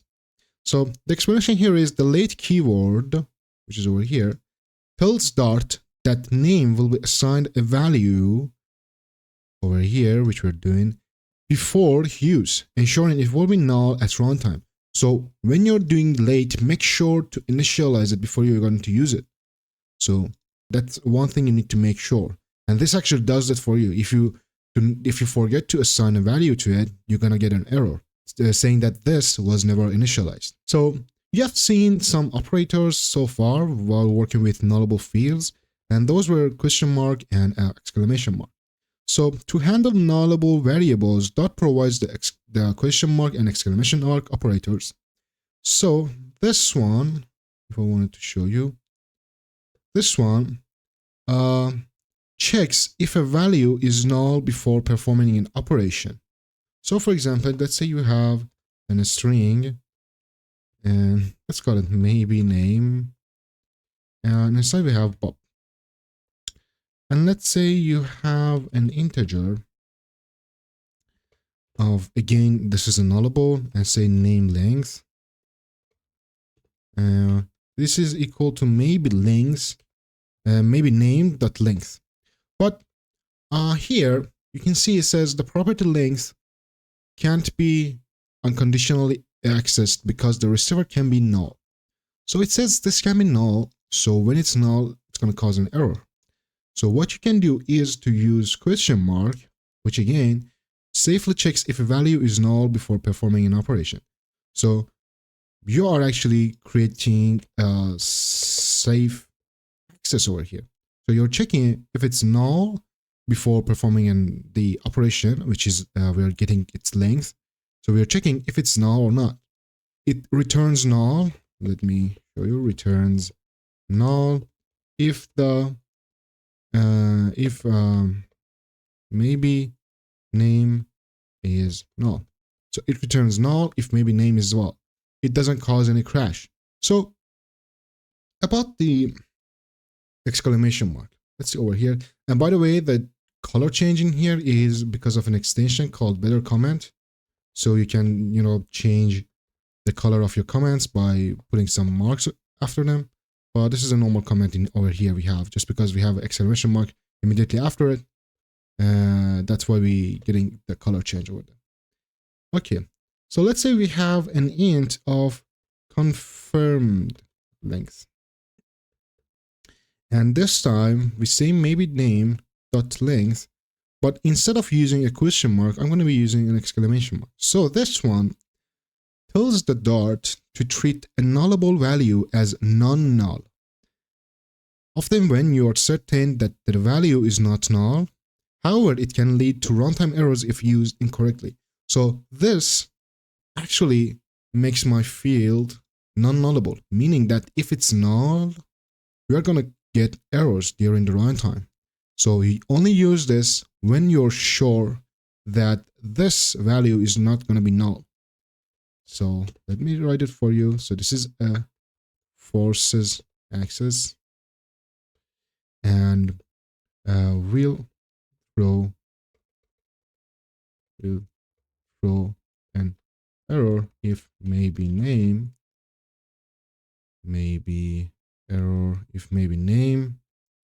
is null. So this one would throw an error, and in this case we wouldn't face any error because it would simply return null. But in here, because we are using this, and this actually makes this field non-nullable, we're going to face an error if this is null. So as I said, only use it when you're certain that the value is not going to be null. And that's it. And during this masterclass, we actually had some practices over nullable fields, like you learned about these double question marks. For example, you would say string username, which is equal to maybe name, double question mark, for example, default username. So this double question mark checks the operand on the left side, and if this is null, it would assign the operand on the right side to our variable. But if this is not null, it would assign the same thing to here. So this simply checks two operands and passes this if it's not null, and or not passes the default value you place over here. So this is a static value for you to use if the operand on the left side is null. So you're actually familiar with this. You faced it earlier, so I'm not going to be talking of it again. So our next chapter would be about Dart type systems. So in Dart, understanding the type system is essential for writing efficient and safe code. We'll go over advanced type handling concepts, type conversions, and explain tools like dynamic object and nullable objects. So we know how the types work. For example, you have a string, int, bool, double, and many more. So let's see how you can convert them to one another. So first, let's see how you can convert a string to int and double. So converting a string to an integer or double requires int.parse and double.parse. You might have seen them before. So for example, let's say you have an string and this is age text. We actually did this when we're getting a value from the user. So inside a double quotation mark, we have age text. And if you want to make it an integer, you just need to say int age is equal to int.parse age text. And you also can parse this to age as double, to a double variable. And just going to say double.parse. And you have your age text over here.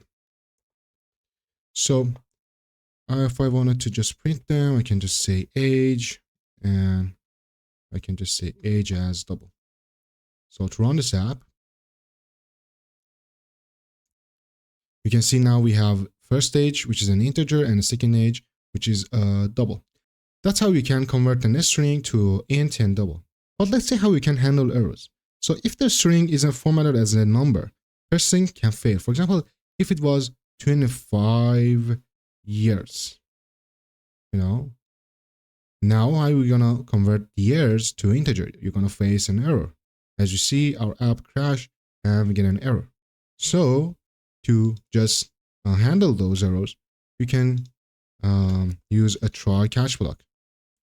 So you put everything inside your try catch block right here, and inside catch, you just print the error. Say, for example, conversion failed. And with this error, I actually going to keep the integer, gonna clear out the double and age. Okay, this should be defined outside because we cannot access that if you are just declaring it inside a a try catch. So I'm just going to declare it outside, say it's equal to 0, or you can even use a late keyword over here, But if you're going to use late, you might face another error because the late's not going to be initialized because of this value over here we have. Well, let's see how it works. Yeah, okay. You see, the local age has not been initialized because we face an error and it never gets initialized. So don't use late over here. I just wanted to show you the error. I'm just going to set it to be equal to 0. Let's restart the app and we see the error over here. It says conversion failed. This is we done over here, and we get the error of format exception, invalid radix 10. The error is about these characters we have over here, the letters we have. Okay, so let's see how we can do this vice versa, how to convert int and double to a string. So let's clear this up and clear this one. Okay, so you have an int count, which is 30. Now you want to convert that to an string. You can just use .toString method on an int or a double to convert it to an string. And you can also specify decimal places using toString as fixed method, which I'm going to show you for doubles. So just for converting this count, an integer count to a string, I just can say string count str, which is equal to count dot toString and toString. And just like that, by using this method, I'm going to print it and convert it to a string. And let's say we had a double. Let's say, for example, value. The value is going to be high number, so it's 40 under 59. And when I want to convert it to an string, let's say value str, I want to only have 2 decimal numbers after the dot. So I can say value dot toString as fixed, and in here you pass you can see fraction digits. So I only want 2 digits after the floating point. So just to see it, oh, I didn't print it, sorry. And value str. Let's see it.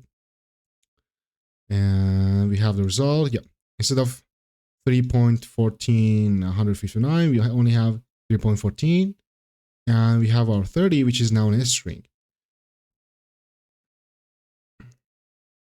And let's see how we can convert int and double to a double and int. So we want to convert an integer to a double and a double to an integer. So let's say you have an integer called quantity, which is equal to 5. And now you want to convert it to a double. So you create your double variable, call it as quantity double, which is equal to quantity dot toDouble. You have the toDouble for your integer. There's a method called toDouble, which converts it to a double.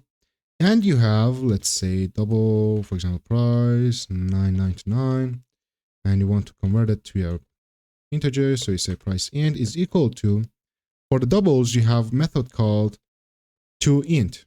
So now this quantity is converted to a double, and this price, this double, is converted to an integer by using these 2 methods.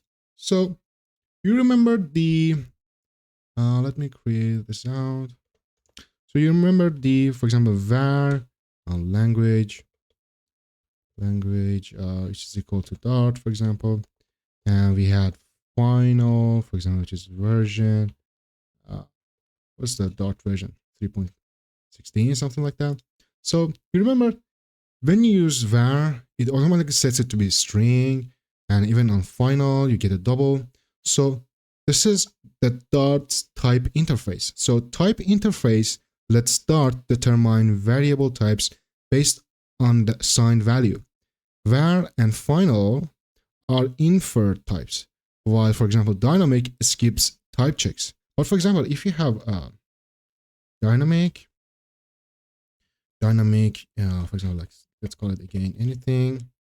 You can just put anything in here, and this won't change its type. It would still be dynamic. So it's not a Boolean, it's a dynamic. And one note for you, if you want a variable to be flexible, consider dynamic, like here. But remember that it removes compile time type checking. So it doesn't check its type and it just runs it.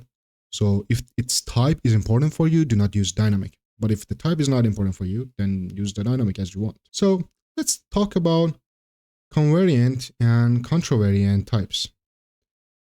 So Dart supports convariance and contravariance in its type system, mainly in inheritance and generic types. So for example, let's say you have a class of animal, and we have a class of cat. That's why we actually came to type system a bit late, because I wanted you to know of the class.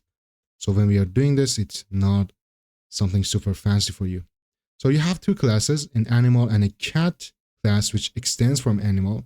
So it shares, this is actually its superclass, this is its parents. The cat is extending from the animal. So whatever you put in the animal actually exists in the cat as well. So let's talk about convariant. This allows a subclass to be treated as its superclass. Let's create a list, and I set the type of this list to be animal. But because cat is kind of from the animal class as well, we can put cat type over here and you don't face any error. And you can also put animals over here. But for example, if I had another class, let's call it as, I don't know, what should it be? Like machine, let's say. You know, machine is not an animal, right? So if I come here and put machine, you face an error because the type element machine can be assigned to this list type animal. But cat, but cat is extending from animal. So that means this can be assigned to a list of animals. So why to use convariance? Convariant types help manage subtyping relationships safely, especially when dealing with lists or collections. You can see over here, for example, you have another class called dog, you have another class for birds, but also you have other classes available in your project, but you only want to allow animal types to it. So you can do it like that and use convariance and have your list like this. So now let's talk about dynamic object and nullable objects. Let me clear this out. So we learned about dynamics, right? Let me show it again. Dynamic, let's say flexible var is equal to 10. Now, for example, I don't know, flexible var is equal to now a string. So this dynamic, as I said, disables compile time type checking, allowing flexibility but potentially risking runtime errors. So you can see over here, it's dynamic. This is dynamic, so it never checks its type. And you can set this to be whatever you want. It's now an integer, now a string, and you can change it however you want anytime after this. But let's talk about something new. Let's talk about object. So, for example, let's say non-nullable object, which is a text. So object can hold any non-nullable type. Use it when you want a variable to hold multiple types safely. So, of course, this is still an object, and that means you can set this to be anything you want, 10 for example. But this is more safe than the dynamic. So you can just use object when you want to hold multiple types safely.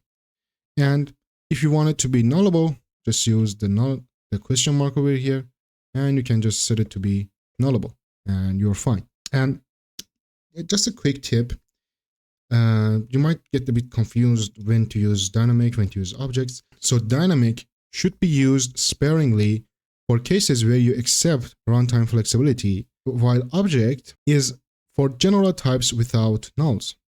So This is your general type, and that's it. And let's go to another topic, which is type promotion. So type promotion in Dart lets the compiler temporarily promote a variable to a more specific type, often within a conditional check. So for example, let's say we have something over here.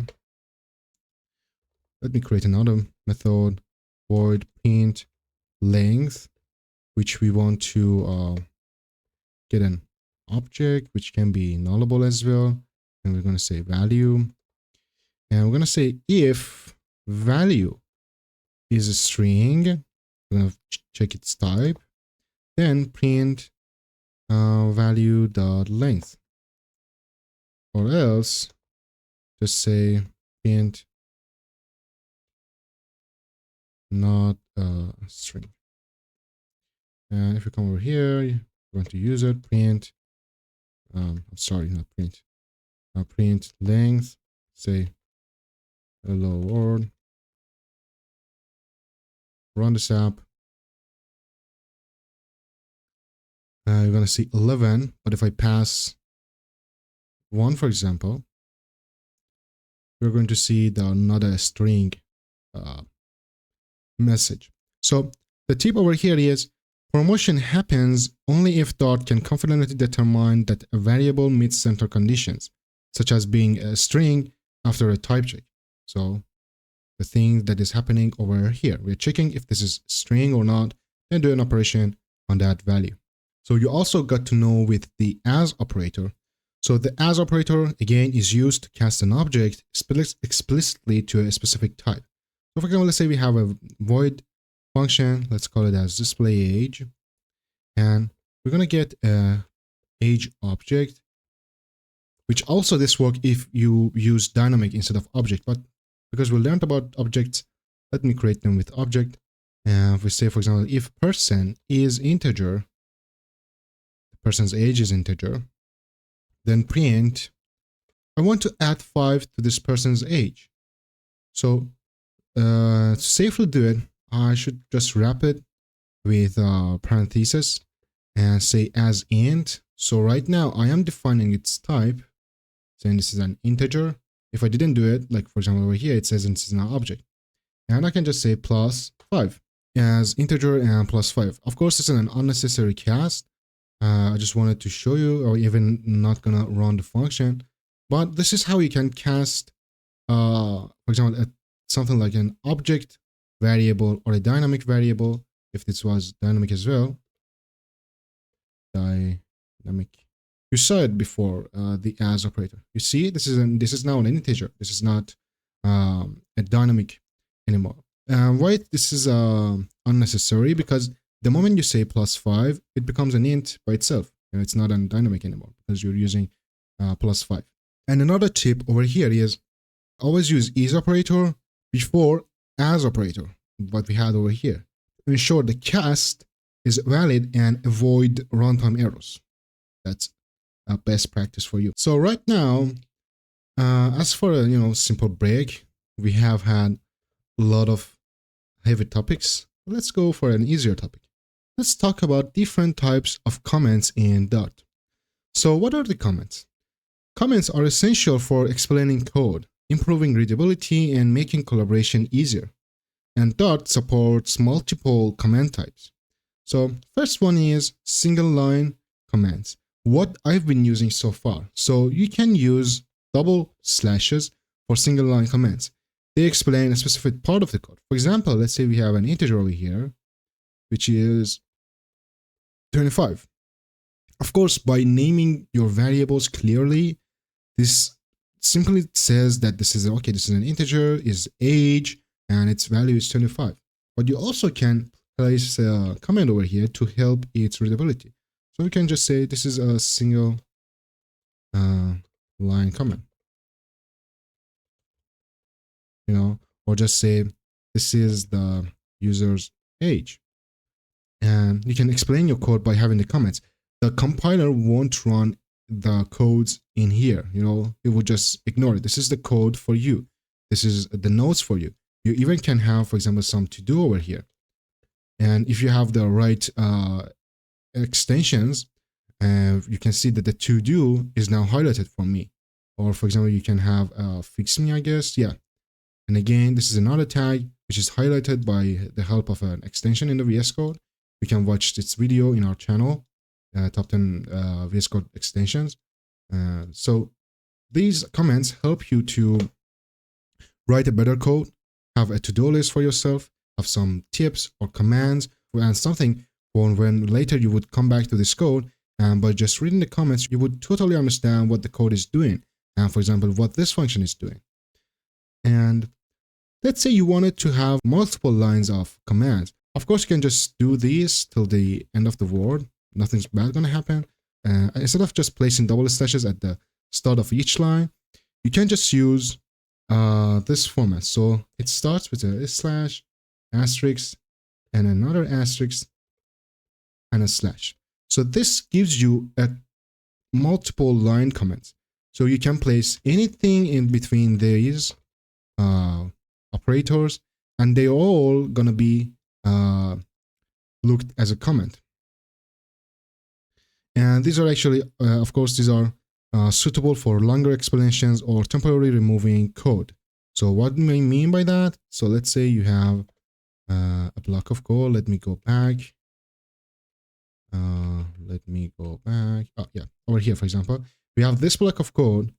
I either can hit Control/ to comment all of these code temporarily, or I can just place them inside this command block. So now I have temporarily removed them. There's a shortcut for this. I cannot quite remember, but there was a shortcut. I guess it was on IntelliJ code editor. But yeah, there's a shortcut. If you didn't find a shortcut, just remember this format. You can have commands over here. And Dart also allows you to have something else, which is 3 slashes. So use these 3 before classes, methods, or variables to provide documentation. So these are called documentation commands. And Dart actually recognizes these as doc commands, which can generate API documentation. So let's say we have a class of a person, and let's say we have a string name, and we have an int age, and we have its constructor person, this.name, this.age.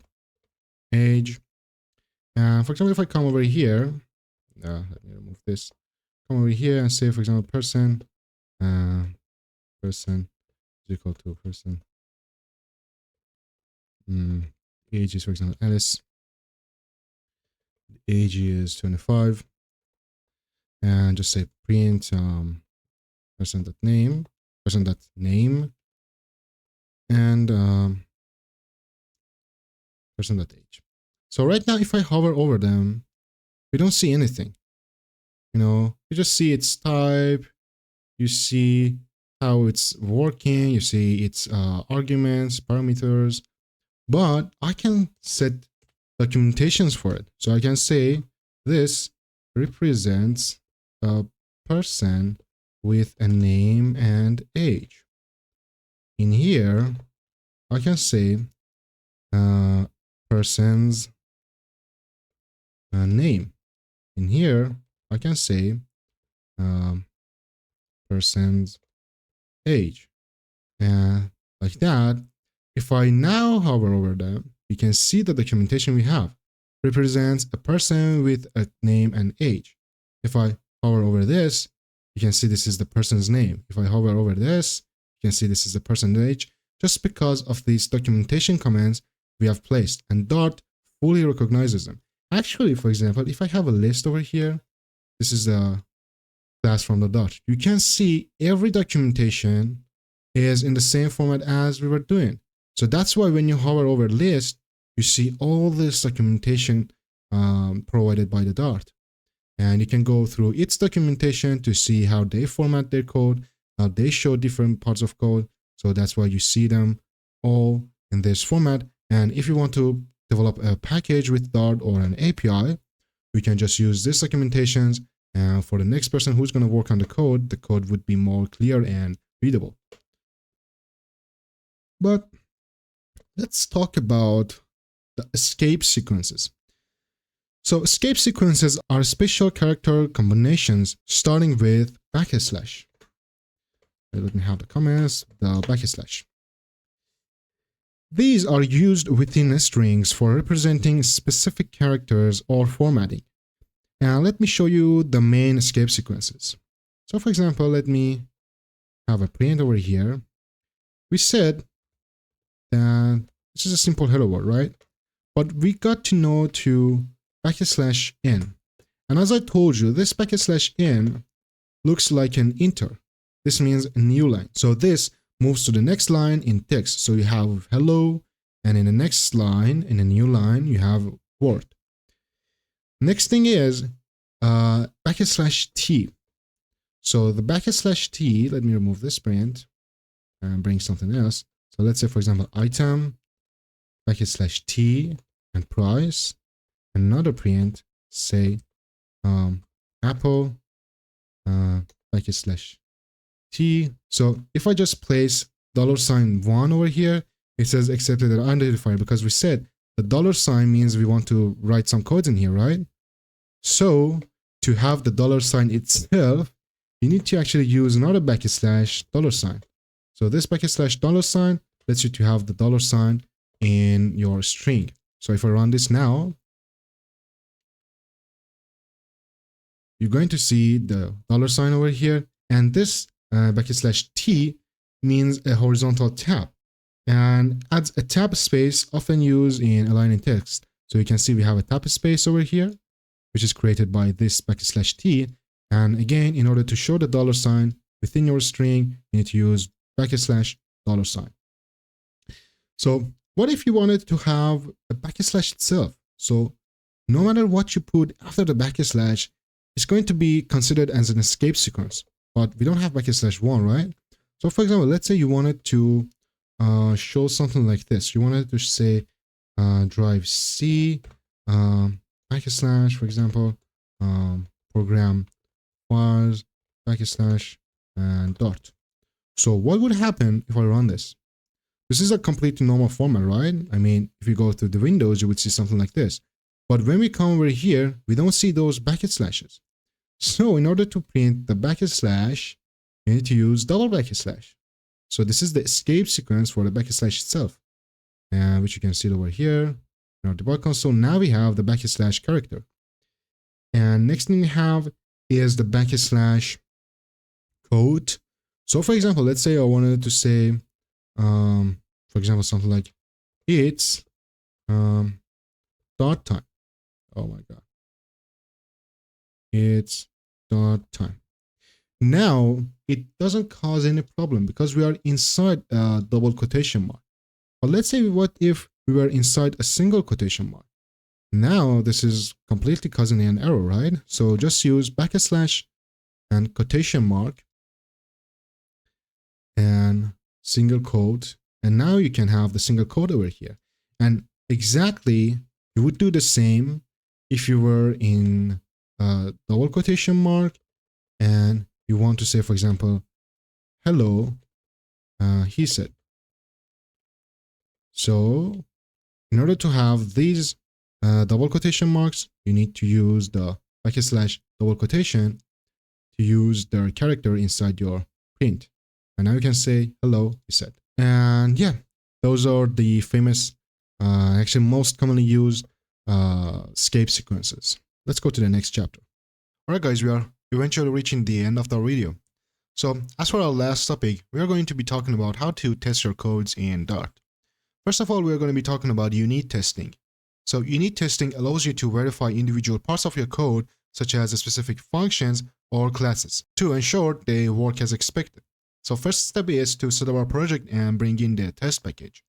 So for that, I need a full Dart project, and let's name it as sample.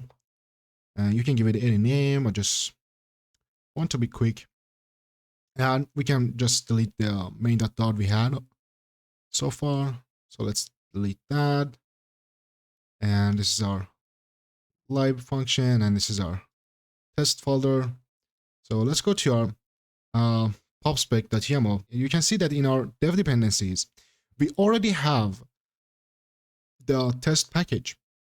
So this is how you can add a test package to your Dart project. If you created how I created it, the test dev dependency is going to be visible and is going to be there in your project. So let's go and create a sample class in our project. Instead of this function, I want to create a class and I want to name it calculator. So in our calculator, we're going to have a method called add, which returns an integer. And this is int a and int b. And as you have guessed it, we're going to say a plus b semicolon. And let me format this a bit. And we're also going to have a subtraction. So we're going to say int subtract, the name of the method. And again, we're going to have an int a and an int b. And we're going to say a minus b semicolon. So this is our class. And as you can see, add adds two integer together and returns them, and subtracts the second integer from the first integer and returns the result. So let's go to our test file. Over here, as you can see, we have an error because this function doesn't exist anymore. So let's remove that, and let's write some codes in here. So first of all, we are going to define a group. So a group you define, for example, you need to define a group like this, and this is a group of related tests under a label. So this is the description or label, you might say.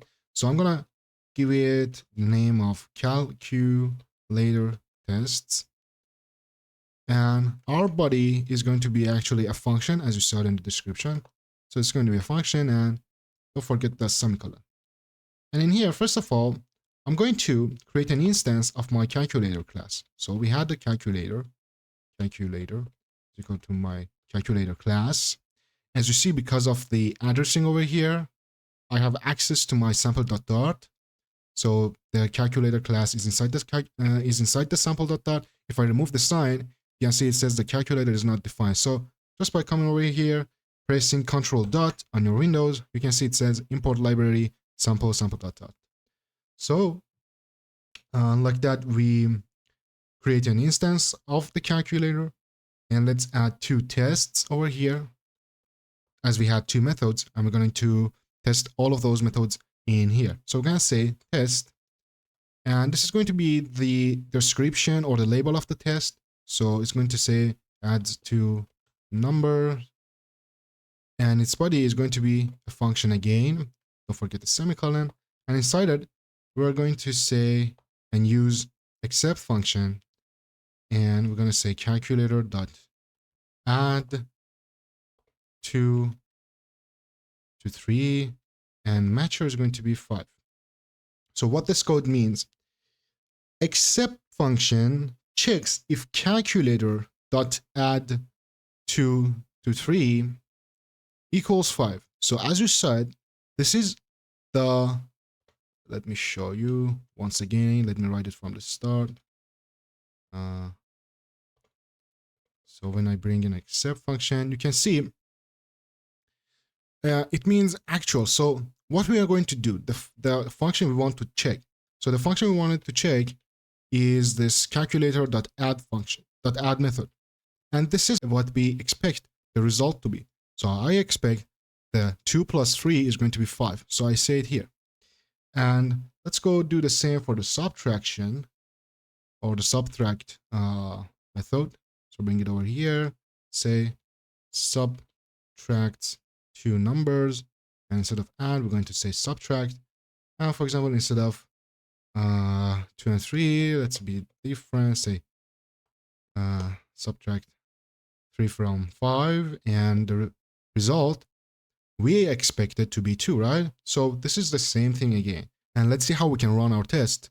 So right now I'm not inside the folder, so I need to navigate there. So I say cd sample. Now I'm inside the sample folder. Let me clear the lines so you can see it better. And inside here, I can just say .test. And when I say .test, this command only runs my test files. As you can see, we might have some errors here, but this should not make a change. Let us see. This is building our package. Build test.test. All tests passed. So that's how we can, write a unit test, as we said. So this is a unit test. You're checking each unit or each method you have one by one. And when all of them pass, you can see it says all tests passed. Well, let's say, for example, we expect that 5 minus 3 is 1. Or let's say, let's say it must be equal to 1. I wanted to change the method, but that doesn't make a difference. We want this to not be equal to that. And okay, I run the project. So when you're in your sample underline test, and if you run it, you're gonna run your test actually. So, and as you saw, we faced an error. So let me restart this. One more time. I restarted. You can see add two numbers was successful, and we are running this again. So, and you can see this one, it says expected 1, but actually is 2. So this is a failed test, and that's how we can see which one of your tests fails. You can see its label or description over here and see what you got. And you can see it over here. This has passed, but you have a stuck over here. So that's why you see that icon. But let's say even if you do it from here, so I say .test, you can see it builds up the test and it says calculator test, subtract two numbers. So this calculator test is the group description, and this is the test itself description. And you can see the result. It says you accepted 1, but this actual part gave 2. So that's why it didn't match up and you got an error and one of your tests failed. Next topic would be integration testing. So integration tests verify that the components work together as expected, usually at a higher level than unit tests. So what do I mean by that? Let's go and create a file over here. I'm going to name it app.dart. And in here, I'm going to have a class, call it app. And inside, I'm going to have a simple method, call it greet. And we just take a name and we return saying hello, the name. Okay, we say hello to whatever the name is over here. So let's go and write a test for it. So I want to open up a new, I made it in bin. I should have made it in library, not in bin. Okay, so let me close that as well. Okay, I'm gonna go to my test. So this is my sample test. I'm gonna create another file, call it as apptest.dart. And in here, I'm going to have my void main function. And I'm going to create a test. It says greeting function, and inside its body, don't forget the semicolon at the end. And let me see, I need to clear that. Okay. And inside this body, I'm going to create another instance of the app. So app, and you saw the moment I clicked it, we now have the sample /app.dart file over here. And we expect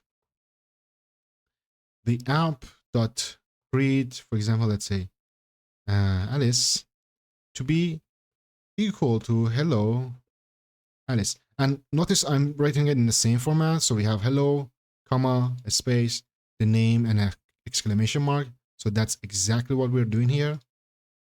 And let me run this test as well. So I came over here, I say run. So you can see that this test has passed. And that's how we can have an integration testing.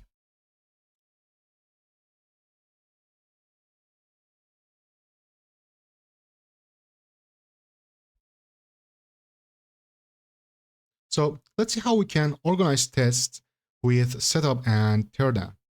So the setup and teardown functions are helpful for preparing and cleaning up resources between tests.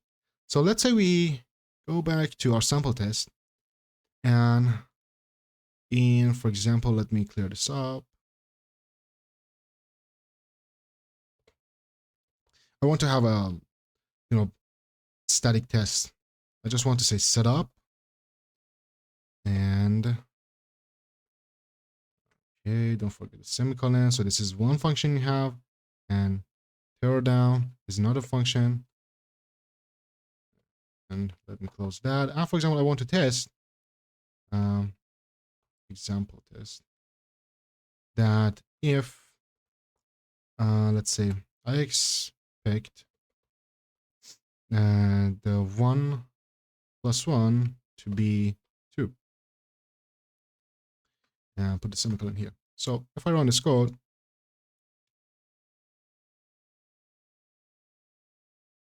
so what do this and this do? So setup, this is the code to set up before each test runs. So before each test, you can, if you want to have some codes, you can write them down in setup. And teardown is the code to clean up after each test. So for example, let's see how we can use them. Let's say we have a database class and we want to make sure it opens before each test and closes after each test. So let's go to our, for example, app.dart, and instead of class app, I want to have class database. And we have a parameter over here, which is open, which is false by default. And we have two functions, which is open function.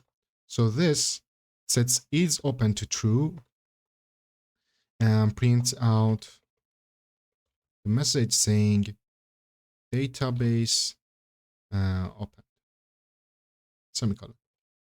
And we have another method called close.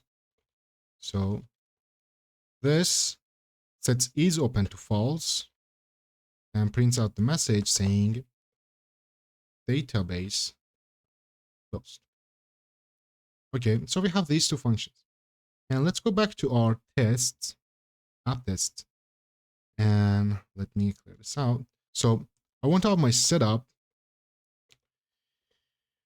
by, let me see, okay, like this.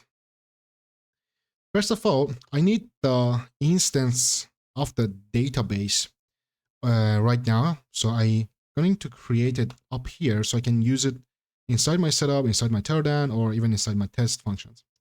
So I'm going to say db is equal to database, and like that. Before each test, I'm going to open my database, as I said.